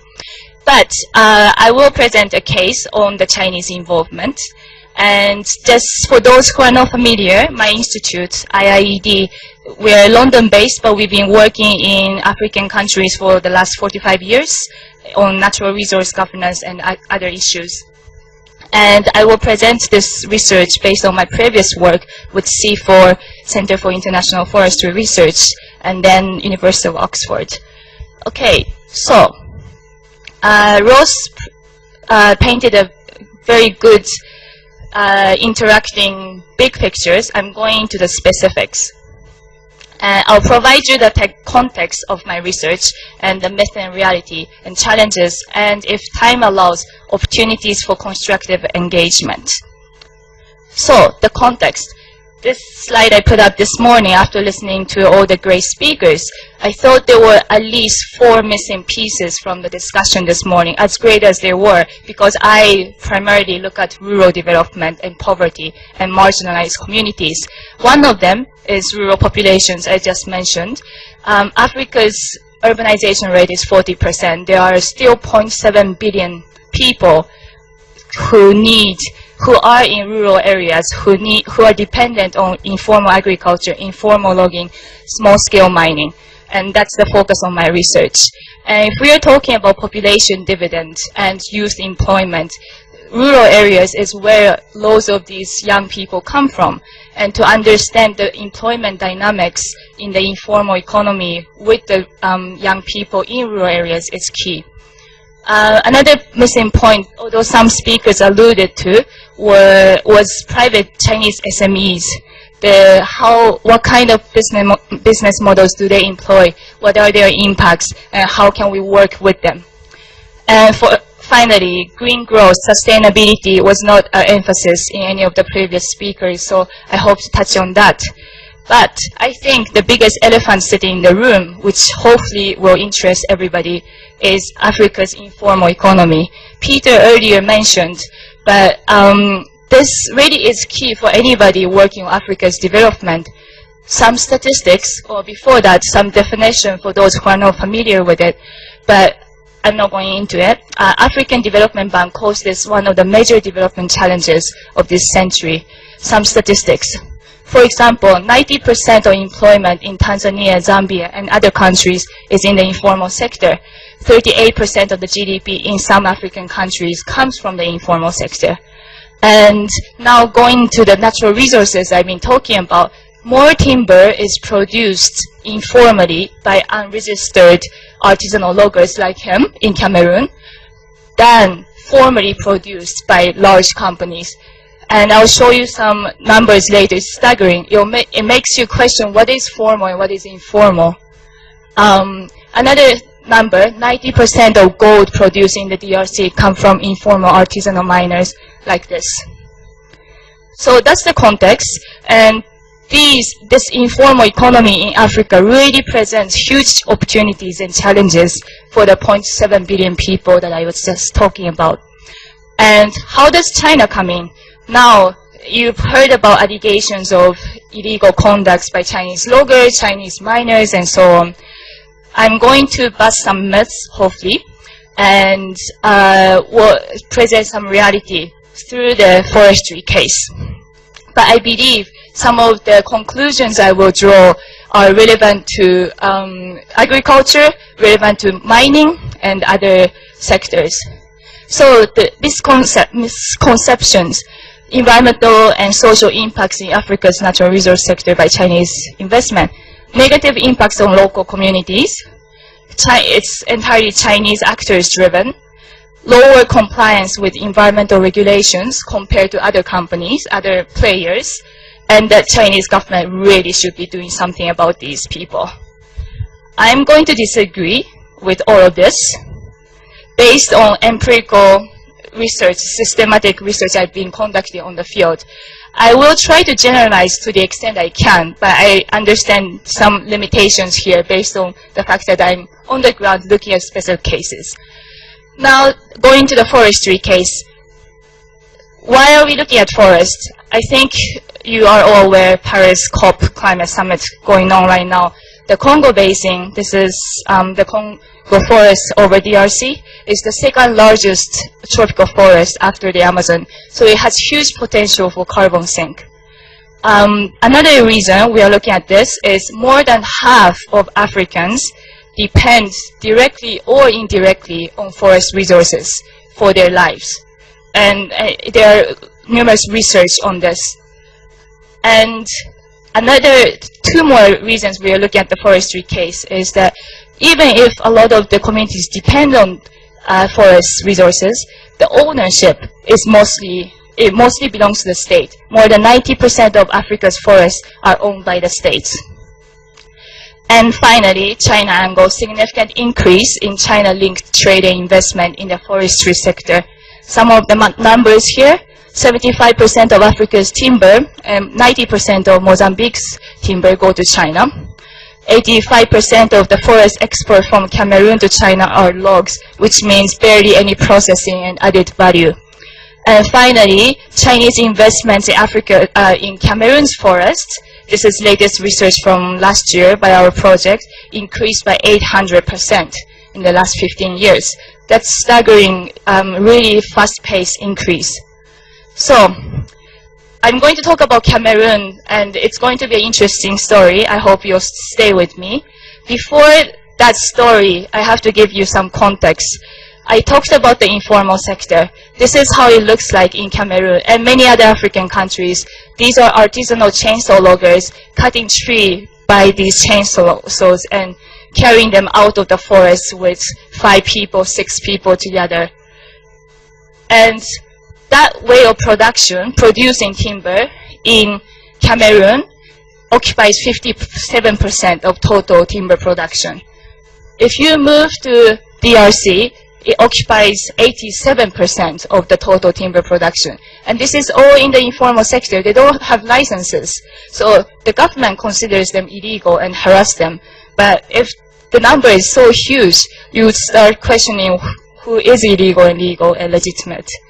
But I'll leave that to you. So now the interesting story, where I spent weeks in the bush trying to hunt down. This tree is called the bubinga. It's a beautiful tree, 70 meters tall about when it grows, when it matures.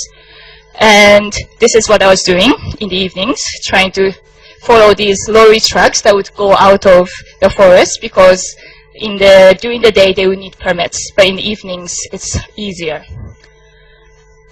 And this tree, when it goes to China, it becomes like this. Many people might be familiar with the rosewood furniture industry in China. It's traditionally emperor's furniture.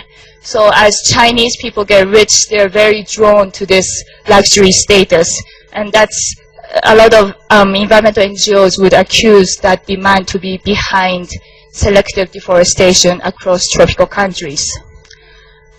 But what I found, in a nutshell, when I went into the villages and spent quite a lot of time interviewing people, focus groups, and systematic sampling, is they say they logged according to customary ownerships, so not sanctioned by the state, but based on their own traditional informal rules. And they supplied the Chinese traders, and the Chinese traders followed the rules they gave, so no government was involved. But the Chinese traders gave them fast payments in cash, as much as they wanted to, they asked, and these local community villagers use the income to improve their livelihoods. And I have some very specific data on this later. And what happened is, after seeing how lucrative this informal Bubinga trade is, the Cameroonian government decided to impose a partial ban. But it's partial because they still allowed the big companies to continue. They didn't want the small people to be running around, because many people in the ministry suspect the government officials wanted a piece of the cake. But this led to the elite capture of the lucrative trade and further marginalized local communities. This is the nutshell. In terms of methodology, I interviewed 67 people. Out of those, almost half were illegal, informal traders directly engaged in this specific trade. In terms of how long do I have more?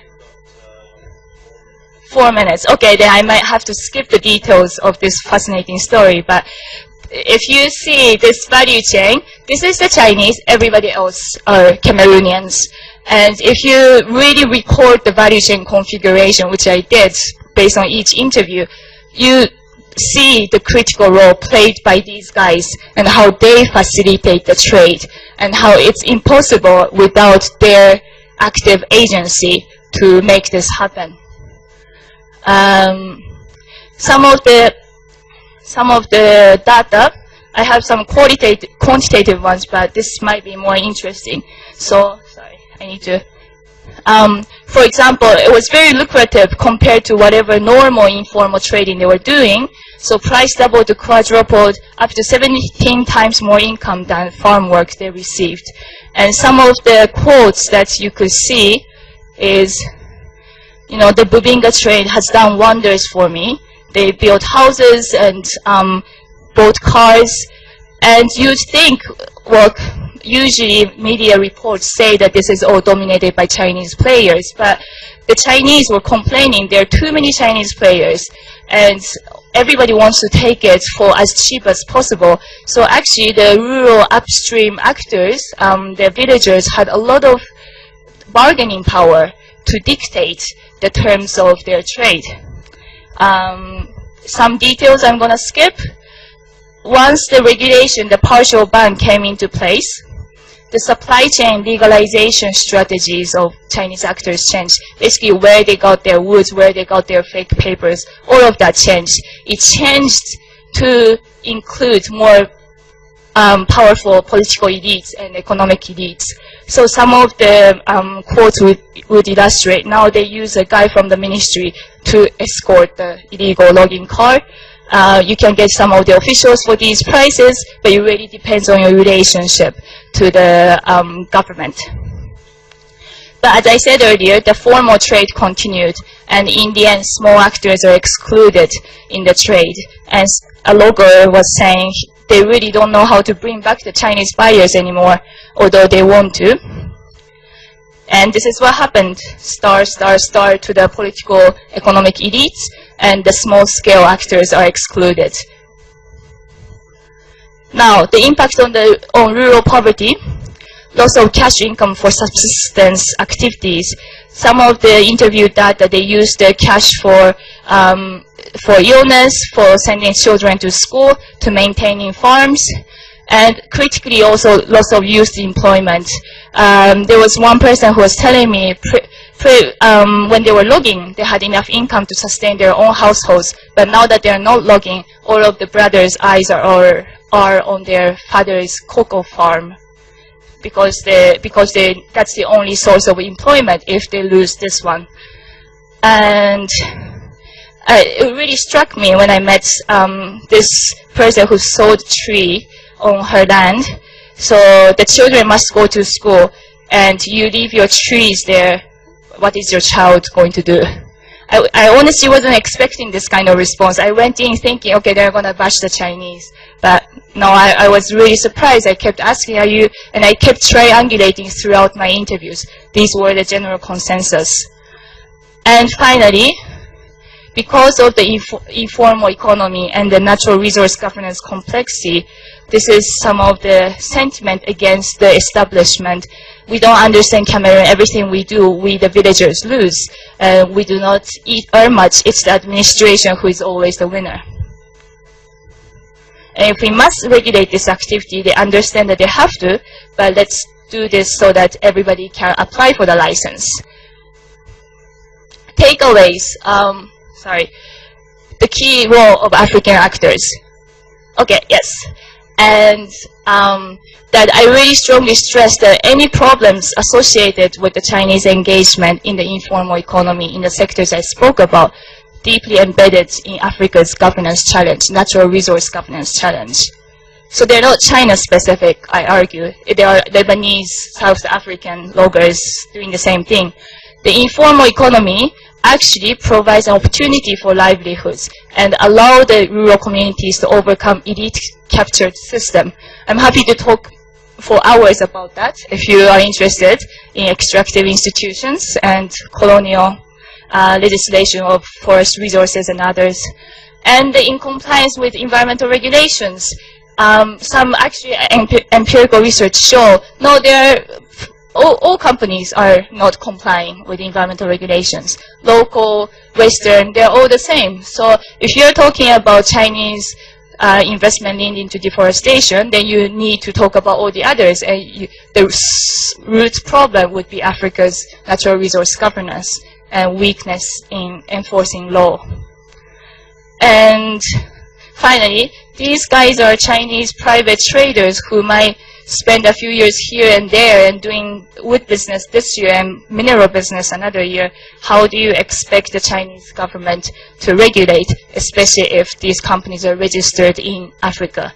And back in China, they don't even recognize them as Chinese businesses. One of the interviewee told me he wanted to register for their Chamber of Commerce. They told, no, you're African business. And I think I've talked enough about that. So there are challenges, and IIED, we are academic research, but also we do engagement with government companies directly. And I talk with Chinese timber traders, I talk with Chinese government and African civil society, and we design programs so that we can build capacity to enhance to improve their sustainability practice. Thank you.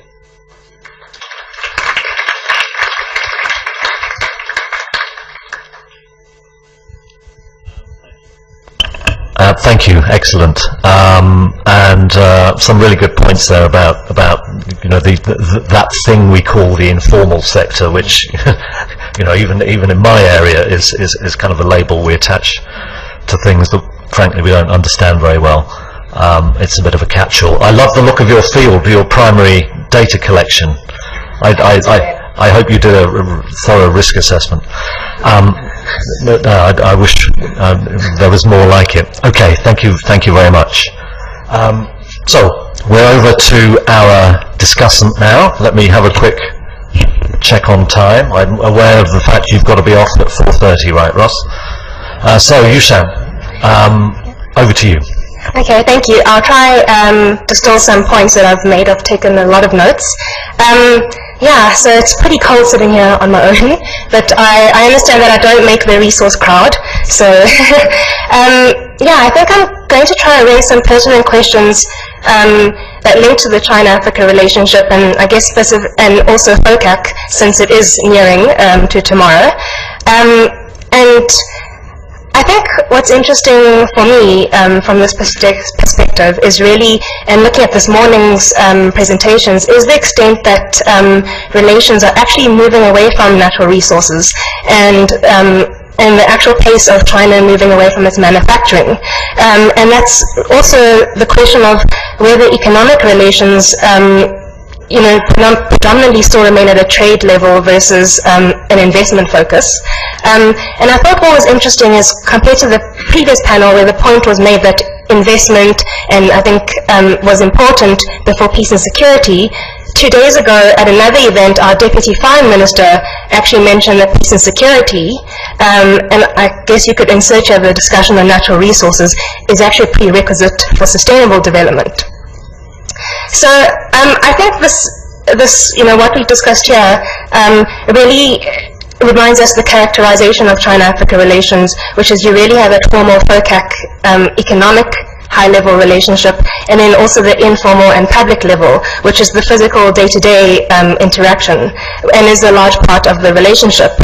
And also, I think the informal sector also embodies some of the complexities. So, for example, we see collaboration as well as synergies, as Shir has provided, but also there's also spaces of where there's competition. If we think of the retail sector and small businesses in Zimbabwe, for example, which is at about 11% employment rate, and most of the economy is in the informal sector, and also South Africa.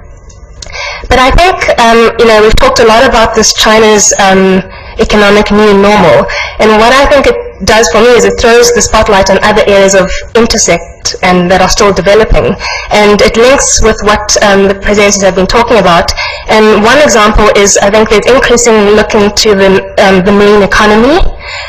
So, I mean, a lot of us have heard about China's proposition of this One Belt, One Road initiative, which is essentially about linking an overland trade network from China to Europe, and now currently it includes also a maritime component, which is largely through the Indian Ocean. And I think for Africa, though, what is unknown is really the exact intersects with Africa's own maritime initiatives. So, for example, South Africa now has its own Operation Pakisa. And how this intersects now with China's global strategy in the Maritime Silk Road and Economic Belt. And we also don't know what the impact will be, but I think the direct link at the moment is the increased building of infrastructure and transport links in East Africa. And I think that also is raising a lot of questions about what this means for Southern Africa or Western Africa. But I saw a tweet today from someone here about the fact that South Africa and China has just signed an agreement to cooperate on the Maritime Silk Road Initiative. So that will be interesting to see. And I think Ross raised an important point is, what is the impact of infrastructure or transport infrastructure, such as these kind of initiatives in the long term on the environment or on wildlife. And I think a bigger question about FOCAC initiatives is, do we have the monitoring mechanisms in place to monitor all the projects that are announced? And I think specifically on the African side is we're getting so many more numbers of projects as well as players involved from countries to sectors, but do we have what we lack and require assistance and collaboration is actually project management and to follow up on these projects. And also I think something that I think needs to be raised is also, I think, Africa's ability to negotiate. So I was speaking with a former Zimbabwean policymaker last month, and he made the point that, when China negotiates with Africa, they always bring their best. So the best suited for the negotiation, the most well-educated. And are we doing the same? So then I'd move on to another area, which is the wildlife trade, and some of us here were at an event yesterday and discussed the issue specifically regarding China. And I mean, in light of this new reality, I think one thing I'd really highlight from this, which also I think links to the forestry example, is do we really understand the broad range of actors involved and the intermediaries, and how do we, so I think that's important. But I think more important, and I suppose my interest as well, is do we understand the complexities within the demand and supply side? So similar to forestry, on the demand side, when we look at China, is, I mean, how do we manage an economy that's increasingly moving towards consumption and services? But also, I think more than economic changes is thinking, and changing thinking takes a lot longer. So are we also addressing the socio-economic or cultural drivers in different types of trade? And then I think what often gets forgotten in this debate, we look at the demand side, but what about the supply side, and do we understand the complexities on the supply side? So if we look at South Africa and the current debate on the rhino horn trade, is, I made this point yesterday, is I think there's general lack of consensus on the intrinsic value of wildlife. And until this is linked to economic development, it's going to be predominantly seen as a middle-class issue. So I think, having said that, what these cases also highlight is the divisions within society itself, between African governments and their own informal spaces. And I think one point is we talked a lot about the youth demographic today, but I'd also want to highlight that we also shouldn't see it as one group, that the youth demographic is not just an opportunity for a voting bloc or industrialization, but also recognizing that there are different aspirations involved. And yeah, so I think to wrap up, and I think I really think I'd like to raise questions for the upcoming FOCAC, is I think we're starting to see increasing China engagement at the multilateral level, at the AU, UN peacekeeping, and at the same time, I think when you look at FOCAC, it still appears to as if it's a set of bilateral relationships. So really, I think the question is are we moving towards a more China who's more multilateral focused, or is there still an important bilateral element when it comes to implementing projects? And also, where does Africa or FOCAC fit in China's bigger strategy or global objectives? I mean, we're starting to see an increased amount of funding pots like the AIIB, the Silk Road Fund, the New Development Bank from the BRICS, but what I think we're not sure about is, does this actually increase funding towards Africa and projects, or is it moving focus away? But I think this panel, the positive, and I think what it has raised for me is such side issues that are increasingly becoming important, is also starting to create more intersects and interlinks between the formal high-level spaces as well as the informal levels. And I think in that context and the new normal, we can also start thinking about a post-FOCAC reality. Thank you.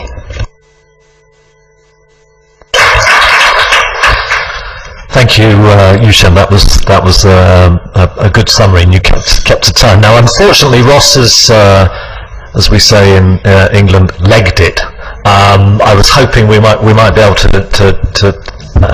get a quick response from him before he left, but it is 4:30. But we've finished in good time. So let's get a bit of a discussion going. Any comments or questions on what you've heard in this session? And if I could ask you to tell us who you are, hold the microphone up close, keep it short. Okay, so let's take a couple. We've got one from you, sir, and I think we've got one from the back, but did I miss someone? No? Okay, so let's take these two up here. Good afternoon, this is Tom from an NGO called African Parks. We're a nature conservation NGO and we manage national parks in 7 countries in Africa, about 6 million hectares. Ms. Wong, it is great to see your presentation get down to the realities of the villages at the end of the road in the forest, because that's where we operate, and you paint a very realistic picture of what we experience on a day-to-day basis.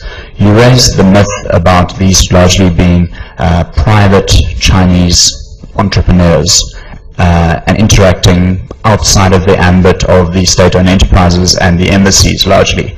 That said, they do get caught for illegal wildlife trade. That gets publicized both in the domestic media and increasingly in the international media, and we heard yesterday from our Chinese ambassador that is deeply embarrassing for China in many respects. Do you still think it's realistic for the embassies and even the network of state-owned companies operating in those countries to try and self-regulate on behalf of some of their compatriots because they bear the consequences of that, obviously in the context of a complete failure of domestic legal systems? Great, and good question. And one more from up here on my left. Yes, from you, sir. Hi, I'm Barney Walsh from African Leadership Centre, King's College London. Yes, thank you. I thought that talk was really interesting. And I completely agree with the kind of local governance issues and that being a kind of the fundamental problem. However, I'm interested when you know the kind of Chinese companies are kind of not doing anything worse than other companies. That's not necessarily a good thing, though. So I think we need to be careful. That doesn't mean we shouldn't criticise that. I've heard people say other things. You know, well, Chinese national oil companies aren't doing the same as Western companies. You know, shame on them in that case. So I think we do need to keep criticizing them in the way we would do other companies. Okay, let's just, I know we've got a couple more hands over there, but let's just draw a little line there. Xiaxue, would you like to?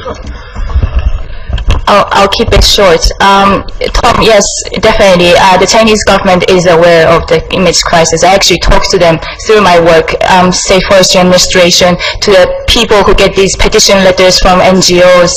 And we engage them directly because they're aware of the issue. What happens often is we are the one telling them who the Chinese people are, where they are, and what they should be doing. So we actually run these training programs for Chinese companies, and I go directly with my colleagues, earn their trust on what we're doing, bring the Chinese embassy in, bring the Chinese government in, and that's a form of self-regulation that hopefully our theory of change, and this is to be tested, is that if you encourage a few good players, and actually there are, even in Cameroon and a few other countries, and form association and organization and give them incentives from the Chinese government and from the local government for performing well. Hopefully the rest will follow. But I cannot emphasize more the importance of law enforcement in Africa.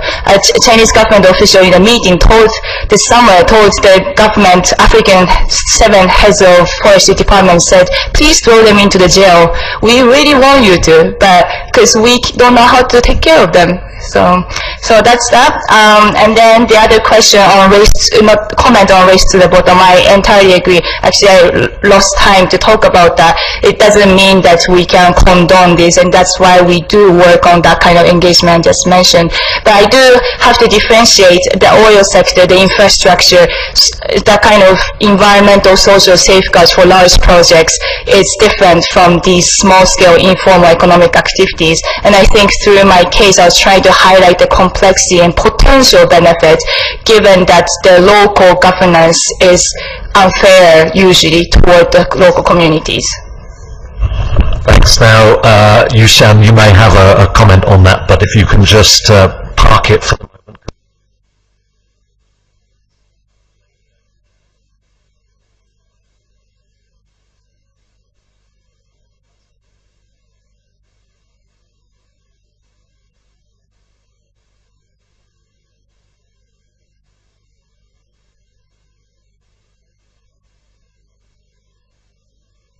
Couple of things which left, so I'm not going to fit you all in, but you, sir, at the back, I think, were first off. So if we can have you two, and you're sitting next to the lady there, we'll have yeah.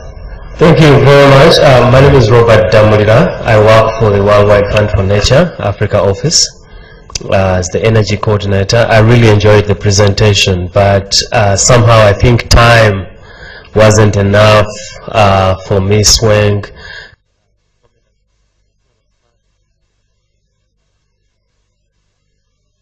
Even your understanding and all these deep analysis that you have made to make the situation better, because I think the informal sector is really at the key of natural resource management, fisheries, land, and all these other natural resources. Thank you. And one more, yep, make it super quick. Okay, I'm with WWF based in Beijing. And then maybe this is more of a puzzle for the academics in the room. So WWF actually works very closely with IIED on some of the projects that Xiaoxue has described. And I think in addition to the informal players, there's also a lot of actually registered Chinese companies, for example, in Gabon, picking up 50% of the forestry sector there. But what we're all seeing is in the global downturn for the logging logs as a commodity, a lot of the companies are actually collapsing or become consolidated, and a lot of the smaller informal sector loggers probably have to go home to wait for another better time. And so in that environment, and we see sort of even more weakening of the existing governance structure in place that has, a challenging on this the partnerships that we have forged between the Chinese and the Gabonian forestry officials. So it really is a question of what kind of more durable institutions that we could create that will actually weather external fluctuations. Thank you. Two good comments there. Now we need to wrap up, so I'm going to really whip these guys here. So Yushan, 15 seconds. I think it's important. Okay. Thank you. 30 seconds, maybe. So thank you, WWF colleagues. I have forgotten to say they are great colleague and collaborator. Anyway, one tangible thing, I'll save the sector-specific one for personal discussion, because for people interested in FOCAC and China-Africa, although I said I'm not China-Africa specialist, I think there is something to be said here, which is if the Chinese government in the agreement can push for stronger governance angle, meaning that law enforcement asking and deal with corruption basically in the natural resource sector. I know these contradicts with the no interference policy. It's very difficult to address, but there are easier words to be put in there, and WWF has a briefing on what exactly the wording could be put into the FOCAC agreement so that the Chinese government can pressure the African government to work on its domestic governance issues. And also there's the point of foreign aid. We are facilitating some African governments to speak with Chinese government to get forest sector aid along with WWF, and in those foreign aid packages we can push them to do more capacity building, more law enforcement, rather than spending money on big infrastructure projects. And finally, yes, and Hannah's excellent report, I've read it through all, and I think it's highly recommended. But we are also publishing a report in response almost to it, asking 58 Chinese companies in African countries, what do they think of these 32 Chinese policies? Does it have any impact, any applicability? And the initial results coming back is very little. But what can they do better? What can the Chinese government do? That I'll share the report in a few months' time. Thank you. Good. Well, that brings things to a close. So I would like to thank our presenters and our discussant and Ross, who's disappeared. So thank you. Thank you.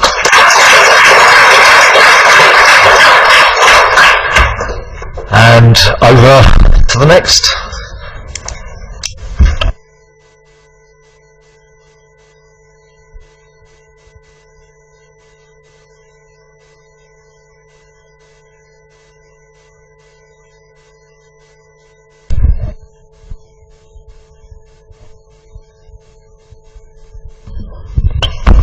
Deborah Bratingham and Rom Ditkin to join me here, notwithstanding the names.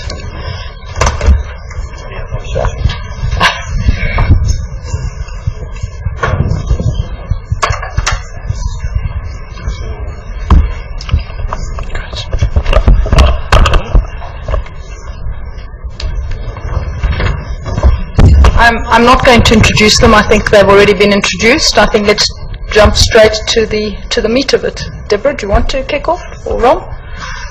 By dint of seniority.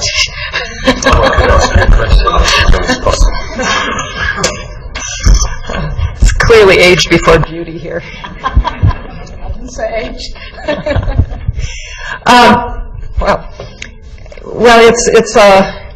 It's a difficult task that we've been asked to do, to kind of wrap up a very rich day of offerings of research and prospective research and commentary by so many people who are so well informed about this topic.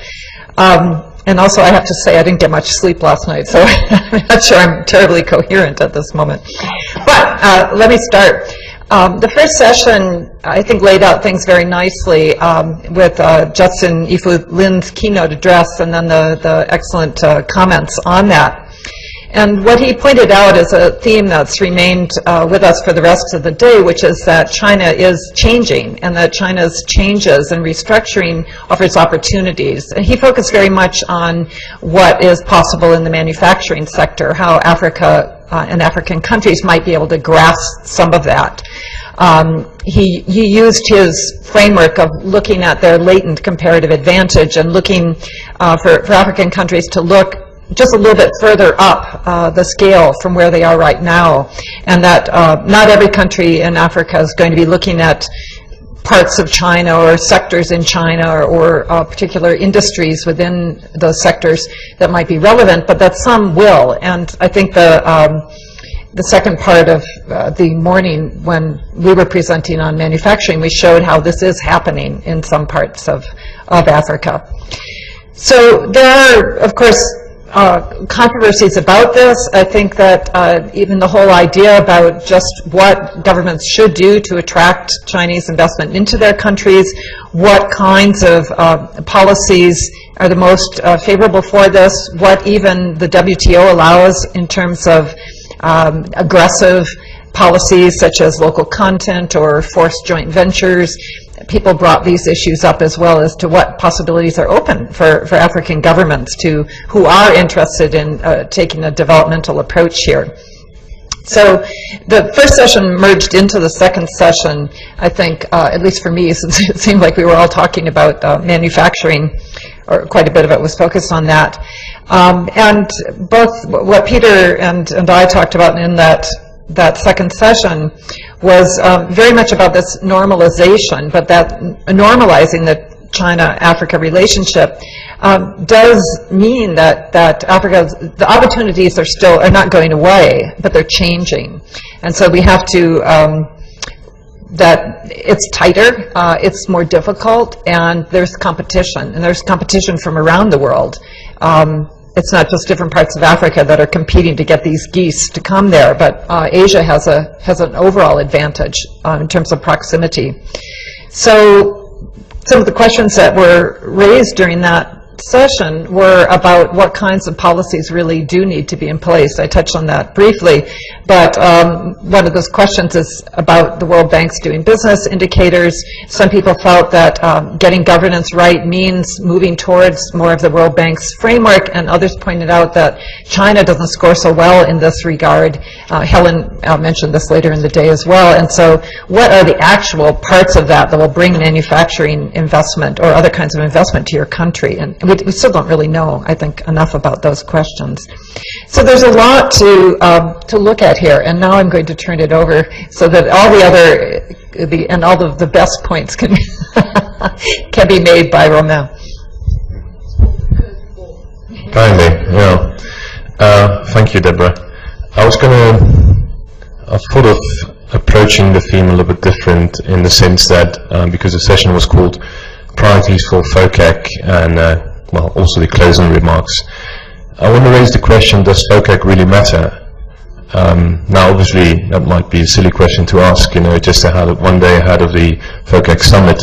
But what about 3 years down the line, the next FOCAC, FOCAC 7, 8, 9? Is it really, in a sense, from the outside, is still very much perceived as a very high-level kind of event? And as Yushan mentioned earlier, there's this kind of question about finding a balance between more multilateral kind of engagement versus the bilateral. So if you open the newspaper this morning, you would see that Xi Jinping, he signed about, what was it, I don't have the exact figures in my head, but about $4 billion with Zimbabwe, $1 billion with President Buhari of Nigeria, and about 94, what makes that, in $6.5 US with South Africa, again on a very bilateral kind of level. So that kind of makes this question a little bit more significant. Does FOCAC really matter beyond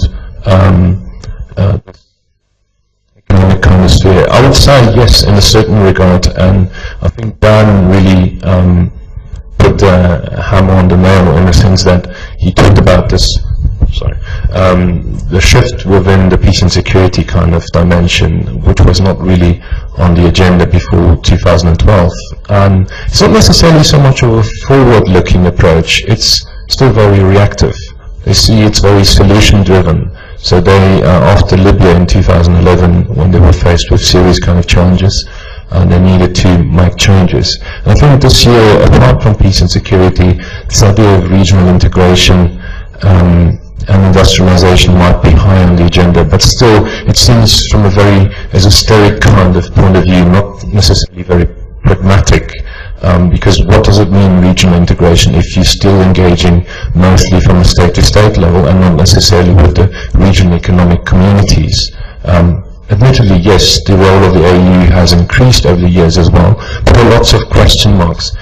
And to go back to the conference in itself, I think there was a lot of questions that were raised around, and I'm going to be a geographer now, not only context but in terms of space, and the idea, the significance of the context, and how a certain number of policies really need to be adopted at different scales and at different levels. But I would add another one. I would say we didn't really mention it, but it was directly, but it was covered quite extensively, is the notion of time and temporalities.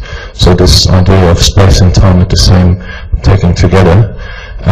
Again, Dan also marked, and I agree with this changing approach between an emerging power that has a different approach when it's trying to penetrate a market versus an emerged power already somehow in various countries in Africa, and it tries to sustain its activity.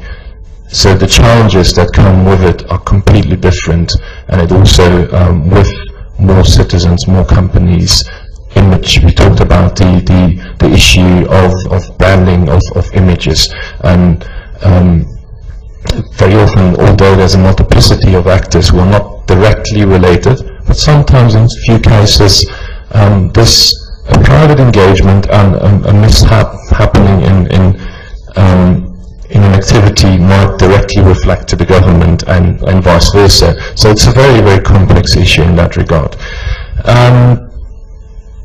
Geez, I can't really read my notes.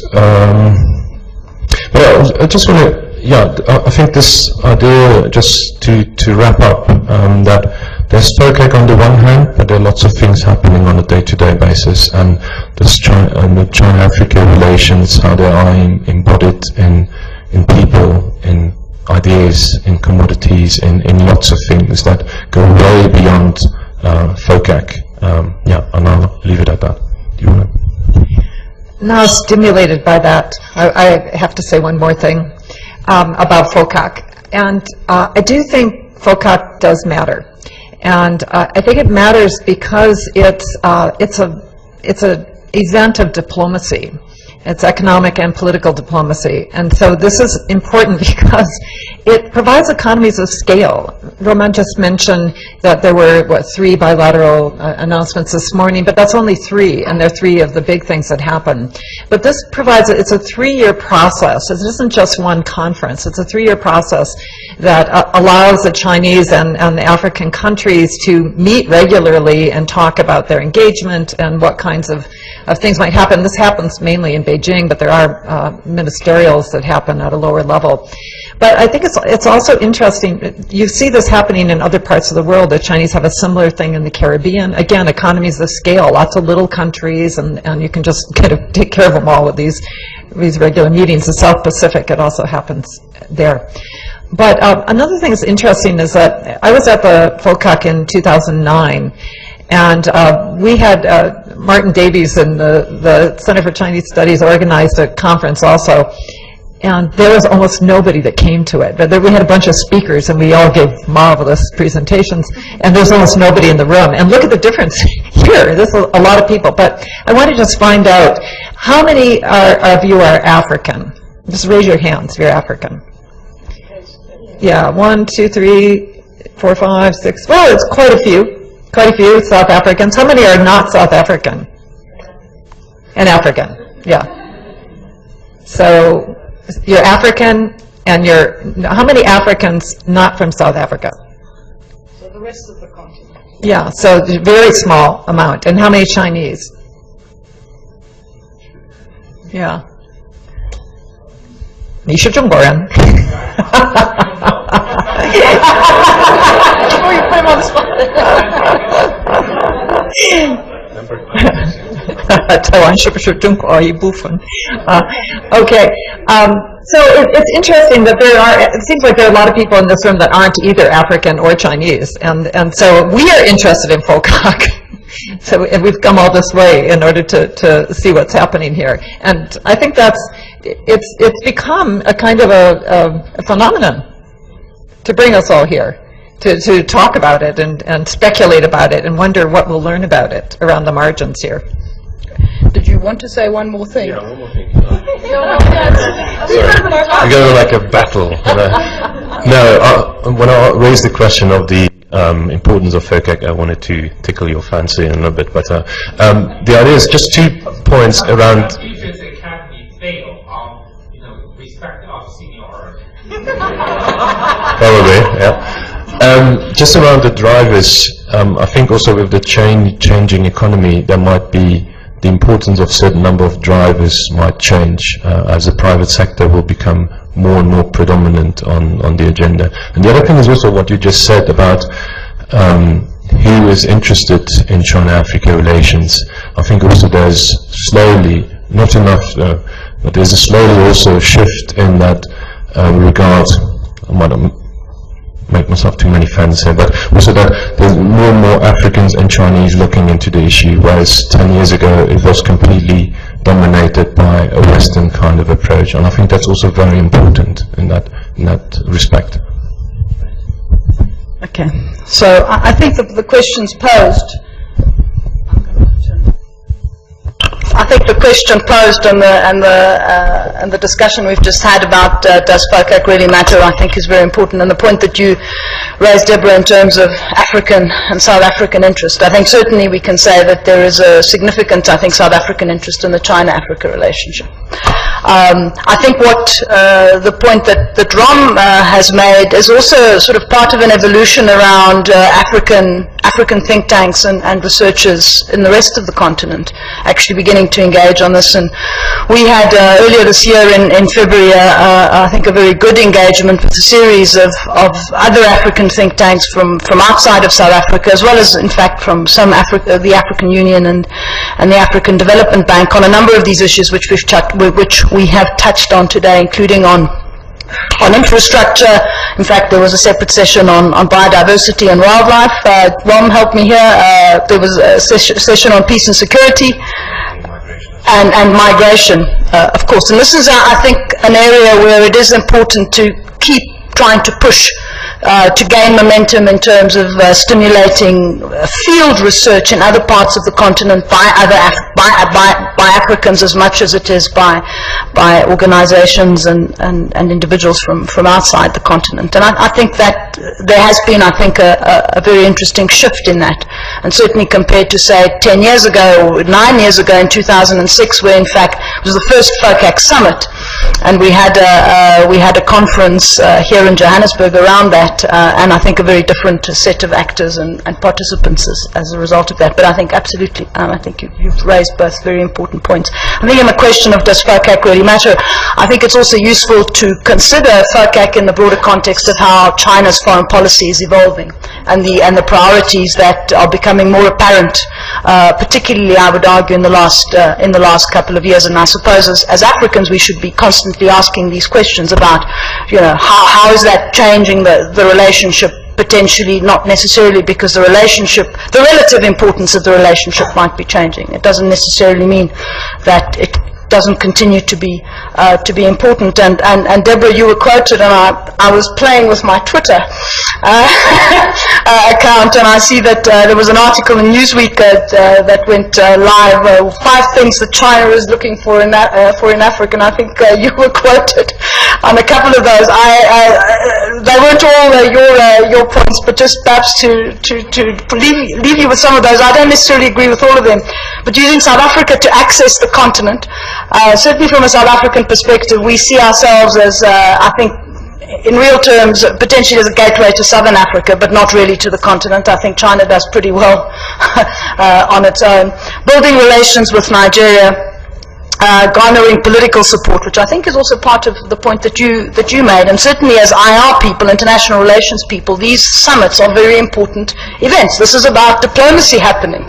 And so, you know, it's in our interests to encourage them as IR people. And then lastly, and second last point, I think that was something you also referred to, Deborah, in this set of comments, was tackling regional and international militancy, and particularly issues around, I think, Boko Haram and extremism and so on, which of course for China are particularly important, and they've become increasingly important certainly in the northern and Sahel region of this continent. And of course, lastly, what we have had a lot of in the last couple of days, and no doubt tomorrow and Saturday, handshakes and photo opportunities.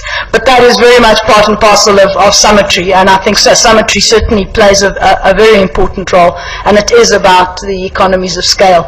I remember many, many years ago when the Commonwealth was still an important feature of South Africa's foreign relations. One of the points that kept being brought up was that the Commonwealth was an amazing set of, and I suspect, I'm sure my British colleagues will have something to say about this, but the Commonwealth was great in that it brought very, very small countries together, the small island states with some of the bigger countries, and this was really an opportunity that was not often found for them to really engage on a whole series of political and economic issues which they might not have otherwise. And I think opportunities such as FOCAC and processes such as FOCAC fulfill that role.